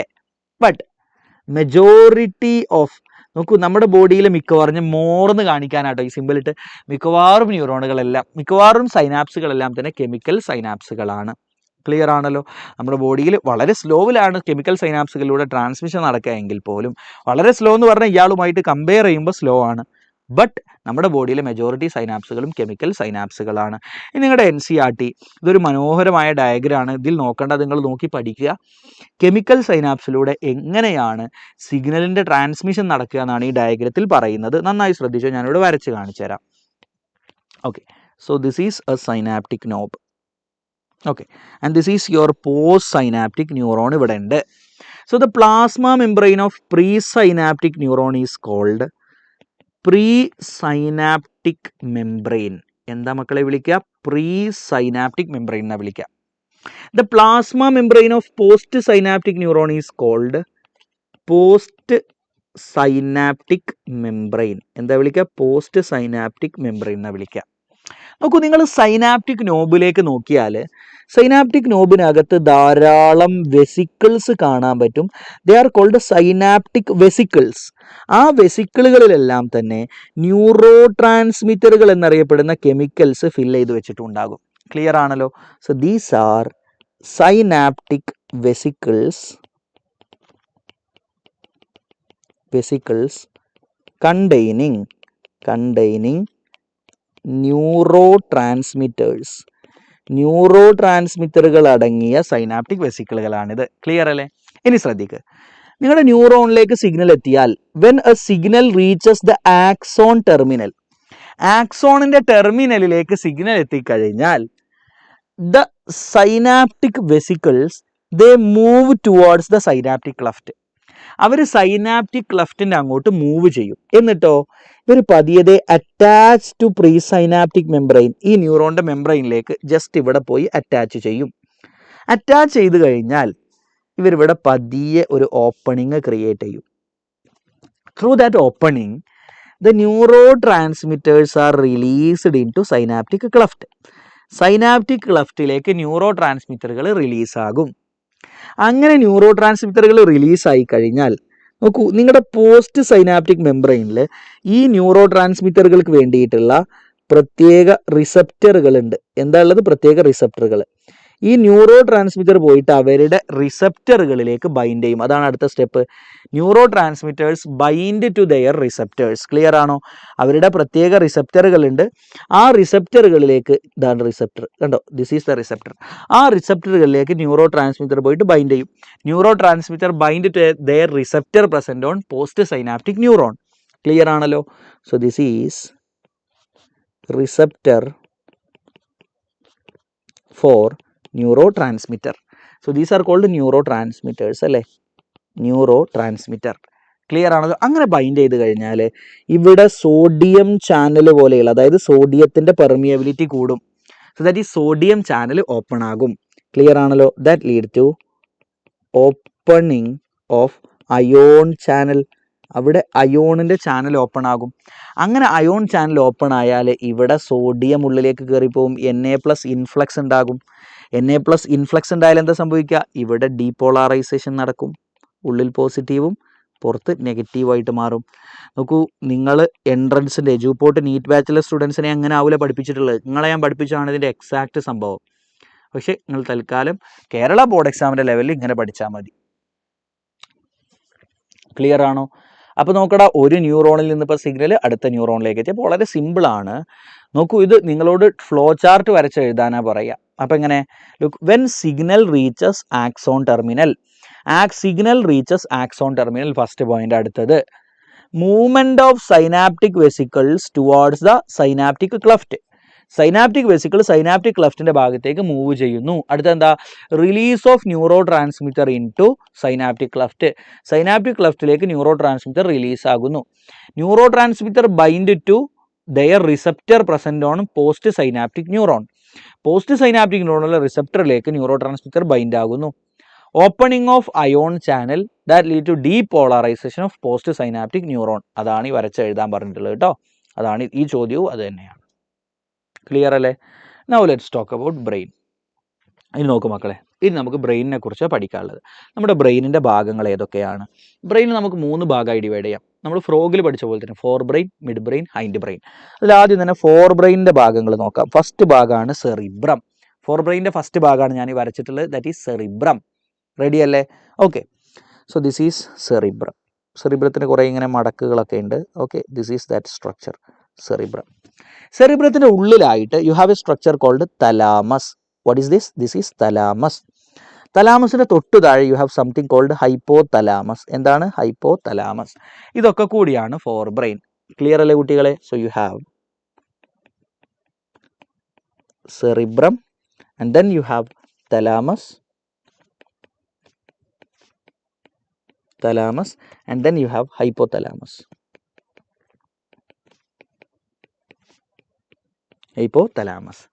റെഡിയാണോ മക്കളെ? നോക്കൂ, ഇത് മൂന്നും കൂടെ എന്താ വിളിക്കുക? Four brain. റെഡി അല്ലേ? ഇനി നോക്കുക കേട്ടോ, ഇവരുടെ ഫംഗ്ഷൻ നമ്മൾ ചോദിക്കും. നമ്മുടെ സെറിബ്രത്തിന് ശരിക്കും സെറിബ്രം മേഡപ്പ് ഓഫ് 2 ഹെമിസ്ഫിയേഴ്സ്. 2 അർദ്ധഗോളങ്ങൾ കൂടി ചേർന്നിട്ടാണ് സെറിബ്രം ഉണ്ടായിട്ടുള്ളത്. ഇതൊരു ഹെമിസ്ഫിയർ, ഇതൊരു ഹെമിസ്ഫിയർ. ഹെമിസ്ഫിയർ എന്ന് പറഞ്ഞാൽ അർദ്ധഗോളം. സോ ഈ 2 അർദ്ധഗോളങ്ങളെ തമ്മിൽ കണക്ട് ചെയ്യുന്ന ഒരു പ്രത്യേക സ്ട്രക്ചർ ഉണ്ട്. ഒരു പ്രത്യേക സ്ട്രക്ചർ ഉപയോഗിച്ചിട്ട്, അപ്പോൾ നോക്കൂ, suppose this is a structure which is connecting the അർദ്ധഗോളംസ്. ദെൻ ഈ ഒരു സ്ട്രക്ചറിനെ നമ്മൾ വിളിക്കുന്ന പേരാണ് കോർപ്പസ് കെല്ലോസം. എന്താണ്? Corpus callosum. So which connect to cerebral hemispheres. സെറിബ്രത്തിന്റെ ഹെമിസ്ഫിയറുകളെ കണക്ട് ചെയ്യുന്ന സ്ട്രക്ചറാണ് കോർപ്പസ് കെല്ലോസം. ക്ലിയർ അല്ലേ? ഇനി നമ്മളോട് ചോദിക്കുന്ന ചോദ്യമാണ്, what are the functions of hypothalamus? ഹൈപ്പോതലാമസിന്റെ ഫങ്ഷൻസ് എന്തൊക്കെയാന്ന് ചോദിക്കും. So it regulate your body temperature. നമ്മുടെ ബോഡി ടെമ്പറേച്ചറിനെ റെഗുലേറ്റ് ചെയ്യുന്ന ഹൈപ്പോതലാമസ് ആണ്. Then it regulate the urge for eating and drinking. Urge for eating, അതായത് നമ്മുടെ ഹങ്കർ, വിശപ്പിനെ സ്വാധീനിക്കുന്നത് അയാളാണ്. അതുപോലെ ആൻഡ് ഡ്രിങ്കിങ്, നമ്മുടെ തേഴ്സ്റ്റ്, ദാഹം. അപ്പോൾ നമ്മുടെ urge for eating and drinking, നമ്മളെ തിന്നാനും കുടിക്കാനും ഒക്കെയുള്ള ദാഹത്തെയും ഹങ്കറിനെയൊക്കെ റെഗുലേറ്റ് ചെയ്യുന്നത് അയാളാണ്. Now what is a function of thalamus? തലാമസിന്റെ ഫംഗ്ഷൻ എന്താന്ന് ചോദിക്കും. So the function of thalamus is actually it is a coordinating centre. It is a coordinating centre for sensory and motor signals. നമ്മുടെ ബ്രെയിനിലെ sensory സിഗ്നലുകളുടെയും motor സിഗ്നലുകളുടെയും ഒക്കെ coordination. Sensory signal എന്ന് പറഞ്ഞാൽ sensations, okay, നമ്മുടെ കാഴ്ച, കേൾവി പോലത്തെ സെൻസേഷൻസ്. മോട്ടോർ സിഗ്നൽ എന്ന് പറഞ്ഞാൽ നമ്മുടെ മസിൽ മൂവ്മെന്റിന് ആവശ്യമായ സിഗ്നൽ. ഇതിനൊക്കെ കോർഡിനേഷൻ നടത്തുന്നത് തലാമസ് ആണ്. അപ്പോൾ ഫോർ ബ്രെയിനിൽ ആരൊക്കെ വരുന്നത്? Cerebrum, thalamus, hypothalamus. 3 പേരുടെയും ഫംഗ്ഷൻ നിങ്ങൾ പഠിച്ചു. തലാമസിന്റെ ഫംഗ്ഷൻ എന്താ? Mainly regulate body temperature, urge for eating and drinking. ഹൈപ്പോതലാമസിന്റെ ഫംഗ്ഷൻ പഠിച്ചു. Thalamus coordinating centre for sensory and motor signals. Then ബ്രെയിനിന്റെ സെറിബ്രമാണ് ബ്രെയിനിന്റെ ഏറ്റവും വലിയ ഭാഗം എന്ന് പറഞ്ഞാൽ വലിയ 2 സ്ട്രക്ചറാണ്. അതിനെ കണക്ട് ചെയ്യുന്ന ഭാഗം ഏതാ? കോർപ്പസ് കെല്ലോസം. ക്ലിയർ അല്ലേ? അപ്പോൾ ഫോർ ബ്രെയിൻ പഠിച്ചു, അതിന്റെ എല്ലാ ഭാഗങ്ങളും ഇതിന്റെ ഫംഗ്ഷനും പഠിച്ചു. Next part is actually midbrain. So this is your midbrain. മിഡ് ബ്രെയിനിൽ എന്തൊക്കെയാണ് കാണാൻ പറ്റുക? So this part, okay, this is called midbrain. ഇയാളെ മാത്രമായിട്ട് നമ്മൾ വിളിക്കുന്ന പേരാണ് midbrain. Okay, midbrain. മിഡ് ബ്രെയിനിൽ എന്തൊക്കെയാണ് കാണാൻ പറ്റുക? You can see a canal within the midbrain. മിഡ് ബ്രെയിനിൽ ഇങ്ങനെ ഒരു കനാൽ കാണാൻ പറ്റും. And this canal is called cerebral aqueduct. ഈ കനാലിനെ നമ്മൾ വിളിക്കുന്ന പേരാണ് cerebral aqueduct. So a canal called cerebral aqueduct is present in the midbrain. Clear ആണല്ലോ? Very good. ഇനി നോക്കുക കേട്ടോ, നിങ്ങൾ മിഡ് ബ്രെയിനിൻ്റെ ബാക്ക് സൈഡ്, ഇതിപ്പോൾ നിങ്ങളുടെ മിഡ് ബ്രെയിൻ ആണെന്ന് വിചാരിക്കുക. അതിൻ്റെ ബാക്ക് സൈഡിൽ നോക്കിയാൽ 4 സ്വെല്ലിങ്സ്, 4 ഉന്തി നിൽക്കുന്ന സ്വെല്ലിങ്സ് കാണാൻ പറ്റും. These swellings are called corpora quadrigemina. ഇതിനെ നമ്മൾ വിളിക്കുന്ന പേരാണെന്ത്? Corpora quadrigemina. Okay, so this is 4 swellings in the back of midbrain. മിഡ് ബ്രെയിനിൻ്റെ ബാക്കിലുള്ള 4 സ്വെല്ലിങ്സ് ആണ്. ക്ലിയർ അല്ലേ? Very good. അപ്പോൾ മിഡ് ബ്രെയിൻ പഠിച്ചു. ഇനി അടുത്ത ഭാഗമാണ് hindbrain. It consist of 3 parts. First part എന്ന് പറയുന്നത് ഇങ്ങനെ പൊന്തി നിൽക്കുന്ന ഒരു സ്ട്രക്ചറാണ്. This is called pons. അടുത്തത് വേണ്ട ഇങ്ങനെ ഒരു സ്ട്രക്ചറാണ്. This is medulla ഒബ്ലോങ്ങേറ്റ. അതിൻ്റെ ബാക്കിലായിട്ട് യു ഹാവ് യുവർ സെറിബെല്ലം. ഈ 3 സ്ട്രക്ചറാണ് നമ്മുടെ ഹൈൻഡ് ബ്രെയിനിൽ ഉൾപ്പെടുന്നത്. ആരൊക്കെയാ മക്കളെ? വി ഹാവ് ഒന്നാമത്തെ ഭാഗം ദേണ്ട ഈ ഒരു area, that is called pons. അടുത്ത ഭാഗമാണിത്, this is cerebellum. And what is this? This is medulla oblongata. Clear ആണല്ലോ? ഓക്കെ. അല്ലോക്ക് ഈ മെഡുല്ല ഒബ്ലോങ്ങേറ്റ പിന്നീട് ഇങ്ങനെ താഴോട്ട് കണ്ടിന്യൂ ചെയ്ത് വരുന്നതാണ് നമ്മുടെ സ്പൈനൽ കോഡായിട്ട് മാറുന്നത്. Spinal cord. Pons, cerebellum, medulla oblongata. ഇനി നമ്മളോട് ചോദിക്കും മെഡുല്ലയുടെ ഫങ്ഷൻസ് എന്തൊക്കെയാന്ന് ചോദിക്കും. So the medulla oblongata it regulate your respiration. നമ്മുടെ റെസ്പിറേഷൻ്റെ റെഗുലേഷൻ നടക്കുന്നത് മെഡുല്ല ഒബ്ലോങ്ങേറ്റയിലാണ്. കാർഡിയാക് ഫങ്ഷൻ, ഹാർട്ടിൻ്റെ ഫങ്ഷൻസിൻ്റെ റെഗുലേഷൻ അവിടെയാണ്. ദെൻ ഗ്യാസ്ട്രിക് സെക്രീഷൻ, നമ്മുടെ സ്റ്റൊമക്കിലെ എൻസൈമുകളുടെ എല്ലാം സെക്രീഷൻ്റെയും കൺട്രോൾ മെഡുല്ല ഒബ്ലോങ്ങേറ്റയാണ്. It regulate respiration, cardiac function, gastric secretion. ഒന്നുകൂടെ പറഞ്ഞേ. അപ്പോൾ എന്തൊക്കെ? You have your forebrain which consist of, ഫോർ ബ്രെയിനിൽ എന്തൊക്കെയുള്ളത് നോക്കൂ, which consist of cerebrum, and then you have thalamus, and then you have hypothalamus, and then you have your midbrain. മിഡ് ബ്രെയിനിൽ എന്തൊക്കെ? Cerebral aqueduct, corpora quadrigemina. Then you have hindbrain which consist of pons, cerebellum, medulla oblongata. Clear ആണോ? Okay. Now they are going to ask you what is brain stem. എന്താണ് brain stem എന്ന് ചോദിക്കും. So look, you can see a beautiful stem here, A beautiful stem here. On that stem you can see a beautiful leaf, അല്ലേ? You can see a leaf here and a flower here, isn't it? So നമ്മുടെ brain stem എന്തൊക്കെയാടാ? We have this part, midbrain, and then this part, that is pons, then medulla oblongata. Clear അല്ലേ? So അതാണ് നമ്മുടെ സ്റ്റെമ്മിൽ വരുന്നത്. Midbrain, pons, medulla. Midbrain, pons and medulla. സെറ്റേഷ് ആണോ? അപ്പം അതിൻ്റെ ചിത്രം നമ്മുടെ NCERT തന്നിട്ടുള്ള ചിത്രമാണിത്. അപ്പോൾ ഇതിലെല്ലാം മാർക്ക് ചെയ്തിട്ടുണ്ട് കേട്ടോ. ഇതാണ് കോർപ്പസ് കല്ലോസം, അതിനെ കണക്ട് ചെയ്യുന്ന ഭാഗത്ത്. കോർപ്പസ് കല്ലോസം, സെറിബ്രൽ ഹെമിസ്ഫിയർ, സെറിബ്രത്തിൻ്റെ ഒരു ഹെമിസ്ഫിയർ ആണ് തന്നിട്ടുള്ളത്. U can C thalamus, hypothalamus, then the mid brain. Actually ഇവിടെ മാർക്ക് ചെയ്യേണ്ടത്, ഈ മണ്ടന്മാർ ഇവിടെ കൊണ്ടുപോയി മാർക്ക് ചെയ്തിട്ടുണ്ട്. തെറ്റാണ്, ആ മാർക്ക് ചെയ്ത് തന്നെ മണ്ടത്തരാണ്. ആക്ച്വലി ഇവിടെയാണ് മിഡ് ബ്രെയിൻ വരിക. Okay, then pons, cerebellum, medulla, അതെല്ലാം മാർക്ക് ചെയ്ത് കറക്റ്റാണ്. സെറിബ്രൽ അക്യൂഡക്റ്റ്, ഇത് അവിടെ ആ കനാൽ മാർക്ക് ചെയ്തിട്ടുണ്ട്. NCERT നോക്കി മാർക്ക് ചെയ്യാൻ വേണ്ടി പഠിക്കുക. ഇനി ചിലപ്പോൾ ചോദിക്കുന്ന ഒരു സംഭവമാണ് ലിംബിക് സിസ്റ്റം. നമ്മുടെ ഫോർ ബ്രെയിനിലെ നമ്മുടെ സെറിബ്രൽ ഹെമിസ്ഫിയറിൻ്റെ ഭാഗമായിട്ടുള്ള ചില സ്ട്രക്ചറുകൾ like amygdala, hippocampus, parahippocampal gyrus എന്നൊക്കെ പറഞ്ഞ ചില സ്ട്രക്ചറുകളുണ്ട്. The together form limbic system. Figure draw ചെയ്യാൻ ചോദിക്കും. പിന്നെ നിങ്ങളിങ്ങനെ ബ്രെയിനിൻ്റെ ചിത്രം ഇങ്ങനെ വരക്കാൻ വേണ്ടി ചോദിക്കാമല്ലോ നിങ്ങളോട്. എന്താ ചിത്രരചനാ മത്സരം? ഡ്രോ ചെയ്യാനൊന്നും ചോദിക്കൂല, മാർക്ക് ചെയ്യാനേ ചോദിക്കുള്ളൂ. So look, what is limbic system എന്ന് ചോദിക്കും. So it consist of some structures in the inner part of cerebral hemispheres. Cerebral ഹെമിസ്ഫിയറിൻ്റെ ഉള്ളിലുള്ള ചില സ്ട്രക്ചറുകൾ കൂടി ചേർന്നുണ്ടാവുന്ന ഒരു സ്ട്രക്ചറാണ് limbic system. So limbic system involve some structures within the cerebral hemispheres. Cerebral hemisphere ഉള്ളിലുള്ള ചില structures like amygdala, അടുത്ത ആളാണ് hippocampus, etc. So some structures in the inner part of cerebral hemispheres like amygdala, hippocampus, etc. together form limbic system. ഈ limbic systemത്തിന്റെ importance എന്താണെന്ന് ചോദിച്ചാൽ it regulate your sexual behaviour. It is involve in regulation of sexual behaviour. ഇയാളും ഹൈപ്പോതലാമസും ഒക്കെ കൂടിയാണ് നമ്മുടെ sexual ബിഹേവിയറിനെ regulate ചെയ്യുന്നത്. Then it regulate expression of emotions അല്ലേ. നമുക്ക് ദേഷ്യം വരുമ്പോൾ നമ്മുടെ മുഖത്ത് പലതരം അല്ലേ, നമുക്ക് സന്തോഷം വരുമ്പോൾ ദേഷ്യം വരുമ്പോൾ നമ്മുടെ മുഖത്ത് പലതരം വികാരങ്ങൾ ഇങ്ങനെ മാറി മാറി വരില്ലേ. That is by action of limbic system. Expression of emotional reactions അല്ലെങ്കിൽ ഇമോഷൻസ് അതുപോലെ തന്നെ മോട്ടിവേഷൻ. നിങ്ങൾ മോട്ടിവേറ്റഡ് ആവാനൊക്കെ കാരണം ഈ ഭാഗങ്ങളിലെ ന്യൂറോണുകൾ പ്രവർത്തിക്കുന്നത് കൊണ്ടാണ്. ക്ലിയർ അല്ലേ? So it is involve in regulation of sexual behaviour, expression of emotions and motivation. I hope it is clear. അതിനെ ബേസ് ചെയ്തുള്ള സിമ്പിൾ ചോദ്യങ്ങളാണിത്. ഈ പറഞ്ഞ കാര്യങ്ങളൊക്കെ മാത്രമാണ് ചോദിക്കുക. നോക്കൂ, ഇപ്പോൾ വേണമെങ്കിൽ നമുക്കൊരു സാമ്പിൾ ക്വസ്റ്റ്യൻ എടുക്കാം. Structure which connect to cerebral hemispheres ഏതാ? Corpus callosum.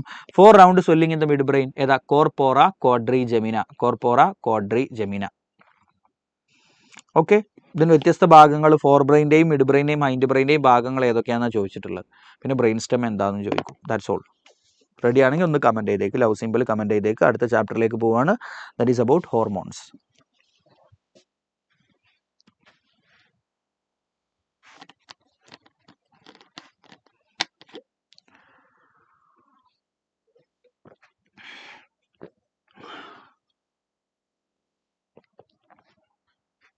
Okay, very good.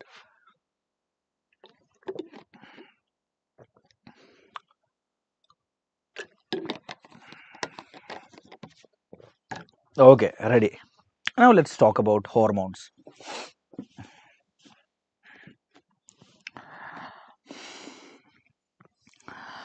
Look, what is hormone? എന്താ ഹോർമോൺ എന്ന് പറഞ്ഞാൽ? ഹോർമോണിൻ്റെ ഡെഫിനിഷൻ ഇതുവരെ ചോദിച്ചിട്ടില്ല, പക്ഷെ ചിലപ്പോൾ ചോദിച്ചാലോ. These are actually non nutrient chemicals. നമ്മുടെ ബോഡിക്ക് എനർജി ഉണ്ടാക്കാൻ വേണ്ടി ബോഡി യൂസ് ചെയ്യാത്ത കെമിക്കൽസ് ആണ്.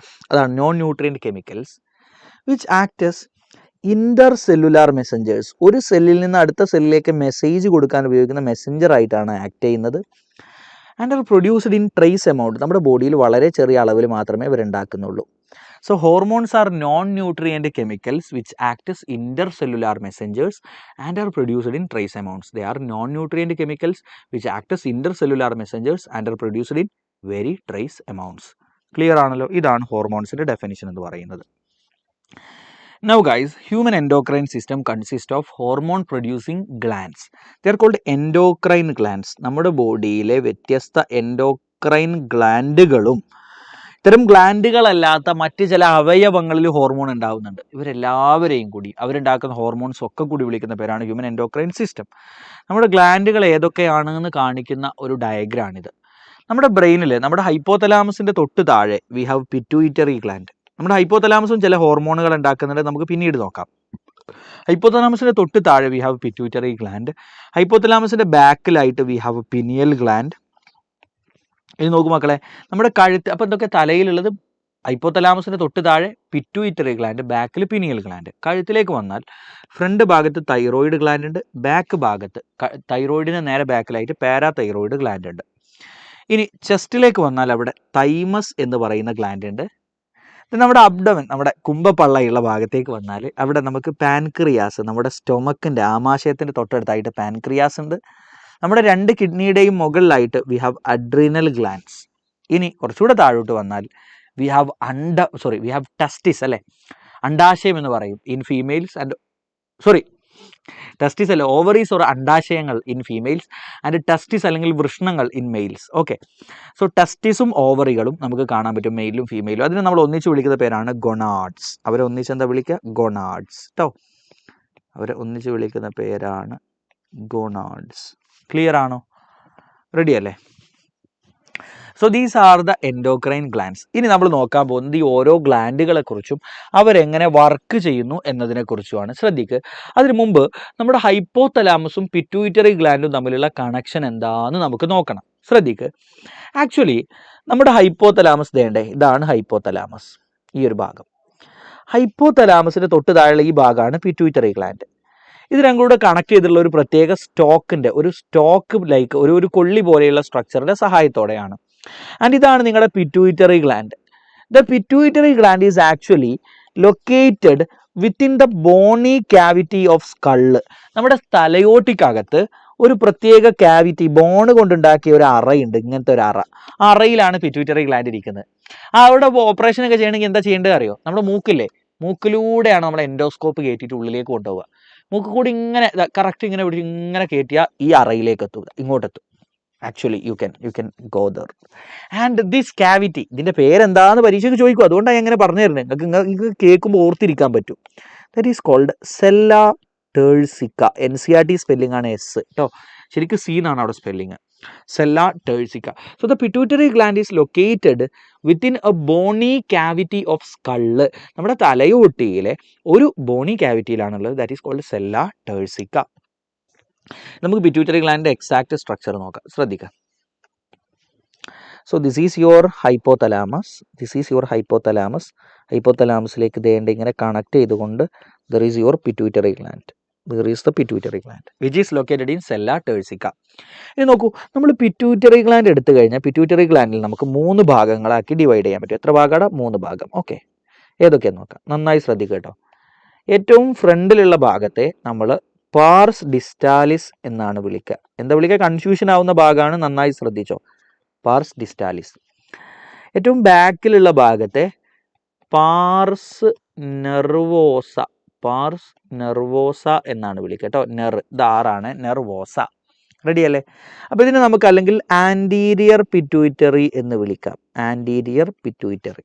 പാർസ് നെർവോസയെ പോസ്റ്റീരിയർ പിറ്റ്യൂട്ടറി എന്നും വിളിക്കാം. അത് രണ്ടിനെയും ഇടയിലുള്ള ഭാഗം ഉണ്ടല്ലോ, that is called pars intermedia. അതിനെ വിളിക്കുന്ന പേരാണ് പാർസ് ഇന്റർമീഡിയ. റെഡി അല്ലേ? Very good. ഇനി നോക്കട്ടോ, ഈ പാർസ് നെർവോസ ഉണ്ടല്ലോ, ഈ ഒരു ഭാഗമാണ് പാർസ് നെർവോസ. ഈ ബാക്കിലുള്ള ഭാഗമാണ് പാർസ് നെർവോസ. നമ്മുടെ പാർസ് നെർവോസയിലേക്ക് നിങ്ങൾ നോക്കിക്കഴിഞ്ഞാൽ നമ്മുടെ ഹൈപ്പോതലാമസിൽ നിന്നുള്ള ധാരാളം ന്യൂറോണുകൾ പാർസ് നെർവോസയിൽ കാണാൻ പറ്റും. ന്യൂറോണുകളുടെ ആക്സോൺ ഇവിടെ വന്ന് പാർസ് നെർവോസയിൽ അവസാനിക്കുന്നത്. അപ്പോൾ പാർസ് നെർവോസയിൽ നിറയെ ന്യൂറോണുകൾ കാണാൻ പറ്റും. അങ്ങനെ നിറയെ ന്യൂറോണുകൾ ഉള്ളത് കൊണ്ട് തന്നെ പാർസ് നെർവോസയെ നമ്മൾ ന്യൂറോ ഹൈപ്പോഫൈസിസ് എന്നാണ് വിളിക്കുക. എന്താ വിളിക്കുക? ന്യൂറോ ഹൈപ്പോഫൈസിസ് എന്നാണ് വിളിക്കുക. Neuro hypophysis. അതേ സമയത്ത് പാർസ് നെർവോസയിൽ നിങ്ങൾക്ക് ഇത്തരം നെർവുകളൊന്നും കാണാൻ പറ്റൂല. ധാരാളം സെല്ലുകൾ, ധാരാളം ഗ്ലാൻഡുലാർ സെല്ലുകൾ, ഹോർമോൺ ഉണ്ടാക്കുന്ന ധാരാളം ഗ്ലാൻഡുലാർ സെല്ലുകൾ പാർസ് ഡിസ്റ്റാലിസിലും പാർസ് ഇന്റർമീഡിയയിലും കാണാൻ പറ്റും. ദാറ്റ്സ് വൈ അഡിനോ എന്ന് പറഞ്ഞാൽ ഗ്ലാൻഡുകൾ എന്നാണ് അർത്ഥം. അതുകൊണ്ട് ആ ഭാഗത്തെ നമ്മൾ അഡിനോ ഹൈപ്പോഫൈസിസ് എന്ന് വിളിക്കും. അപ്പൊ അഡിനോ ഹൈപ്പോഫൈസിസിൽ എന്താ? പാർസ് ഡിസ്റ്റാലിസും പാർസ് ഇന്റർമീഡിയയും കൂടി ഒന്നിച്ചാണ് അഡിനോ ഹൈപ്പോഫൈസിസ് എന്ന് വിളിക്കുക. അതായത് ആന്റീരിയർ പിറ്റ്യൂട്ടറിയെയും പാർസ് ഇന്റർമീഡിയയും കൂടി. പോസ്റ്റീരിയർ പിറ്റ്യൂട്ടറിയെ മാത്രം വിളിക്കുന്ന പേരാണ് പാർസ് നെർവോസ. ക്ലിയർ അല്ലേ? Very good. ഇനി ശ്രദ്ധിക്കുക കേട്ടോ. In humans the pars intermedia is almost merged with pars distalis. നമ്മൾ മനുഷ്യരുടെ കേസിൽ ഈ പാർസ് ഇന്റർമീഡിയ പാർസ് ഡിസ്റ്റാലിസുമായിട്ട് ഓൾമോസ്റ്റ് മെർജ് ചെയ്തിട്ടാണ് കിടക്കുന്നത്. അപ്പം നമ്മുടെ കേസിൽ നിങ്ങൾക്ക് പാർസ് ഇന്റർമീഡിയ ഒരു വെവ്വേറെ ആയിട്ട് ചിലപ്പോൾ കാണാൻ പറ്റൂല. ക്ലിയർ ആണല്ലോ? അപ്പോൾ NCERT ഡയഗ്രാം നോക്കിയാൽ കാണാൻ പറ്റും. ഈ ഭാഗത്ത് അവർ ആൻറ്റീരിയർ പിറ്റ്യൂട്ടറി എന്നാണ് കൊടുത്തിട്ടുള്ളത്. That is pars distalis. ആ ബാക്കിലുള്ള ഭാഗത്തെ പോസ്റ്റീരിയർ പിറ്റ്യൂട്ടറി അല്ലെങ്കിൽ പാർസ് നെർവോസ എന്നാണ് കൊടുത്തിട്ടുള്ളത്. അപ്പോൾ ഈ ഡയഗ്രാം മാർക്ക് ചെയ്യാൻ നമ്മളോട് പരീക്ഷയ്ക്ക് ചോദിക്കാം. ക്ലിയർ ആണല്ലോ? ഇനി നോക്ക് കേട്ടോ, ശ്രദ്ധിക്ക്. ആക്ച്വലി ഹൈപ്പോതലാമസിലെ ഈ ന്യൂറോണുകൾ ഉണ്ടല്ലോ, ഇവന്മാർ ചില ഹോർമോണുകൾ ഉണ്ടാക്കുന്നുണ്ട്. And these neurons are called neurosecretory cells എന്നാണ് വിളിക്കുക. അവർ ചില ഹോർമോൺ ഉണ്ടാക്കുന്ന ന്യൂറോണുകളാണ്. ആ ന്യൂറോണുകൾ ഉണ്ടാക്കുന്ന ഹോർമോണുകൾ ഈ ആക്സോണുകളിലൂടെ സഞ്ചരിച്ച് reaches the posterior pituitary. Posterior പിറ്റ്യൂട്ടറിയിൽ എത്തും. ഇവിടെ സ്റ്റോർ ചെയ്ത് വെക്കപ്പെടും. ആവശ്യമുള്ളപ്പോൾ ഇവിടുന്ന് റിലീസ് ചെയ്യപ്പെടും. ക്ലിയർ ആണോ?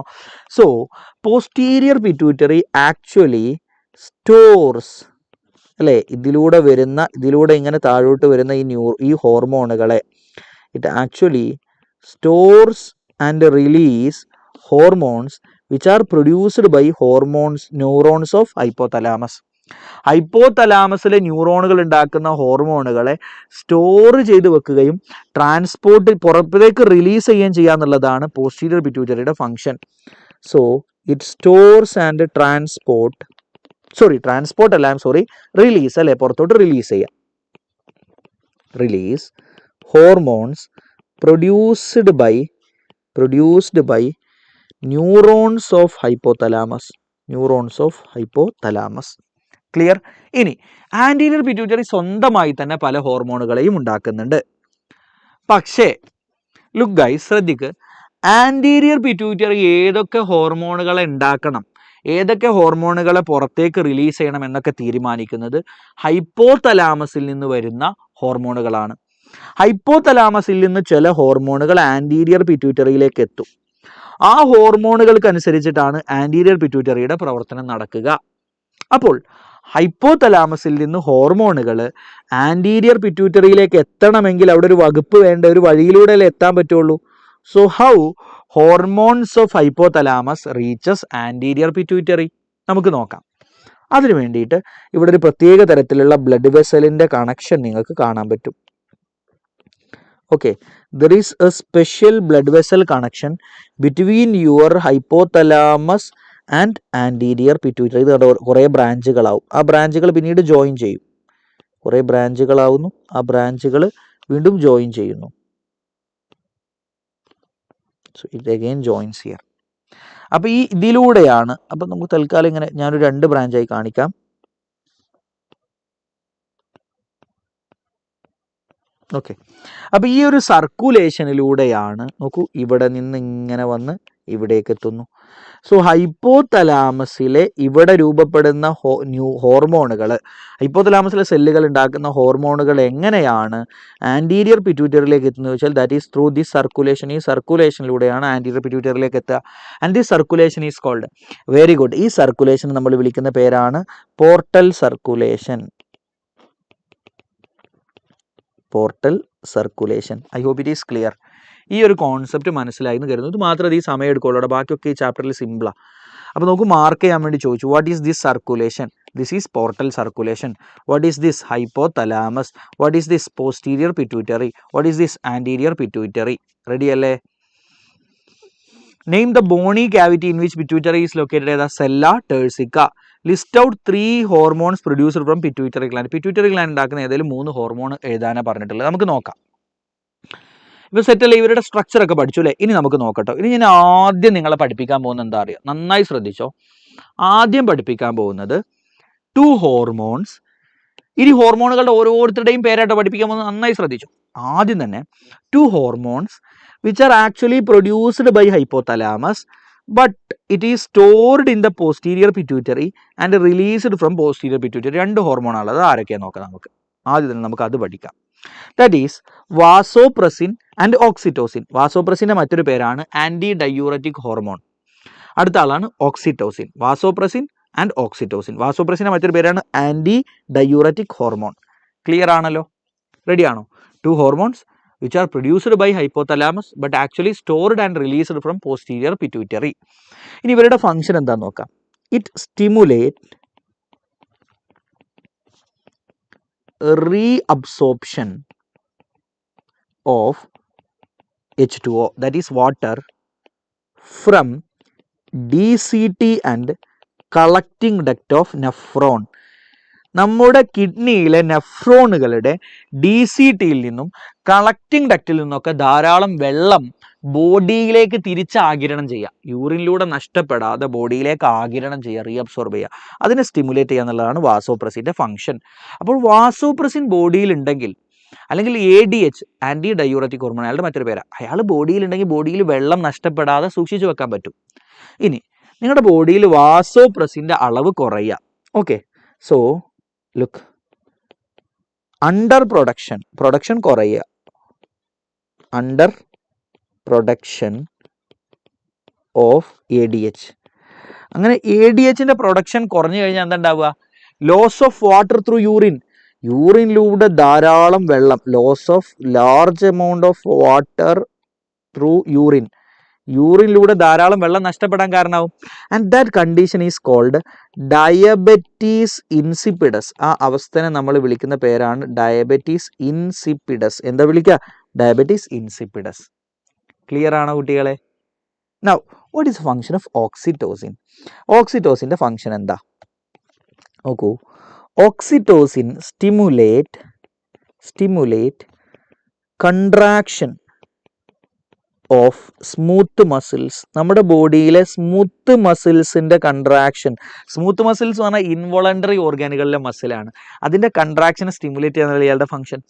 Mainly smooth muscles of uterus, ഗർഭപാത്രത്തിലെ സ്മൂത്ത് മസിലുകൾ കൺട്രാക്ട് ചെയ്യാൻ കാരണമാവുക, അതാണ് ഇയാളുടെ ഒരു function. So that lead to delivery, അത് കുട്ടിയുടെ ഡെലിവറിക്ക് കാരണമാവും, കുട്ടിയെ പ്രസവിക്കാൻ കാരണം. അപ്പോൾ നമ്മൾ പ്രസവിക്കാൻ സഹായിക്കുന്ന ഹോർമോണാണ് ഓക്സിറ്റോസിൻ. ഇതാണ് ഇയാളുടെ ഒന്നാമത്തെ ഫംഗ്ഷൻ. ഇയാൾക്ക് രണ്ടാമത്തെ ഫംഗ്ഷൻ ഉണ്ട്.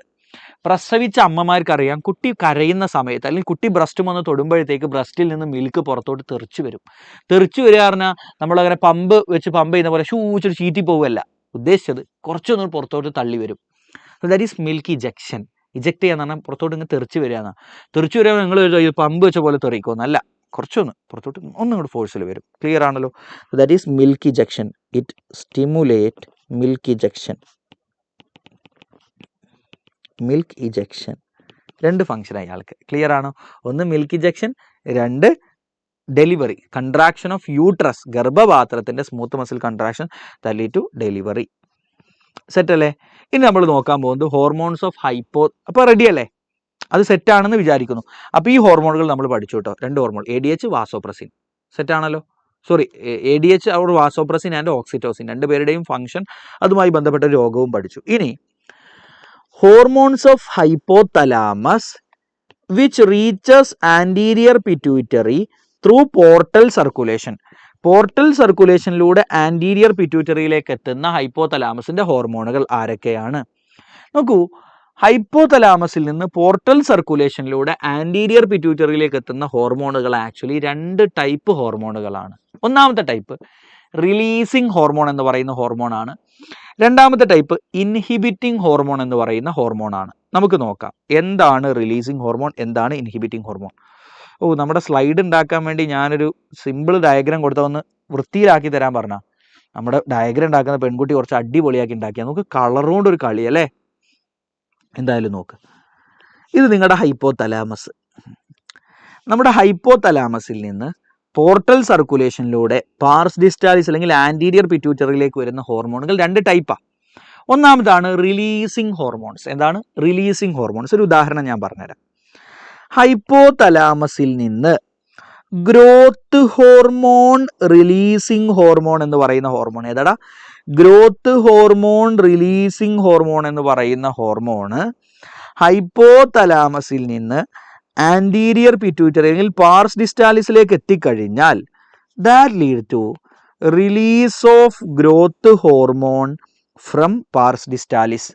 പാർസ് ഡിസ്റ്റാലിസിൽ നിന്ന് ഗ്രോത്ത് ഹോർമോൺ റിലീസ് ആകാൻ കാരണമാകും. ക്ലിയർ ആണോ? That lead to release of growth hormone from pars distalis. അത് ഞാനിത് നോർമൽ കളറിൽ ഉണ്ടാക്കിയതാ. എന്നിട്ട് അവൾക്ക് കൊടുത്തിട്ട് ഒന്ന് വൃത്തിയിൽ കുറച്ച് കളർ ചെയ്തോ പറഞ്ഞാൽ അവൾ ഭയങ്കരമായിട്ട് കളർ ചെയ്തോ. So that lead to release of growth hormone from pars distalis. അപ്പോൾ ഹൈപ്പോതലാമസിൽ നിന്ന് പോർട്ടൽ സർക്കുലേഷനിലൂടെ റിലീസിങ് ഹോർമോൺ എന്ന് പറയുന്ന ഹോർമോൺ എത്തിയപ്പോൾ പാർസ് ഡിസ്റ്റാലിസ് അല്ലെങ്കിൽ ആൻറ്റീരിയർ പിറ്റ്യൂട്ടറിയിൽ നിന്ന് ഗ്രോത്ത് ഹോർമോൺ റിലീസായി. റെഡിയല്ലേ? ഇനി ഹൈപ്പോതലാമസിൽ നിന്ന് വരുന്ന മറ്റൊരു ഹോർമോണാണ് growth hormone inhibiting hormone. Releasing hormone അല്ല, ഇൻഹിബിറ്റിംഗ് ഹോർമോൺ. അതിൻ്റെ മറ്റൊരു പേരാണ് സൊമാറ്റോസ്റ്റാറ്റിൻ. അയാൾ വന്ന് പാർസ് ഡിസ്റ്റാലിസിൽ ആക്ട് ചെയ്ത് കഴിഞ്ഞാൽ that lead to inhibition of growth hormone production. Growth ഹോർമോണിന്റെ പ്രൊഡക്ഷൻ ഇൻഹിബിറ്റഡ് ആകും. അപ്പോൾ ഹൈപ്പോതലാമസിൽ നിന്ന് റിലീസിങ് ഹോർമോൺ വന്നാൽ ആൻറ്റീരിയർ പിറ്റ്യൂട്ടറിയിൽ നിന്ന് ഹോർമോണുകൾ റിലീസ് ആകും. ഹൈപ്പോതലാമസിൽ നിന്ന് ഇൻഹിബിറ്റിംഗ് ഹോർമോൺ, സൊമാറ്റോസ്റ്റാറ്റിന്റെ മറ്റൊരു പേരാ ഗ്രോത്ത് ഹോർമോൺ ഇൻഹിബിറ്റിംഗ് ഹോർമോൺ.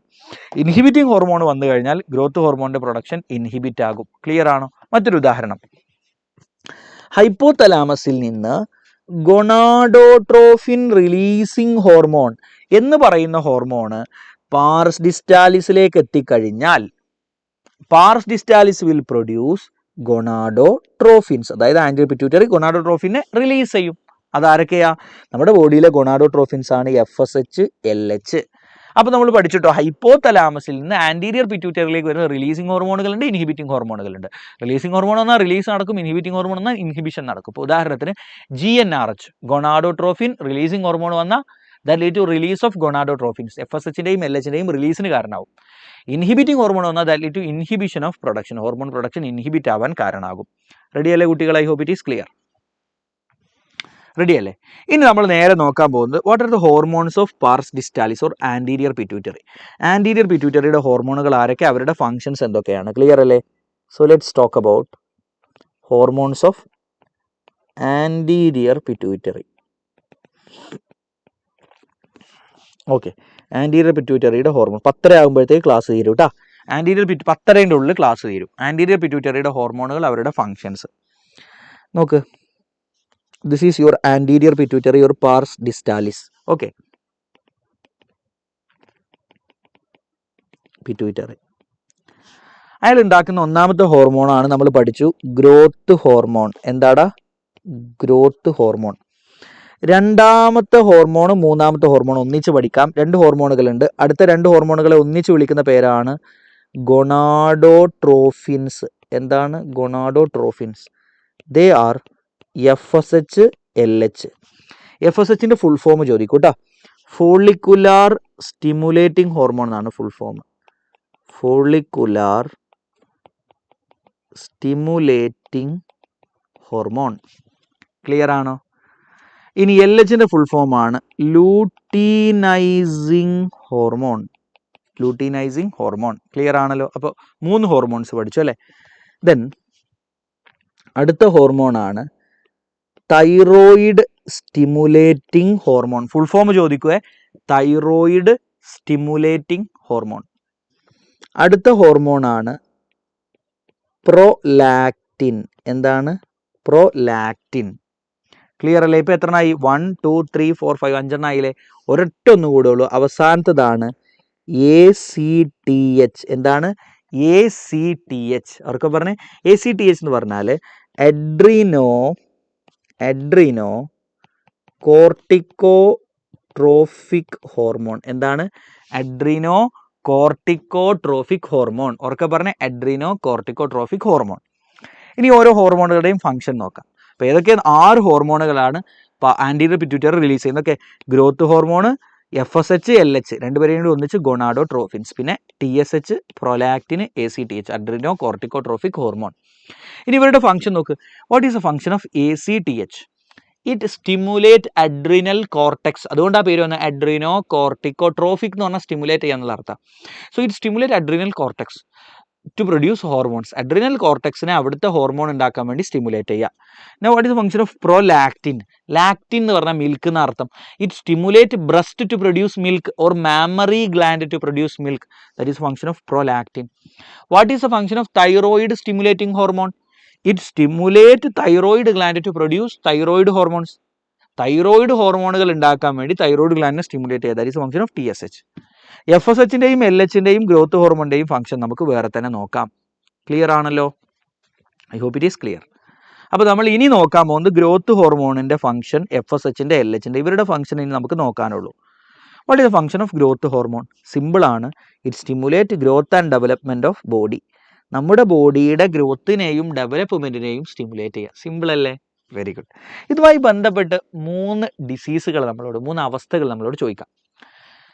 നിങ്ങൾ ഗ്രോത്ത് പീരീഡിൽ ഗ്രോത്ത് ഹോർമോൺ ബോഡിയിൽ വല്ലാണ്ട് പ്രൊഡക്ഷൻ നടന്നില്ല. ഗ്രോത്ത് ഹോർമോൺ ഉണ്ടായാലേ നിങ്ങളുടെ ബോഡിയുടെ ഗ്രോത്തും ഡെവലപ്മെന്റും നടക്കുകയുള്ളൂ. So under secretion of growth hormone during growth period. ഗ്രോത്തിന്റെ സമയത്ത് ഗ്രോത്ത് ഹോർമോണിന്റെ സെക്രീഷൻ ബോഡിയിൽ കുറഞ്ഞാൽ നിങ്ങൾ നീളം വെക്കൂല, കുള്ളന്മാരായിട്ട് മാറും. And that is called pituitary dwarfism. ആ അവസ്ഥനെ വിളിക്കുന്ന പേരാണ് പിറ്റ്യൂട്ടറി ഡ്വാർഫിസം. സെറ്റല്ലേ? ഇനി over secretion of growth hormone during growth period. Growth പീരീഡിൽ ഗ്രോത്ത് ഹോർമോണിന്റെ സെക്രീഷൻ ഭയങ്കരമായിട്ട് കൂടിയാലോ നല്ല നീളമുള്ള ആളുകളായിട്ട് മാറും. And that is called gigantism. Over secretion of growth hormone during growth period lead to gigantism. Gigantic ആവുക, ഭയങ്കര വലിയ ആളാവുക. ഓക്കെ, ഗ്രേറ്റ് കാലിയൊക്കെ പോലെ. ഇനി over secretion of growth hormone in adult. വളർച്ചാ കാലഘട്ടത്തിൽ ഗ്രോത്ത് ഹോർമോൺ ഉണ്ടാവുന്നത് ഓക്കെയാണ്. വളർച്ചാ കാലഘട്ടം കഴിഞ്ഞ അഡൽട്ടിലും ഗ്രോത്ത് ഹോർമോൺ ഭയങ്കരമായിട്ട് പ്രൊഡ്യൂസ് ആവും. കുറച്ചൊക്കെ വേണം കേട്ടോ, പക്ഷെ ഭയങ്കരമായിട്ട് പ്രൊഡ്യൂസ് ആയാൽ that lead to a condition called acromegaly. In fact great കാലിക്ക് അക്രോമെഗാലി ഉണ്ട്, അറിയോ?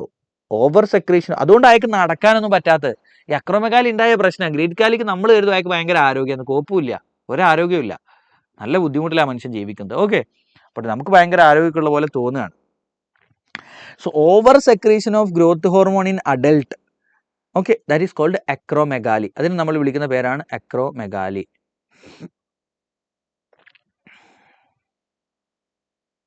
ക്ലിയർ ആണോ?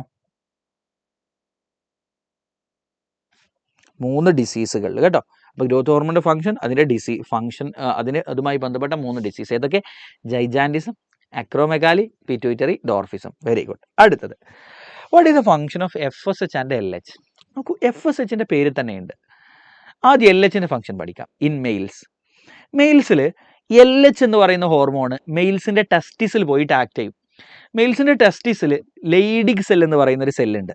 ആ സെല്ലിൽ പോയിട്ടാണ് LH ആക്ട് ചെയ്യുക. So in males LH act on the Leydig cells of testis. അവരുടെ ടെസ്റ്റിസിലുള്ള, ഇതാണ് ടെസ്റ്റിസ്, ആ ടെസ്റ്റിസിലുള്ള ലെയ്ഡിക് സെല്ലിൽ പോയിട്ട് ആക്ട് ചെയ്യും. അങ്ങനെ ആക്ട് ചെയ്താൽ ലെയ്ഡിക് സെൽ അവിടെ നിന്ന് ആൻഡ്രോജൻ എന്ന് പറയുന്ന മെയിലിന്റെ സെക്സ് ഹോർമോണിനെ ഉണ്ടാക്കും. ക്ലിയർ ആണോ? It stimulate Leydig cells of testis to produce androgen. ഇനി what is the function of FSH? നോക്കൂ, മെയിലിൽ ആൻഡ്രോജന്റെ ഫംഗ്ഷൻ എന്താണെന്നറിയോ? മെയിലിന്റെ ഗാമീറ്റ്, മെയിലിന്റെ ബീജമായിട്ടുള്ള സ്പേമിനെ ഉണ്ടാക്കുക എന്നുള്ളതാണ്. അപ്പോൾ ആൻഡ്രോജന്റെ കൂടെ സ്പേമിനെ ഉണ്ടാക്കാൻ വേണ്ടി സഹായിക്കുക എന്നുള്ളതാണ് ഈ പറയുന്ന FSHന്റെ function. So what is the function of FSH? Along with androgen, it stimulates sperm production, that is called spermatogenesis. Male ഗാമീറ്റിന്റെ പ്രൊഡക്ഷനെ വിളിക്കുന്ന പേരാണ് സ്പെർമാറ്റോജനസിസ്. അതിനെ സ്റ്റിമുലേറ്റ് ചെയ്യുക. ക്ലിയർ ആണോ? നോക്കൂ ഗൈസ്, ശ്രദ്ധിക്ക്. സോ ഇൻ മെയിൽസ്, എടാ ഇത് ശ്രദ്ധിക്ക്. ഇപ്പൊ ആരൊക്കെ സാർ ആ ക്വസ്റ്റ്യൻ ഇടോ, ഈ ക്വസ്റ്റ്യൻ ഇടോ, മറ്റേ ക്വസ്റ്റ്യൻ ഇടോ, നിങ്ങൾ ഫസ്റ്റ് ഓഫ് ഓൾ ഇപ്പൊ ശ്രദ്ധിക്ക്. ഇന്ന് ലൈവ് ഉണ്ട്, നാളെ രാവിലെ ഇനിയും ലൈവ് ഉണ്ട്, നാളെ ഈവനിങ് വീണ്ടും ലൈവ് ഉണ്ട്, മറ്റന്നാൾ വീണ്ടും ലൈവ് ഉണ്ട്, അത് കഴിഞ്ഞാൽ നെക്സ്റ്റ് ഡേ രാവിലെ വീണ്ടും ലൈവ് ഉണ്ട്. You are getting everything within this live. ഈ ലൈവ് കഴിഞ്ഞ് കിട്ടുന്ന സമയത്ത് study maximum. We have given U, നമ്മൾ കുറേ ക്വസ്റ്റ്യൻസും കാര്യങ്ങളും നിങ്ങൾക്ക് തന്നിട്ടില്ലേ, അത് വെച്ച് പഠിക്കൂ. ഇനി ലൈവ് മാത്രം കണ്ടുകൊണ്ട് കാര്യമില്ല. ലൈവ് കഴിഞ്ഞ പാടി ലൈവിന്റെ നോട്ട്സ് എടുക്കുക, വായിക്കുക, പഠിക്കുക. അതിനുള്ള സമയമല്ലേ ലൈവ് കഴിഞ്ഞാൽ ഉള്ളൂ. ഇപ്പൊ ഇന്ന് രാത്രിക്കത്തെ ലൈവ് കഴിഞ്ഞാൽ നാളെ 9 മണിക്ക് അടുത്ത ലൈവ് ഉണ്ട്. അതിന്റെ ഇടയിൽ നിങ്ങൾക്ക് അവിടെ time. So you go through these things. Okay, that's it. ശ്രദ്ധിക്കടാ. സോ ഇൻ മെയിൽസ് നമ്മൾ പറഞ്ഞു, ശ്രദ്ധിക്കട, LH act on the Leydig cell of testis. ടെസ്റ്റിലെ ലേഡിക് സെല്ലിൽ ആക്ട് ചെയ്യും. അപ്പോൾ ലേഡിക് സെല്ല് ആൻഡ്രോജൻ എന്ന് പറയുന്ന ഹോർമോണുകൾ ഉണ്ടാക്കും, മെയിലിൻ്റെ സെക്സ് ഹോർമോൺ ഉണ്ടാക്കും. ഈ ആൻഡ്രോജനുകൾ മെയിലിൽ സ്പേം ഉണ്ടാകുന്ന പ്രോസസ്സിനെ സ്റ്റിമുലേറ്റ് ചെയ്യുക എന്നുള്ളതാണ് അവരുടെ ഫംഗ്ഷൻ, ദാറ്റ് ഈസ് സ്പെർമാറ്റോജനസിസ്. ആ ആൻഡ്രോജൻ്റെ കൂടെ അതിനെ സ്റ്റിമുലേറ്റ് ചെയ്യുന്ന ആളുകളാണ് FSHും. Along with androgen, it stimulates spermatogenesis. I hope it is clear. Now, what is the function of FSH and LH in female? ഫീമെയിലിൻ്റെ അണ്ടാശയത്തിൽ, ഓവറികളിൽ ഫോളിക്കിൾ എന്നറിയപ്പെടുന്ന സ്ട്രക്ചറുകളുണ്ട്. ആ ഫോളിക്കിളുകളുടെ ഉള്ളിലാണ് ഫീമെയിൽ ഗാമീറ്റ് ആയിട്ടുള്ള ഓവം ഇരിക്കുന്നത്. ഓവം എന്നാണ് ഫീമെയിൽ ഗാമീറ്റിനെ വിളിക്കുക, ovum. Okay, so what is the function of FSH in female? ഒന്ന്, ഫീമെയിലിൻ്റെ ഓവറികളിലെ ഈ ഫോളിക്കിളുകൾ എന്നറിയപ്പെടുന്ന സ്ട്രക്ചറുകൾ വലുതാവാൻ സഹായിക്കും. ഇത് ഓവറിയുടെ ഉള്ളിൽ ധാരാളം ഫോളിക്കിൾ. ഈ ഫോളിക്കിൾ ഇങ്ങനെ വലുതായി വരണം. അപ്പോൾ അതിൻ്റെ ഉള്ളിലുള്ള ഓവവും ഡെവലപ്പ് ആവും. പിന്നീട് അവസാനം ഫോളിക്കിൾ ഇങ്ങോട്ട് പൊട്ടും. അങ്ങനെ പൊട്ടുമ്പോഴാണ് ഫീമെയിലിൻ്റെ ഓവറിയിൽ നിന്ന് ഓവം എന്ന് പറയുന്ന ഫീമെയിൽ ഗാമീറ്റ് പുറത്തോട്ട് വരിക. ക്ലിയർ ആണോ? സോ FSHന്റെ function, it stimulate growth of follicles. ഈ ഫോളിക്കിൾസിൻ്റെ വളർച്ച സ്റ്റിമുലേറ്റ്, അങ്ങനെ പേര് കിട്ടിയത്, follicular stimulating hormone. What is LH?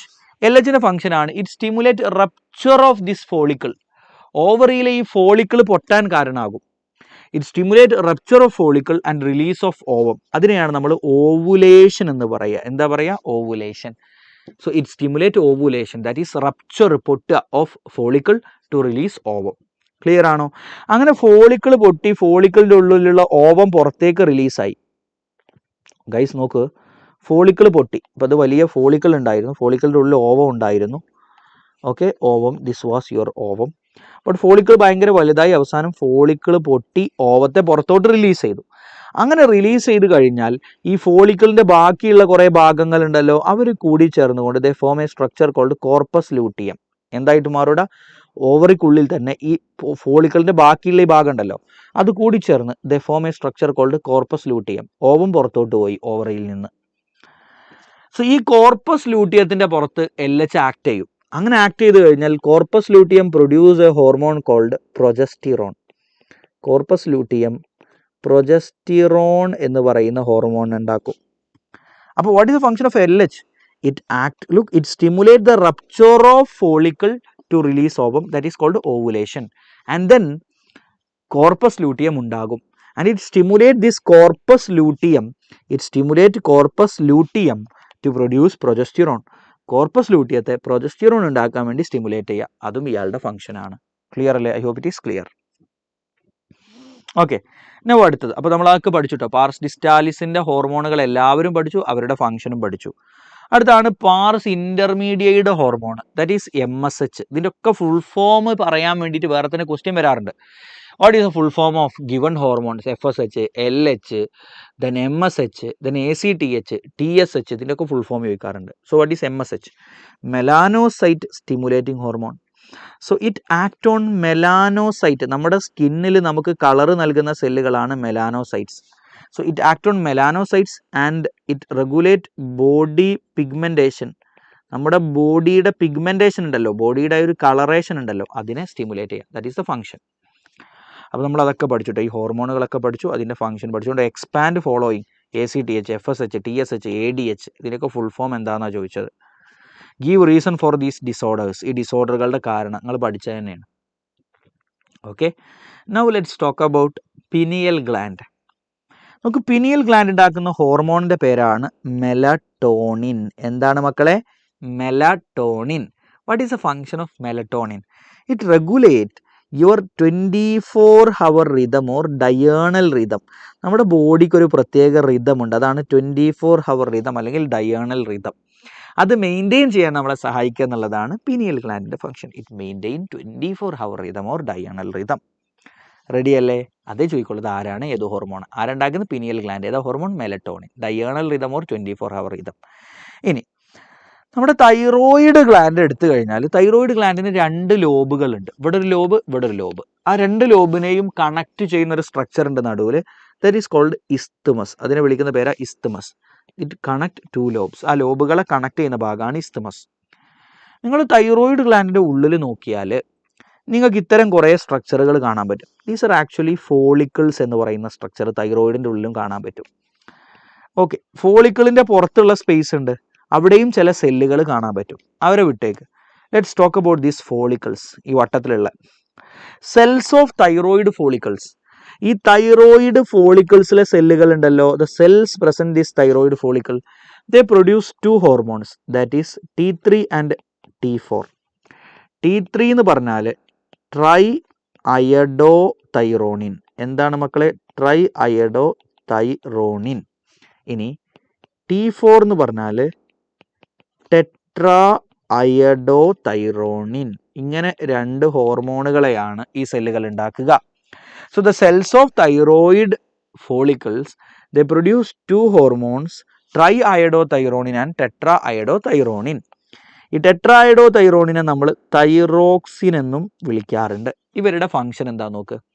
They regulate your basal metabolic rate. Okay, they regulate your basal metabolic rate. ഇതാണ് ഇയാളുടെ മെയിൻ ഫംഗ്ഷൻ.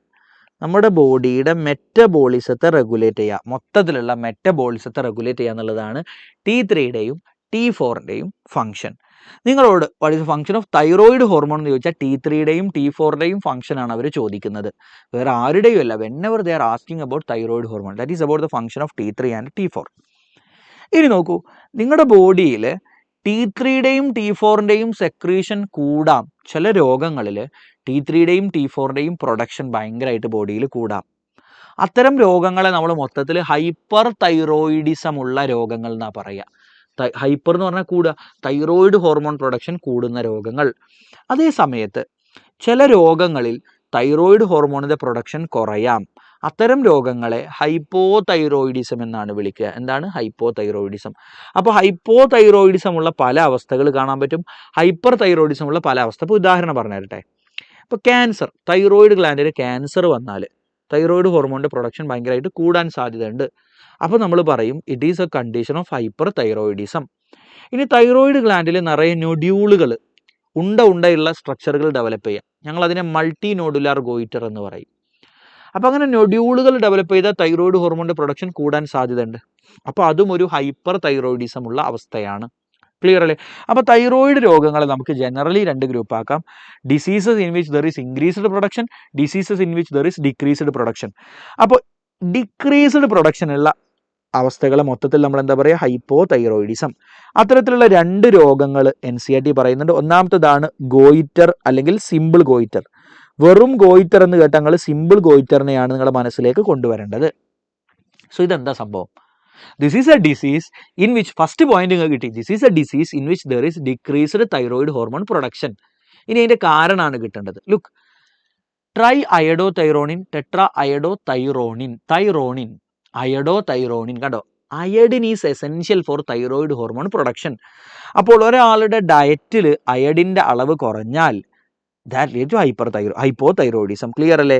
സോ അത്തരം ആളുകളിൽ തൈറോയിഡ് ഗ്ലാൻഡ് വലുതാവാനും തുടങ്ങും. ആ അവസ്ഥയാണ് ഗോയിറ്റർ അല്ലെങ്കിൽ സിമ്പിൾ ഗോയിറ്റർ എന്ന് പറയുന്നത്. So that is enlargement of thyroid gland due to low iodine in diet.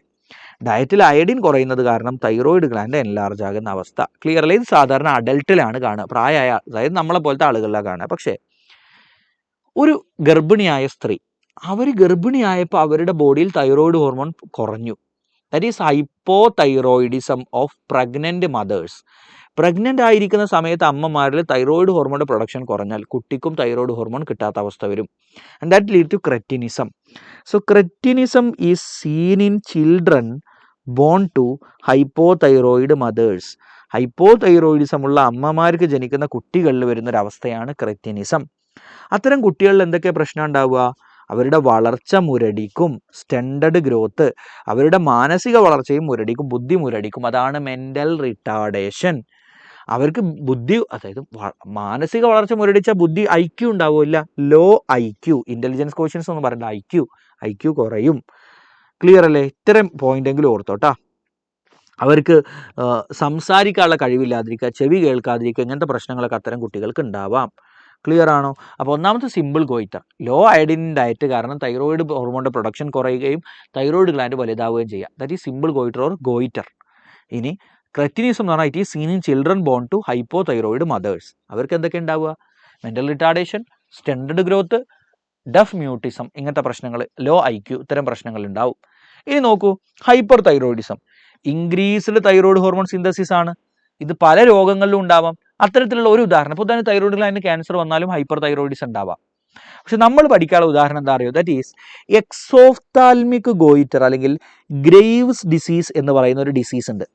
ഇത്തരം രോഗികളിൽ തൈറോയിഡ് ഹോർമോണിൻ്റെ പ്രൊഡക്ഷൻ ഭയങ്കരമായിട്ട് കൂടും. അത് മാത്രമല്ല, അങ്ങനെ തൈറോയിഡ് ഹോർമോണിൻ്റെ പ്രൊഡക്ഷൻ കൂടിയതിന് കാരണമായിട്ട് തൈറോയിഡ് വലുതാവാൻ തുടങ്ങും. തൈറോയിഡ് ഹോർമോണിൻ്റെ പ്രൊഡക്ഷൻ കുറഞ്ഞാലും തൈറോയിഡ് ഗ്ലാൻഡ് വലുതാകും. അത് നിങ്ങളിവിടെ കണ്ടു, സിമ്പിൾ ഗോയിറ്ററിൽ കണ്ടു. ലോ അയഡിൻ കാരണം തൈറോയിഡ് ഹോർമോണിൻ്റെ പ്രൊഡക്ഷൻ കുറയുന്നു, തൈറോയിഡ് ഗ്ലാൻഡ് വലുതാവുന്നു. അതാണ് സിമ്പിൾ ഗോയിറ്റർ. പക്ഷേ exophthalmic goitre or Graves disease എന്ന് പറഞ്ഞു കഴിഞ്ഞാൽ actually this is a disease in which there is increased thyroid hormone production and you can see there is enlargement of thyroid gland. thyroid gland വലുതാവാനും തുടങ്ങും. Clear അല്ലേ? ഇത്തരം ആളുകളിൽ കണ്ണ് പുറത്തോട്ട് ഇങ്ങനെ പ്രൊട്രൂഡ് ചെയ്തിട്ട് നോക്കൂ, ലുക്ക് അറ്റ് ദിസ് പിക്ചർ, കണ്ണ് തള്ളി നിൽക്കുക അല്ലേ? So there will be protrusion of eyeball in these patients. അതുകൊണ്ടാണ് ഈ പേര് കിട്ടിയത് എക്സോഫ്താൽമിക്. എക്സ് എന്ന് പറഞ്ഞാൽ പുറത്തോട്ട്, ഒഫ്താൽ എന്ന് പറഞ്ഞാൽ കണ്ണ് പുറത്തോട്ട് തള്ളുക. ക്ലിയർ അല്ലേ? അപ്പോൾ ഇങ്ങനത്തെ ആളുകളിൽ ബേസൽ മെറ്റബോളിക് റേറ്റ് ഒക്കെ കൂടുതലാവും. തൈറോയ്ഡ് ഹോർമോണിൻ്റെ പ്രൊഡക്ഷനാണ്, തൈറോയ്ഡ് ഹോർമോണിൻ്റെ ഫംഗ്ഷനാണ് ബേസൽ മെറ്റബോളിക് റേറ്റിനെ കൂട്ടുക എന്നുള്ളത്. അപ്പോൾ ഇവരുടെ മെറ്റബോളിക് റേറ്റ് ഒക്കെ വളരെ കൂടുതലായിരിക്കും.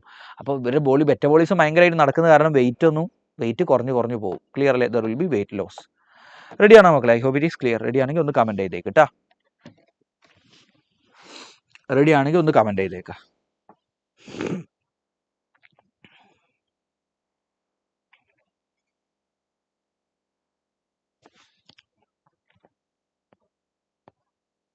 Okay, very good.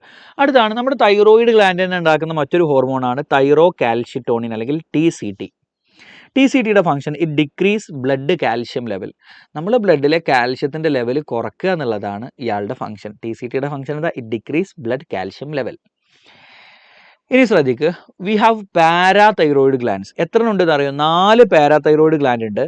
2 എണ്ണം തൈറോയിഡ് ഗ്ലാൻഡ് ഓരോ ലോബിൻ്റെയും ബാക്ക് സൈഡിൽ 2 എണ്ണം വെച്ച് we have 4 parathyroid glands. Parathyroid gland ഉണ്ടാക്കുന്ന ഹോർമോണാണ് പാരാതൈറോയിഡ് ഹോർമോൺ. എന്താണ്? Parathyroid hormone or PTH. PTHന്റെ ഫംഗ്ഷൻ TCTയുടെ തൈറോ കാൽഷിറ്റോണിൻ്റെ നേരെ ഓപ്പോസിറ്റ് ഫംഗ്ഷനാണ്. It increase blood calcium level. ഇയാൾ ബ്ലഡിൻ്റെ കാൽഷ്യം ലെവൽ കൂട്ടുക ചെയ്യുക. എങ്ങനെയാണ് ബ്ലഡിൻ്റെ കാൽഷ്യം കൂട്ടാൻ പറ്റുക? പല രീതിയിൽ. ഒന്ന്, നമ്മൾ കഴിച്ച ഫുഡിൽ നിന്ന് കാൽഷ്യത്തിൻ്റെ അബ്സോർപ്ഷൻ, ബ്ലഡിലേക്കുള്ള കാൽഷ്യത്തിൻ്റെ ആഗിരണം കൂട്ടുക. It stimulate calcium absorption from digested food. അതുപോലെ തന്നെ നമ്മുടെ ബ്ലഡിൽ കാൽഷ്യം ഭയങ്കരമായിട്ട് കുറഞ്ഞാലേ നമ്മുടെ എല്ലുകളിൽ ധാരാളം കാൽഷ്യം ഉണ്ട്. എല്ലുകളിൽ നിന്ന് കാൽഷ്യം ബോണിലേക്ക് ട്രാൻസ്പോർട്ട് ചെയ്യുക. And that is called, it stimulate, look guys, bone resorption or bone dissolution or bone demineralisation. 3 പേരിലും അറിയപ്പെടാം. എങ്ങനെ പറഞ്ഞാലും കുഴപ്പമില്ല. That is simply transport of calcium from bone to blood. ബോണിൽ നിന്ന് ബ്ലഡിലേക്കുള്ള കാൽഷ്യത്തിൻ്റെ ട്രാൻസ്പോർട്ട് കൂട്ടുക. Bone resorption or dissolution or demineralisation. അപ്പോൾ നമ്മൾ പഠിച്ചു TCT ഡിക്രീസ് ബ്ലഡ് കാൽഷ്യം, അല്ലേ? ബ്ലഡിലെ കാൽഷ്യം കുറക്കുന്നു. അതിന് നേരെ ഓപ്പോസിറ്റാണ് ആര് ചെയ്യുന്നത്? PTH increase blood calcium. അപ്പോൾ 2 പേരും ഓപ്പോസിറ്റ് ഫംഗ്ഷനാണ്. അപ്പോൾ നോക്കൂ, ഇയാൾ ബ്ലഡിലെ കാൽഷ്യം കുറയ്ക്കല്ലേ? ഹൈപ്പോ എന്ന് പറഞ്ഞാൽ കുറക്കുക എന്നർത്ഥം. ഇയാൾ ഹൈപ്പോ കാൽഷീമിക് ഹോർമോണാണ്. It is a hypocalcaemic hormone. Clear ആണോ? ഹൈപ്പർ എന്ന് പറഞ്ഞാൽ കൂട്ടുക. അപ്പോൾ PTH എന്താണ്? ഹൈപ്പർ കാൽഷീമിക് ഹോർമോണാണ്. ഒരാൾ ഹൈപ്പോ കാൽഷ്യമിക് ഹോർമോൺ, മറ്റേ ആൾ ഹൈപ്പർ കാൽഷ്യമിക് ഹോർമോൺ. ക്ലിയർ അല്ലേ? 2 പേരും ഓപ്പോസിറ്റ് ഫംഗ്ഷൻ ആണ്. അപ്പോൾ നമുക്ക് ഇവരെ പറ്റി പറയാം. They are antagonist hormones. Antagonist hormones എന്ന് പറഞ്ഞാൽ ഓപ്പോസിറ്റ് ഫംഗ്ഷൻ ചെയ്യുന്ന ഹോർമോണുകളാണ്. ക്ലിയർ ആണല്ലോ? That's it. അതിനെ ബേസ് ചെയ്തുള്ള ചോദ്യം അത്. ഈ ഒരു കോൺസെപ്റ്റിനെ ബേസ് ചെയ്തുള്ള ചോദ്യമാണിത്. റെഡി ആണല്ലോ? Very good. Now let's talk about thymus. നോക്കടാ, നമ്മുടെ തൈമസ് ഗ്ലാൻഡ് നമ്മുടെ ചെസ്റ്റ് ഭാഗത്താണുള്ളത്. അയാൾ ഉണ്ടാക്കുന്ന ഹോർമോണാണ് തൈമോസിൻസ് എന്ന് പറയുന്ന ഹോർമോൺസ്. എന്താണ്? തൈമോസിൻസ്. These തൈമോസിൻസ് are essential for the development and function of immune system. Okay, development and functioning of lymphocytes in the body. നമ്മുടെ ബോഡിയിലെ ലിംഫോസൈറ്റുകളുടെ ഡെവലപ്മെൻറ്റിനും ഫങ്ഷനിങ്ങിനും ഈ തൈമോസിൻസ് എന്ന് പറയുന്ന ഹോർമോൺസ് വളരെ അത്യന്താപേക്ഷിതമാണ്. So thymus gland is essential for our immunity. Clear ആണല്ലോ? That's it. So നമുക്ക് കുറച്ച് പ്രായമായി കഴിഞ്ഞാൽ നമ്മുടെ തൈമസ് ഗ്ലാൻഡ് നശിച്ചു പോകും. അങ്ങനെ നശിച്ചു പോകുന്നത് കാരണം നമുക്ക് പ്രായമായാൽ ഇമ്മ്യൂണിറ്റി കുറയും. ക്ലിയർ ആണോ? സോ അത് ചോദ്യമായിട്ട് ചിലപ്പോൾ വന്നേക്കാം. So look, thymus is degenerated in old individuals. പ്രായമായ ആളുകളിൽ തൈമസ് നശിച്ചു പോകാറുണ്ട്. As a result the immune responses or immunity of old persons become weak. Old പേഴ്സൺസിൻ്റെ ഇമ്മ്യൂണിറ്റി വീക്ക് ആവാൻ സാധ്യതയുണ്ട്. അപ്പോൾ നമ്മളോട് ചോദിക്കും, എന്തുകൊണ്ടാണ് ഓൾഡ് പേഷ്യൻ്റെ ഇമ്മ്യൂണിറ്റി വീക്ക് ആവുന്നത്? Because due to degeneration of thymus gland. Clear അല്ലേ? തൈമസ് ഉണ്ടാക്കുന്ന ഹോർമോണിൻ്റെ പേരെന്താ? Thymosins. Now let's talk about pancreas. നോക്കടാ, നമ്മുടെ പാൻക്രിയാസിൻ്റെ പ്രത്യേകത, പാൻക്രിയാസ് പല എൻസൈമുകൾ ഉണ്ടാക്കുന്നുണ്ട്, പല ഹോർമോണുകൾ ഉണ്ടാക്കുന്നുണ്ട്. So pancreas has both exocrine function. എന്താ എക്സോക്രൈൻ ഫംഗ്ഷൻ എന്ന് പറഞ്ഞാൽ? ഹോർമോൺ അല്ലാത്ത മറ്റ് സെക്രീഷനുകൾ ഉണ്ടാക്കുന്നതിനെയാണ് എക്സോക്രൈൻ സെക്രീഷൻ എന്ന് പറയുക. അപ്പോൾ പാൻക്രിയാസ് ഒരു എക്സോക്രൈൻ ഗ്ലാൻഡ് ആണോ എന്ന് ചോദിച്ചാൽ ആണ്. അയാൾ ഹോർമോൺ അല്ലാത്ത സെക്രീഷൻ ഉണ്ടാക്കുന്നുണ്ട്. It also produce hormones. So it is also an endocrine gland, അല്ലേ? അപ്പോൾ 2 ഫംഗ്ഷനും അയാൾക്കുണ്ട്. Pancreas, if you are taking pancreas, നിങ്ങളിപ്പോൾ pancreas, suppose this is your pancreas, അതിൻ്റെ ഉള്ളിൽ ചില ഭാഗത്ത് കുറച്ച് സെല്ലുകൾ ഇങ്ങനെ കൂടി നിൽക്കുന്നത് കാണാൻ പറ്റും. This is called islets of Langerhans. എന്താണ് കുട്ടികളെ? Islets of Langerhans. പാൻക്രിയാസിൻ്റെ പല ഭാഗത്തും ഇങ്ങനെ കാണാൻ പറ്റും. ഈ ഐലറ്റ്സ് ഓഫ് ലാംഗർഹാൻസ്, ഇപ്പോൾ ഇവിടെ കഥ, ഇത് ഇവിടെ ഒരു ഐലറ്റ്, ഇവിടെ ഒരു ഐലറ്റ്, ഇവിടെ ഒരു ഐലറ്റ്, ഇങ്ങനെ ഐലറ്റ്സ് ഓഫ് ലാംഗർഹാൻസ് എന്ന് പറഞ്ഞാൽ സെല്ലുകൾ കൂടി നിൽക്കുന്ന ഒരു ചെറിയ അവിടെ ഇവിടെയൊക്കെ ആയിട്ട് കുറച്ച് സെല്ലുകൾ കൂടിയിരിക്കുക. ഈ ഐലറ്റ്സ് ഓഫ് ലാംഗർഹാൻസ് ആണ് പാൻക്രിയാസിലെ ഹോർമോണുകൾ ഉണ്ടാക്കുന്നത്. So that is the endocrine portion of pancreas. Clear അല്ലേ?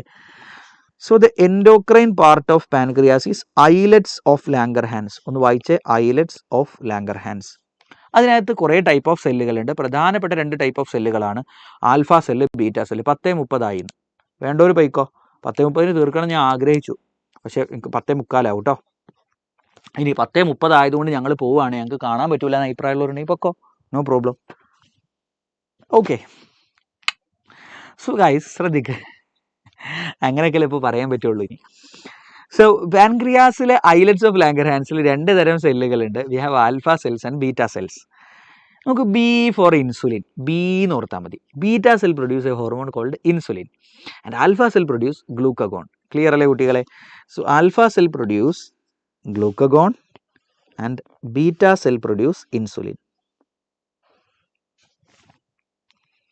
ക്ലിയർ ആണോ? Beta cell produce insulin and alpha cell produce glucagon. I hope it is clear. ഇവരുടെ ഫംഗ്ഷൻ നോക്കാം. നോക്കൂ, ഇൻസുലിൻ്റെ ഫംഗ്ഷൻ വളരെ എളുപ്പമാണ്.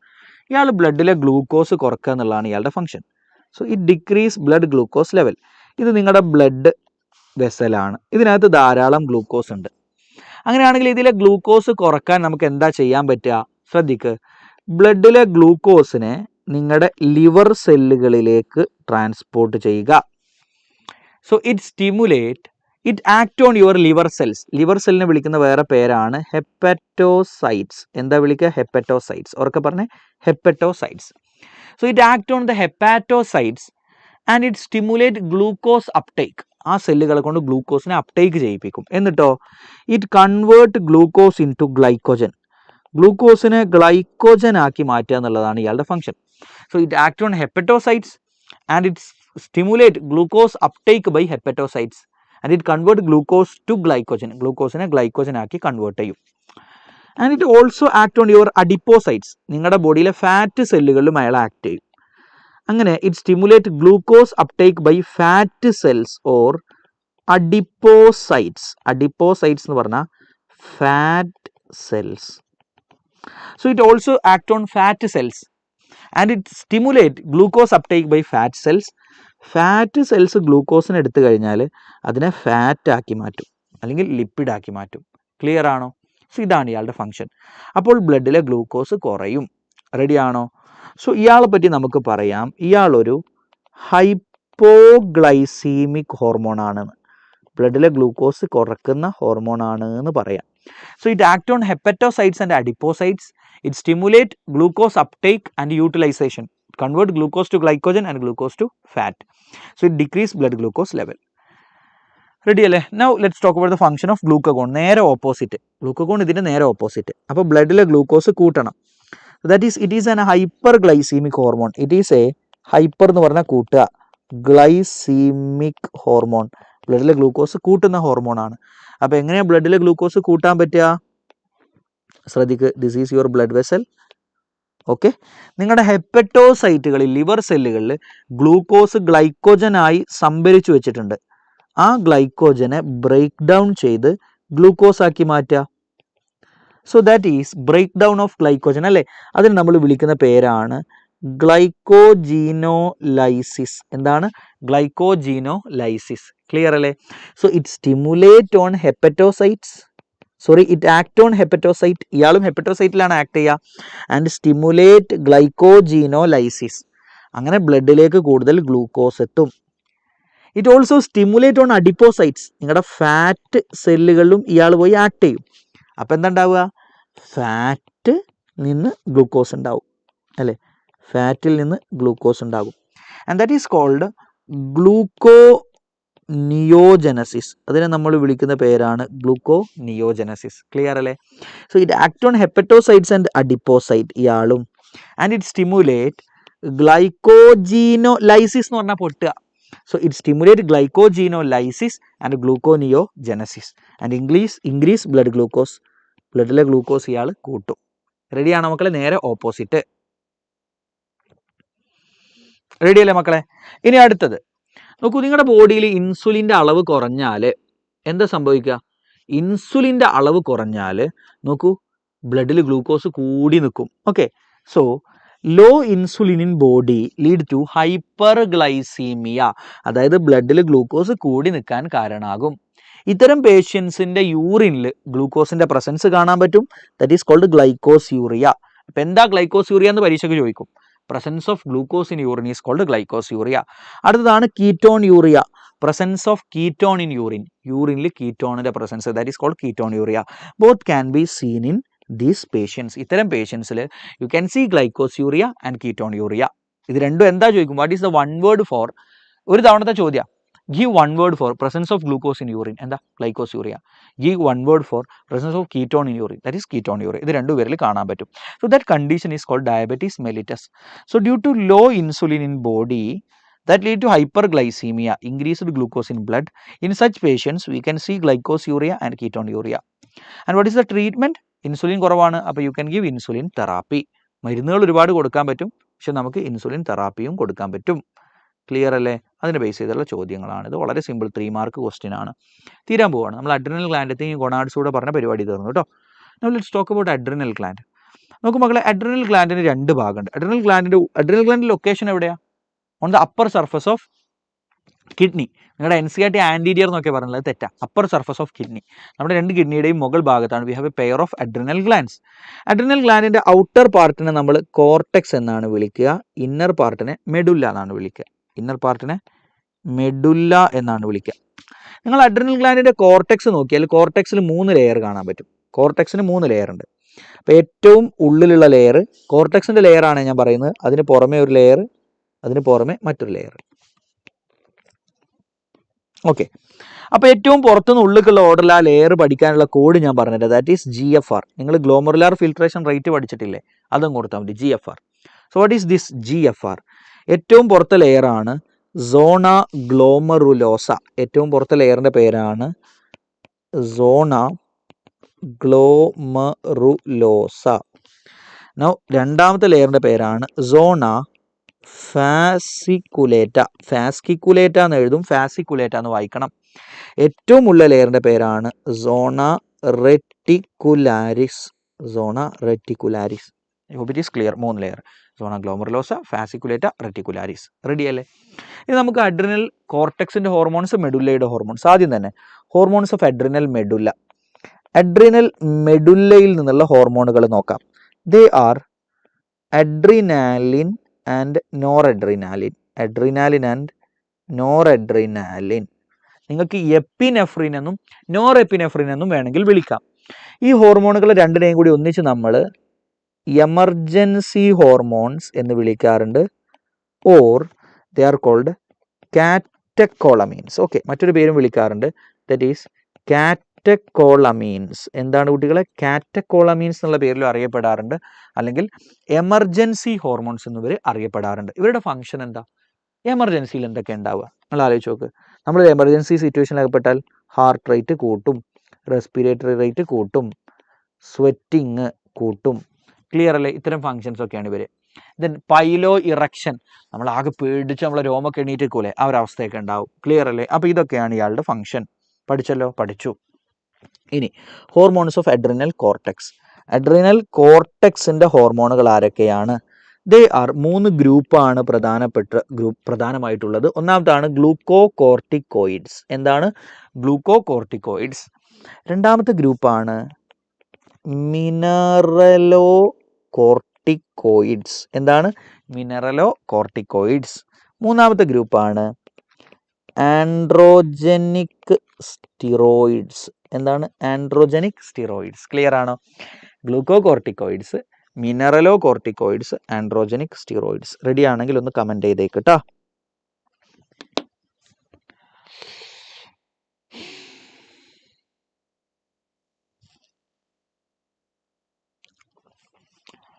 യുസിരി, നീ മലപ്പുറമല്ലേ താമസിക്കുന്നത്? നമ്മൾ ഏതോ ഒരു ചെക്കൻ ചോദിച്ചിട്ടുണ്ട്. യൂസ്വലി ഒന്ന് മറുപടി കൊടുത്തേക്ക്, അല്ലെങ്കിൽ ഇനിയിപ്പോൾ സ്വൈര്യം ഉണ്ടാവില്ല കമൻറ്റ് ബോക്സിൽ. ഓക്കെ സാർ, ക്വസ്റ്റ്യൻസ് മാത്രം പഠിച്ചാൽ ഫുൾ മാർക്ക് കിട്ടുമോ? കിട്ടുമായിരിക്കും അല്ലേ? കിട്ടേണ്ടതാണ്. കിട്ടുമായിരിക്കും, അങ്ങനെ പറയാൻ പറ്റുള്ളൂ. കിട്ടും, എന്തായാലും കിട്ടും, ഞാൻ പറയില്ല. നമ്മൾ മനുഷ്യന്മാരുടെ ഒരു പ്രത്യേകത എന്താ അറിയോ? നമ്മൾ ശരിക്കും നമ്മളിങ്ങനെ പറയാറില്ലേ, നമ്മൾ 2 മിനിറ്റ് ഒരു ഫിലോസഫി പറഞ്ഞുതരാം വെറുതെ ഇടയ്ക്കൊക്കെ. ഇങ്ങനെ കുറേ നേരമായി ക്ലാസ് എടുക്കല്ലേ, തീരാൻ പോവുക, അത് കഴിഞ്ഞു ഇന്ന് ഞാൻ ഗൊണാഡ്സും ആ ക്ലാസിഫിക്കേഷനും ഫംഗ്ഷനും പറഞ്ഞാൽ തീർന്നു. അതിൻ്റെ ഇടയ്ക്കൊരു കാര്യം പറഞ്ഞുതരാം. നമ്മൾ മനുഷ്യന്മാർ നമ്മളിങ്ങനെ ചിലപ്പോൾ പറയാറുണ്ട്, ആ സാറിൻ്റെ ഉപദേശം ഞങ്ങൾ ഭയങ്കരമായിട്ട് കേട്ടിരിക്കാറുണ്ട്, അയാൾ പറയുന്നത് ഭയങ്കര അടിപൊളിയാണ്. എടാ, അതെന്താ സംഭവം എന്നറിയോ? നിങ്ങൾ അയാൾ ഉപദേശം കേട്ടിരിക്കുന്നതല്ല, നിങ്ങൾക്ക് ഇഷ്ടപ്പെട്ട കാര്യങ്ങൾ അയാൾ പറയുന്നത് കൊണ്ടാണ്. ഇപ്പോൾ ഉദാഹരണത്തിന് ബിലാൽ സാർ ക്ലാസ്സിൽ വരികയാണ്, ഇവിടെ ഇരിക്കുകയാണ്. എടാ ചെക്കന്മാർ, നിങ്ങളൊന്നും പഠിച്ചിട്ടില്ല, അതുകൊണ്ട് നിങ്ങൾക്ക് കിട്ടൂല, പഠിക്കാത്തവനൊന്നും കിട്ടൂല എന്ന് പറഞ്ഞാൽ നിങ്ങൾക്ക് അത് ഇഷ്ടമല്ല. നിങ്ങൾക്ക് ഇഷ്ടം എന്താ? എത്ര പഠിക്കാത്തവനായാലും എടാ നിങ്ങൾ പഠിച്ചാൽ കിട്ടും അല്ലേ? നമ്മളെപ്പോഴും പറയുന്ന ഡയലോഗ് അല്ല അത്?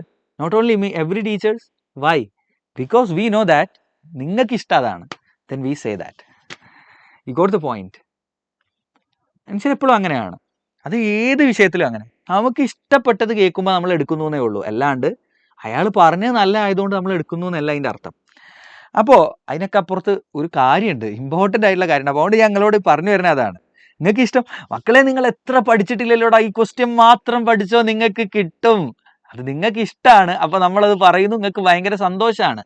But at the end of the day questions മാത്രം പഠിച്ചാൽ തന്നെ കിട്ടാനുള്ള സാധ്യത വളരെ കൂടുതലാണെന്നേ പറയാൻ പറ്റുള്ളൂ. ഇങ്ങോട്ട് പോയിന്റ്, നന്നായി പഠിച്ചോളൂ കേട്ടോ. ഈ ലൈവ് കണ്ടാൽ മാത്രം ഫുൾ മാർക്ക് കിട്ടും, അത് നിങ്ങൾക്ക് ഇഷ്ടമാണ്, അതുകൊണ്ട് എനിക്കത് പറയാം. പക്ഷേ ലൈവ് കണ്ട് ലൈവ് കഴിഞ്ഞിട്ട് വേഗം പോവുക. കിട്ടുന്ന സമയത്തൊക്കെ ഇരുന്ന് ഇടയ്ക്കൊക്കെ പഠിക്കുക കേട്ടോ. പഠിക്കും കൂടി ചെയ്താലേ കിട്ടുള്ളൂ. പരീക്ഷ കഴിഞ്ഞാൽ ഇഷ്ടംപോലെ ഫ്രീ ടൈം ഉണ്ടല്ലോ. ആ ഫ്രീ ടൈമിൽ നിങ്ങൾക്ക് അടിച്ച് പൊളിച്ച് കളിച്ച് സുഖിച്ച് നടന്നൂടെ? ആലോചിച്ചൊക്കെ, പരീക്ഷ കഴിഞ്ഞിട്ട് പിന്നെ എത്ര സങ്കടപ്പെട്ടിട്ടും എത്ര കരഞ്ഞിട്ടൊന്നും കാര്യമില്ല. ഞാൻ ആദ്യമേ പറഞ്ഞുതരാം, പരീക്ഷയ്ക്ക് മാർക്കില്ലെങ്കിൽ ദുരന്താണ് കേട്ടോ. ലൈഫ് ഫുള്ള് കഷ്ടപ്പെടേണ്ടി വരും. ആലോചിച്ച് നോക്കൊന്ന് വേണമെങ്കിൽ. സോ ഗൈസ് ലുക്ക്, അപ്പോൾ 3 പ്രധാനപ്പെട്ട ടൈപ്പ് ഓഫ് ഹോർമോണുകളാണ് കോർട്ടെക്സ് ഉണ്ടാക്കുന്നത്: glucocorticoid, mineralocorticoid, androgenic steroids. Robin George usually, what is your future plan? എടാ മണ്ട, പ്ലാന്റെ സ്പെല്ലിങ് എഴുതാ ഈ പൊട്ടനെ അറിയില്ല. What is your future plane? Vistara plane, അല്ലെങ്കിൽ മറ്റേ ഗൾഫ് എയറോ ഖത്തർ എയർവേസോ, അതാണോ അവൻ്റെ ഫ്യൂച്ചർ പ്ലെയിൻ? ഓ എൻ്റെ ദൈവമേ, ഈ മണ്ടന്മാരെ കൊണ്ട് ഞാൻ കുടുങ്ങി. നിങ്ങളെ പറ്റിയല്ല കേട്ടോ, ക്ലാസ് കണ്ട കുട്ടികളെ പറ്റിയല്ല. വെറുതെ കമൻറ്റ് ബോക്സിൽ ഒന്ന് മണ്ടത്തരം എഴുതുക. ഓക്കെ സാർ, ആ ഡയലോഗ് അത്ര രസമില്ല. I know that dialogue is not nice. അത് രസമില്ല എന്ന് നിങ്ങൾക്ക് എന്തുകൊണ്ടാണ് തോന്നുന്നത്? നമുക്ക് ഇഷ്ടമില്ലാത്ത സാറ് പറയുന്നത്, that's why. But it is A reality. Keep in mind, it is A reality. Okay, that's it. So വാ മതി, നമുക്ക് ഇതുകൂടെ പഠിച്ചാൽ പരിപാടി തോന്നും കേട്ടോ. കുറച്ച് കാര്യം കൂടെ ഉള്ളൂ. What is your future plane? എന്നെ കൊണ്ട് വയ്യ. So guys look, glucocorticoids. നമ്മുടെ ബോഡിയിലെ പ്രധാനപ്പെട്ട ഗ്ലൂക്കോകോർട്ടിക്കോയിഡാണ് കോർട്ടിസോൾ. എന്താണ്? കോർട്ടിസോൾ. ഇനി mineralocorticoid is a group of, look, your adrenal cortex produce 3 groups of hormones: glucocorticoids, mineralocorticoids, androgenic steroids. അതിലെ the main glucocorticoid is cortisol. ഇനി മെയിൻ ആയിട്ടുള്ള mineralocorticoid ആണ് ആൽഡോസ്റ്റിറോൺ. ഇനി ആൻഡ്രോജനിക് സ്റ്റിറോയിഡ്സ് എന്ന് പറഞ്ഞാൽ ഒരൊറ്റ ഗ്രൂപ്പേ ഉള്ളൂ. അതിലെ ഹോർമോണിൻ്റെ പേരൊന്നും നിങ്ങൾ പഠിക്കേണ്ട. ഇനി ഇവരുടെ ഫംഗ്ഷൻ നോക്കാം. കോർട്ടിസോളിൻ്റെ 2 ഫംഗ്ഷൻ പഠിച്ചോളൂ. ഒന്ന്, ഇറ്റ് സപ്രസ് ഇമ്മ്യൂണിറ്റി. നിങ്ങളുടെ ഇമ്മ്യൂണിറ്റി അനാവശ്യമായിട്ട് വർക്ക് ചെയ്യാതെ അതിനെ സപ്രസ് ചെയ്യുന്ന ആളാണ് കോർട്ടിസോൾ. സോ ഇയാൾ ആൻറ്റി അലർജിക് ആക്ഷൻ ഉണ്ട്. അലർജിക്കെതിരെ നിങ്ങൾക്ക് ഇയാളെ യൂസ് ചെയ്യാൻ പറ്റും, കോർട്ടിസോളിനെ യൂസ് ചെയ്യാൻ പറ്റും. ക്ലിയർ ആണല്ലോ? ഇനി what is the function of aldosterone? I will teach you in excretion chapter. Excretion ചാപ്റ്ററിൽ, എക്സ്ക്രീറ്ററി പ്രൊഡക്ട്സ് ആൻഡ് എലിമിനേഷൻ ചാപ്റ്ററിൽ പഠിപ്പിച്ചത് അതിൻ്റെ ഫംഗ്ഷൻ അല്ല. I will teach you there. Androgenic സ്റ്റിറോയിഡിൻ്റെ ഫംഗ്ഷൻ എന്താണെന്ന് നോക്കാം നമുക്ക്. നോക്കൂ, it stimulate the growth of facial hair, axillary hair and pubic hair during puberty. Pubic hair എന്ന് പറഞ്ഞാൽ ലൈംഗിക അവയവങ്ങളുടെ ഭാഗത്തുള്ള ഹെയർ, ആക്സിലറി ഹെയർ എന്ന് പറഞ്ഞാൽ ബോഡിയിൽ മൊത്തമുള്ള ഹെയർ, ഫേഷ്യൽ ഹെയർ, ഇതിൻ്റെയൊക്കെ ഗ്രോത്തിനെ സ്റ്റിമുലേറ്റ് ചെയ്യും. മെന്നിലായാലും ഫീമെയിലായാലും കേട്ടോ, ബോയ്സിലായാലും ഗേൾസിലായാലും ഒക്കെ it is by androgenic steroids. Clear അല്ലേ? പ്യൂബിക് ഹെയറിൻ്റെ ഗ്രോത്ത്, ആക്സിലറി ഹെയറിൻ്റെ ഗ്രോത്ത് ഒക്കെ ഇതിൻ്റെ എല്ലാം ഗ്രോത്തിനെ സ്റ്റിമുലേറ്റ് ചെയ്യുന്ന അയാളാണ്. I hope it is clear. വളരെ സിമ്പിൾ ആയിട്ടുള്ള ഒരു കോൺസെപ്റ്റ് ആണ്. ഇനി നോക്കൂ, ഇവിടെ ഒരു ഡിസീസ് കൂടെ നമുക്ക് പഠിക്കാം. That is Addison's disease. എന്താണ്? Addison's disease. So decreased hormone production by adrenal cortex. Adrenal കോർട്ടെക്സിൽ നിന്നുള്ള ഹോർമോണിൻ്റെ പ്രൊഡക്ഷൻ കുറയുന്ന അവസ്ഥയാണ് അഡിസൺസ് ഡിസീസ്. ഓക്കെ, സോ ഇത്തരം പേഷ്യൻസിൽ ഭയങ്കര ക്ഷീണമാണ് ഉണ്ടാവുക. ഒരു കാര്യം പഠിച്ചോ, ഈ ഗ്ലൂക്കോകോർട്ടിക്കോയിഡിൻ്റെ മെയിൻ ഫംഗ്ഷൻ എന്താണെന്ന് അറിയോ കുട്ടികളെ? Look, it regulate metabolism of carbohydrate. നിങ്ങളുടെ ബോഡിയിലെ കാർബോഹൈഡ്രേറ്റിൻ്റെ മെറ്റബോളിസം ആണ് ഇയാളുടെ മെയിൻ ഫംഗ്ഷൻ കേട്ടോ. മെറ്റബോളിസം ഓഫ് കാർബോഹൈഡ്രേറ്റിൻ്റെ മെറ്റബോളിസം ആണ് ഇയാളുടെ മെയിൻ ഫംഗ്ഷൻ എന്ന് പറയുന്നത്. ആ ഒരു പോയിന്റ് കൂടെ പഠിച്ചേക്ക്, ഗ്ലൂക്കോകോർട്ടിക്കോയിഡിൻ്റെ. Okay,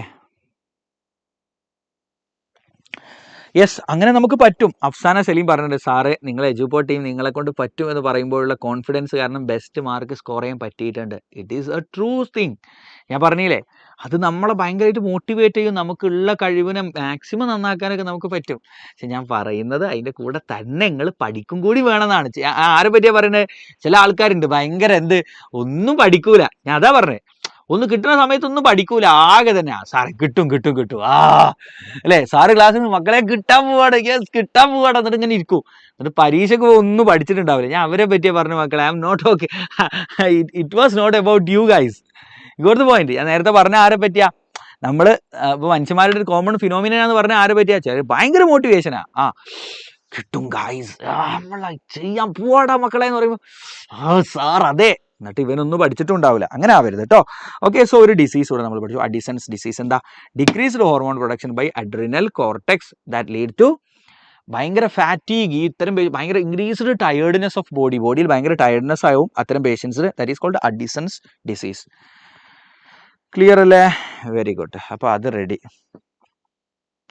now let's talk about testis. അവസാനത്തെ ഗ്ലാൻഡുകളാണ് തീർന്നു കേട്ടോ. നോക്കൂ, ടെസ്റ്റിസ് ഉണ്ടാക്കുന്ന ഹോർമോണാണ് androgen. So what are the functions of androgens? അതാണ് നമുക്ക് നോക്കാനുള്ളത്. What are the different functions of androgens? ഒന്ന്, regulate the functions of male sex organ.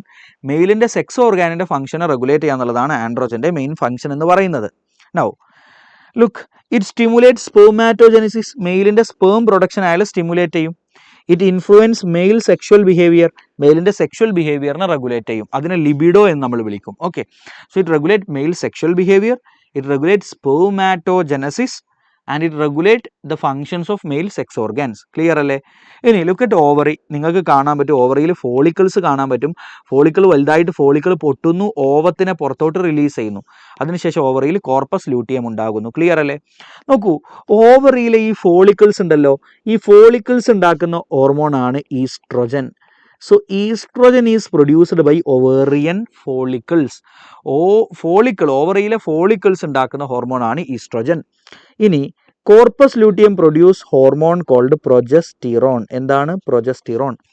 ഇനി നമുക്ക് ഈസ്ട്രോജൻ്റെയും പ്രൊജസ്റ്റിറോണിൻ്റെയും ഫംഗ്ഷൻ നോക്കാം. ഒന്ന്, മെയിലിൽ ആൻഡ്രോജനെ പറ്റി എന്തൊക്കെ പഠിച്ചോ അതെല്ലാം ഈസ്ട്രോജനെ പറ്റി നിങ്ങൾ ഇവിടെ പറഞ്ഞു. It stimulate growth of female sex organ, development of female sex organ and activities of female sex organ. അല്ലെങ്കിൽ it regulate the functions of female sex organ. Female sex ഓർഗാൻ്റെ ഫംഗ്ഷനെ റെഗുലേറ്റ് ചെയ്യുന്നു. ഇനി പ്യൂബേർട്ടി എത്തുമ്പോൾ നമ്മുടെ ബ്രസ്റ്റ് വലുതാവൂലേ? പ്യൂബേർട്ടി എത്തുമ്പോഴത്തുള്ള ബ്രസ്റ്റിൻ്റെ വലുതാവലിനെ അതിനെയും stimulate ചെയ്യുന്നു. It stimulate growth of breast during puberty. ഇനി it stimulate female sexual behaviour. ഫീമെയിലിൻ്റെ സെക്ഷൽ ബിഹേവിയറിനെ ഇയാൾ റെഗുലേറ്റ് ചെയ്യുന്നുണ്ട്. Then it stimulate the development of female secondary sexual character. Secondary sexual character എന്ന് പറഞ്ഞാൽ കുറച്ച് പ്രായമായ ഫീമെയിലിൻ്റെ വോയിസ് ഒക്കെ ഭയങ്കര ഹൈ പിച്ച്ഡ് ആവും. അതിനെയാണ് ഫീമെയിൽ സെക്കൻഡറി സെക്ഷൽ ക്യാരക്ടർ എന്ന് പറയുക. അതിനൊക്കെ ഇയാൾ സ്റ്റിമുലേറ്റ് ചെയ്യുന്നു. ക്ലിയർ അല്ലേ? ഇനി what is function of progesterone? It support pregnancy. പ്രഗ്നൻസിയെ ഇയാൾ സപ്പോർട്ട് ചെയ്യും. It also stimulate growth of mammary gland. Mammary gland അല്ലെങ്കിൽ ബ്രസ്റ്റിൻ്റെ ഗ്രോത്തിനെ ഇയാളും സ്റ്റിമുലേറ്റ് ചെയ്യുന്നുണ്ട്, ഈസ്ട്രോജനും സ്റ്റിമുലേറ്റ് ചെയ്യുന്നുണ്ട്. മെയിൻ ഫംഗ്ഷൻ ഇതാട്ടോ, ഈ ഒരു പോയിന്റ് കൊടുത്താൽ മതി. It support pregnancy. പ്രഗ്നൻസിനെ സപ്പോർട്ട് ചെയ്യുന്ന ഹോർമോണാണ് പ്രൊജസ്റ്റിറോൺ. അപ്പോൾ ഇതിനെക്കുറിച്ചുള്ള ചോദ്യമാണിത് കേട്ടോ. ഓക്കെ, ക്ലിയർ അല്ലേ? ഇനി നമുക്ക് ലാസ്റ്റ് നമ്മളിപ്പോൾ നമ്മുടെ ഗ്ലാൻഡുകൾ, മെയിൻ എൻഡോക്രൈൻ ഗ്ലാൻഡുകളും അവരുണ്ടാക്കുന്ന ഹോർമോണുകളും നമ്മൾ പഠിച്ചു കഴിഞ്ഞു അല്ലേ? ഇനി let's talk about hormones of heart, kidney and GI tract. ഹാർട്ടിൻ്റെയും കിഡ്നിയുടെയും GI ട്രാക്റ്റിൻ്റെയും ഹോർമോണുകളെ കുറിച്ച് നോക്കാം. അതായത് നമ്മുടെ ഹാർട്ട് ഹോർമോൺ ഉണ്ടാക്കുന്നുണ്ട്, ഒരു ചെറിയ hormone, that is called ANF. NFൻ്റെ ഫംഗ്ഷൻ എന്താണെന്നറിയോ? It decrease BP. ഇയാൾ നമ്മുടെ BP കുറയ്ക്കുക ചെയ്യാം. ഇത് നമ്മുടെ കിഡ്നി ഉണ്ടാക്കുന്ന ഹോർമോണാണ് എറിത്രോപോയറ്റിൻ. എന്താണ് എറിത്രോപോയറ്റിൻ? ഉറക്കെ പറഞ്ഞ്, erythropoietin. It stimulate erythropoiesis, that is RBC പ്രൊഡക്ഷനെ സ്റ്റിമുലേറ്റ് ചെയ്യുക എന്നുള്ളതാണ് എറിത്രോപോയിസിസ് കേട്ടോ.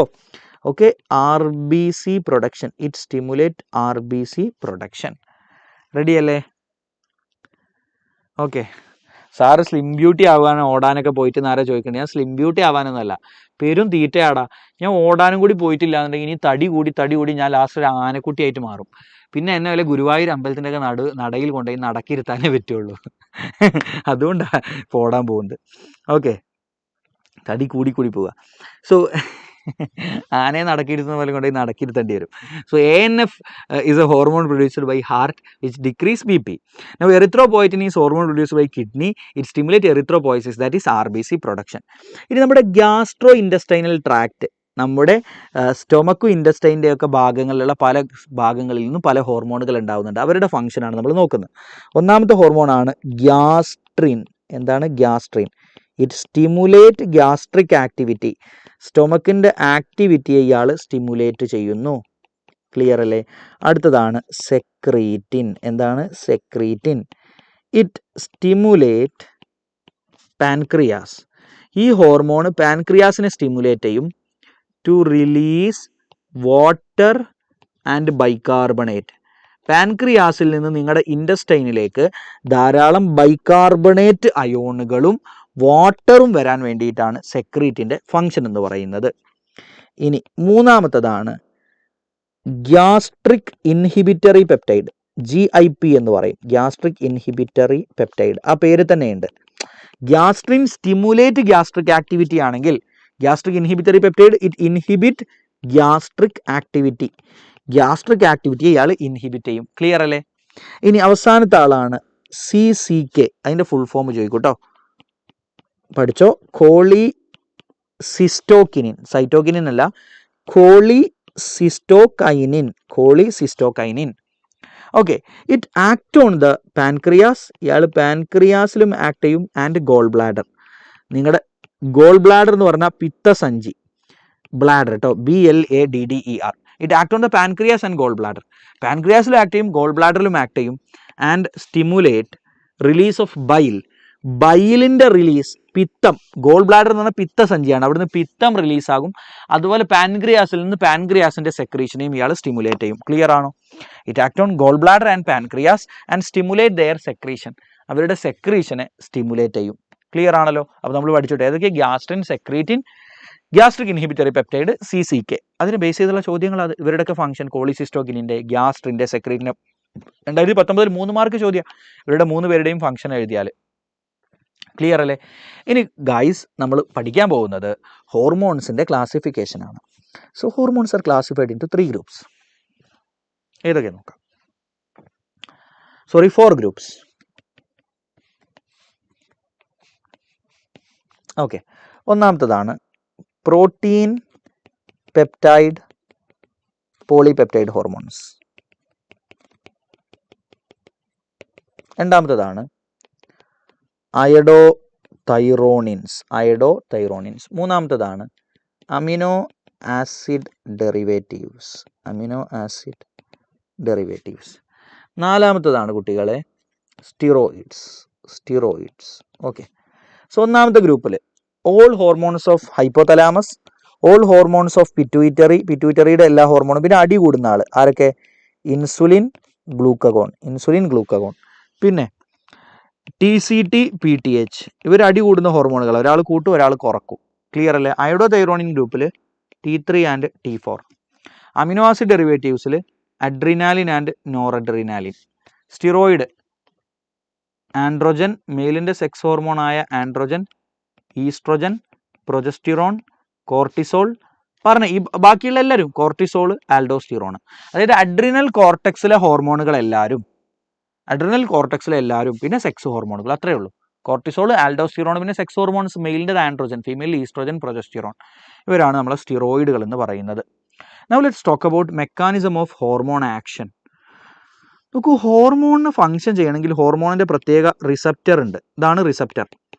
ഈ ഒരു റിസപ്റ്ററിലേക്ക് ഹോർമോൺ വന്ന് ബൈൻഡ് ചെയ്ത് കഴിഞ്ഞാൽ ഹോർമോൺ റിസപ്റ്റർ കോംപ്ലക്സ് രൂപപ്പെടും. ആ കോംപ്ലക്സ് രൂപപ്പെട്ട് കഴിഞ്ഞാലാണ് പിന്നീട് അത് സെല്ലുകളിൽ ചില മോഡിഫിക്കേഷൻസിലേക്കും ആ ഹോർമോണുകൾ കാരണമാവുന്ന ഫംഗ്ഷനിലേക്കും നയിക്കുക. അപ്പോൾ ചില ഹോർമോണുകളുടെ റിസപ്റ്റർ ഇത് സെല്ലിൻ്റെ പ്ലാസ്മ മെംബ്രെയിനാണ്. കണ്ടോ, ലിപ്പിഡ് ബൈലെയർ ഒക്കെ കാണാം, പ്ലാസ്മ മെംബ്രെയിൻ്റെ പുറത്താണ്ടാവുക. അപ്പോൾ this is membrane bound receptor. ഇത്തരം റിസപ്റ്ററുകളെ മെംബ്രെയിൻ ബൗണ്ട് റിസപ്റ്റർ എന്നാണ് വിളിക്കുക. അപ്പോൾ മെംബ്രെയിൻ ബൗണ്ട് റിസപ്റ്ററിലേക്ക് ഹോർമോൺ വന്ന് ബൈൻഡ് ചെയ്തു. അങ്ങനെ ഹോർമോൺ റിസപ്റ്റർ കോംപ്ലക്സ് രൂപപ്പെട്ടു. അത് രൂപപ്പെട്ടാൽ സെല്ലിനകത്തൊരു പ്രൈമറി റെസ്പോൺസ് ഉണ്ടാകും. അതിൻ്റെ ഫലമായിട്ട് ആ പ്രൈമറി റെസ്പോൺസ് എന്ന് പറയുന്നത് സെല്ലിൽ ചില സെക്കൻഡ് മെസ്സഞ്ചർ മോളിക്യൂളുകൾ ഉണ്ടാവുക എന്നുള്ളതാണ്. അതാണ് ആദ്യത്തെ response. So when hormone bind to receptor that lead to the first response, that is generation of second messengers within the cell, that is cyclic AMP, അതുപോലെ കാൽഷ്യം, ഇത്തരം ആളുകളുടെ കോൺസെൻട്രേഷൻ സെല്ലിൽ ഭയങ്കരമായിട്ട് കൂടും. അതാണ് ഈ സെക്കൻഡ് മെസ്സഞ്ചർ ഉണ്ടാവുക എന്ന് പറയുന്നത്.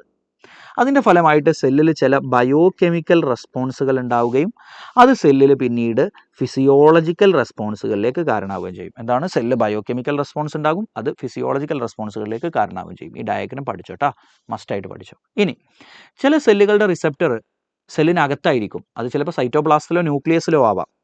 So this is a hormone, estrogen ആണ്.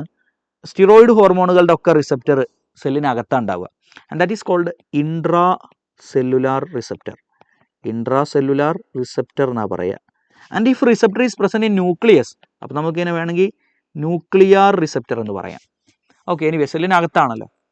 സോ ന്യൂക്ലിയർ റിസപ്റ്ററിലേക്ക് ഹോർമോൺ വന്ന് ബൈൻഡ് ചെയ്തു. അങ്ങനെ ബൈൻഡ് ചെയ്താൽ ഈ ഹോർമോൺ റിസപ്റ്റർ കോംപ്ലക്സ് ഉണ്ടല്ലോ, ദിസ് കോംപ്ലക്സ് ഇൻ്ററാക്ട് വിത്ത് DNA-യുമായിട്ട് ഇൻ്ററാക്ട് ചെയ്യും സെല്ലിനകത്തെ. അങ്ങനെ DNA-യിൽ നിന്ന് that lead to formation of a special RNA called mRNA from DNA-യിൽ നിന്ന് mRNA ഉണ്ടാവാൻ കാരണമാകും. ആ mRNA-യിൽ നിന്ന് പിന്നീട് സെല്ലിനകത്ത് വ്യത്യസ്ത പ്രോട്ടീനുകൾ രൂപപ്പെടും. ആ പ്രോട്ടീനുകൾ കാരണം സെല്ലിനകത്ത് ഫിസിയോളജിക്കൽ റെസ്പോൺസുകൾ രൂപപ്പെടും. അപ്പോൾ ഈ ഡയഗ്രവും പഠിക്കുക. അപ്പോൾ ഗൈസ്, ഇതോടുകൂടി കണ്ടോ, ഇതൊരു തവണ ചോദിച്ചതാണ്. In the given diagram A and B represents name the 2 steroid hormones. റെഡിയാണോ മക്കളെ? അപ്പോൾ ഇത്രയേ ഉള്ളൂ. ദ ചാപ്റ്റർ ഈസ് ഓവർ കേട്ടോ. Okay, I hope I gave you everything clear idea regarding every point in this chapter. ഈ chapter മാത്രമല്ല, കഴിഞ്ഞ ഒരു കുറച്ച് സമയം കൊണ്ട് എനിക്ക് തോന്നുന്നു വി സ്റ്റാർട്ടഡ് അറ്റ് അറൗണ്ട് ഒരു 7:30 നമ്മൾ തുടങ്ങി. 3.5 മണിക്കൂർ കൊണ്ട് നമ്മൾ എന്താ പറയുക, ഇത്രയും ചാപ്റ്റേഴ്സ് കവർ ചെയ്ത് തീർത്തു അല്ലേ. 3 ചാപ്റ്റേഴ്സ് നമ്മൾ 3.5 മണിക്കൂർ കൊണ്ട് അടിപൊളിയായിട്ട്, അതും അത്യാവശ്യം നല്ല വെയിറ്റേജ് വരുന്ന ചാപ്റ്റേഴ്സ് നമ്മൾ കംപ്ലീറ്റ് ആയിട്ട് പഠിച്ച് തീർത്തിട്ടുണ്ട്. Okay, so all the best. ബാക്കി നിങ്ങളുടെ കയ്യിലാണ്. ഞാൻ പറഞ്ഞല്ലോ, ലൈവ് കാണുക. ലൈവ് കഴിഞ്ഞിട്ടുള്ള സമയത്ത് ഈ ലൈവിൻ്റെ notes, okay, you may not need like ഒരുപാട് ചാപ്റ്റർ ഇനിയും വെവ്വേറെ കുറേ നോട്ട്സ് നോക്കി വായിക്കുക, അവിടെ പോയി വായിക്കുക, അതിൻ്റെയൊന്നും ആവശ്യമെന്ന് തോന്നുന്നില്ല. ഈ ലൈവ് കഴിയുമ്പോൾ ലൈവ് കഴിഞ്ഞ് കിട്ടുന്ന നോട്ട്സ്, അതുപോലെ നമ്മൾ തന്നിട്ടുള്ള ക്വസ്റ്റ്യൻസ് നിങ്ങൾ നോക്കി നോക്കുക. അതുപോലെ നമ്മുടെ നാളെ രാവിലെ ലൈവ് ഉണ്ട്, വരിക, ലൈവ് കാണുക, കണ്ട് പഠിക്കുക. കാര്യങ്ങൾ പെട്ടെന്ന് ക്വിക്കായിട്ട് റിവൈസ് ചെയ്യാൻ പറ്റും. When you are watching live you can revise quickly അല്ലേ. നിങ്ങൾക്ക് അത്യാവശ്യം ക്വിക്കായിട്ട് കാര്യങ്ങൾ റിവൈസ് ചെയ്യാൻ പറ്റും. നിങ്ങളുടെ എക്സാമിന് ബെനിഫിറ്റ് ആയിരിക്കും. ഞങ്ങളോട് ഉറപ്പിച്ച് പറയാം, നിങ്ങളുടെ പ്ലസ് വണ്ണിലെ മാർക്ക് കുറഞ്ഞിട്ട് നിങ്ങൾ പ്ലസ് ടുവിൽ എത്ര തല കുത്തി നിന്നിട്ടും കാര്യം ഉണ്ടാവില്ല. കഴിഞ്ഞു പോയ സമയങ്ങളെക്കുറിച്ച് ആലോചിച്ച് സങ്കടപ്പെടുന്നതിൽ ഒരു അർത്ഥം ഉണ്ടാവില്ല. വെറുതെ നമ്മളിങ്ങനെ സങ്കടപ്പെട്ടിരിക്കാന്നേ ഉള്ളൂ. അപ്പം അടുത്ത വർഷം ഒരു ലൈവ് നടക്കുമ്പോൾ ആ ലൈവിൽ പ്ലസ് വണ്ണിൽ മാർക്ക് കുറഞ്ഞത് പോട്ടടാ മക്കളെ, കഴിഞ്ഞതിനെ കുറിച്ച് വേവലാതിപ്പെടണ്ട എന്ന് പറഞ്ഞാൽ ശരിയാണ്. വേവലാതിപ്പെട്ടിട്ട് കാര്യമൊന്നുമില്ല. നമുക്കൊരു തെറ്റ് പറ്റിപ്പോയി, പിന്നെ ആ തെറ്റിനെ കുറിച്ച് ഇങ്ങനെ സങ്കടപ്പെട്ടിരുന്നിട്ട് നമുക്ക് ഒരു ഉപകാരമില്ല. സങ്കടപ്പെടാതിരിക്കുക എന്നുള്ളത് നമുക്ക് ചെയ്യാനുള്ള കാര്യം. പക്ഷേ തെറ്റ് പറ്റിയ ഒരു തെറ്റ് തന്നെയാണ്. അത് കാരണം നമ്മുടെ ഒരുപാട് അവസരങ്ങൾ നഷ്ടപ്പെടും. ആ പറ്റിയ തെറ്റ് എപ്പോഴും തിരുത്താൻ പറ്റിയെന്ന് വരില്ല. ഞാൻ പറഞ്ഞത് മനസ്സിലായല്ലോ. പ്ലസ് വണ്ണിൽ മാർക്ക് കുറഞ്ഞിട്ട് പ്ലസ് ടുവിൽ നിങ്ങൾ എന്ത് ചെയ്തിട്ടും കാര്യമില്ല. സോ അതുകൊണ്ട് സ്റ്റഡി മാക്സിമം. എക്സാം കഴിഞ്ഞിട്ട് പിന്നെ നിങ്ങൾ എക്സാമിന് പഠിച്ചില്ലല്ലോ എന്ന് സങ്കടപ്പെടുന്നതിൽ അതും അർത്ഥമില്ല. ഒരു 10 വർഷം കഴിഞ്ഞ് നിങ്ങൾ തിരിഞ്ഞു നോക്കുമ്പോൾ നിങ്ങളുടെ പല ഫ്രണ്ട്സും മാസം 5 ലക്ഷം ശമ്പളം വാങ്ങുമ്പോൾ അവിടെ നിങ്ങളുടെ ഫ്രണ്ട്സിൽ നിങ്ങൾ പലരും മാസം 10,000-നും 15,000-നും പണിയെടുക്കുന്നവരുണ്ടാവും.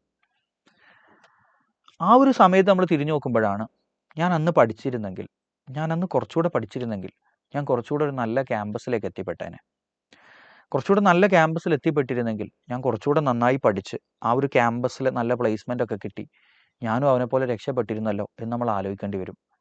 ജീവിതത്തിൻ്റെ എല്ലാ പോയിന്റിലും പണവും സോഷ്യൽ റെസ്പെക്റ്റും സോഷ്യൽ സ്റ്റാറ്റസും ഒക്കെ ഇമ്പോർട്ടൻ്റ് തന്നെയാണ്. പണം വേണ്ടാന്നൊക്കെ ഉള്ളത് നമുക്ക് വെറുതെ തോന്നാം. നമ്മുടെ എല്ലാ ആവശ്യങ്ങളും നിർവഹിക്കണമെങ്കിൽ, നമ്മുടെ എല്ലാ കാര്യവും ചെയ്യണമെങ്കിൽ നമുക്ക് പൈസ വേണം. ഒരു 10 കൊല്ലം കഴിഞ്ഞ് തിരിഞ്ഞു നോക്കുമ്പോൾ റിഗ്രറ്റ് അടിക്കേണ്ടി വരരുത്.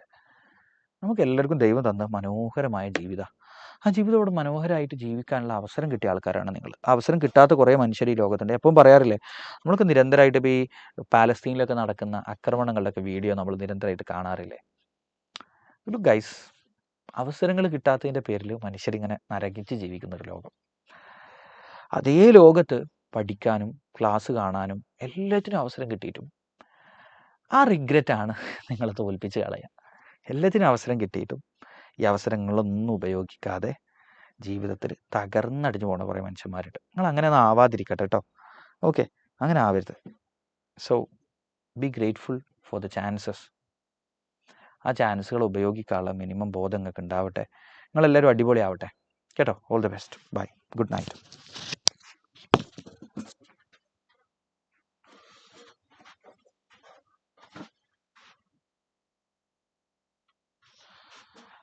എൻ്റെ അടുത്ത് നമ്മൾ പാപ്പൻ ചോദിച്ചു, സാർ ക്വസ്റ്റ്യൻ പേപ്പർ ലീക്ക് ചെയ്യുമെന്ന്. ആരാ ഈ പാപ്പൻ ഗെയിമർ? നീ ഒരു പണി ഇന്ന് പോയി ലീക്ക് ചെയ്തോ ക്വസ്റ്റ്യൻ പേപ്പർ കേട്ടോ. ചോർത്ത്. ഞങ്ങളെന്തായാലും ചെയ്യൂല, ഞങ്ങളൊക്കെ എത്തിക്കലായുള്ള ആൾക്കാരാണ്. ഇല്ലടാ മക്കളെ, എജുപോർട്ട് ഫുള്ളി എത്തിക്സ്. എത്തിക്സ് വിട്ടൊരു കളിയില്ല. എന്തൊക്കെ ചോദ്യം സാർ ക്വസ്റ്റ്യൻ പേപ്പർ ലീക്ക് ചെയ്യോ? ഞാൻ വേറെ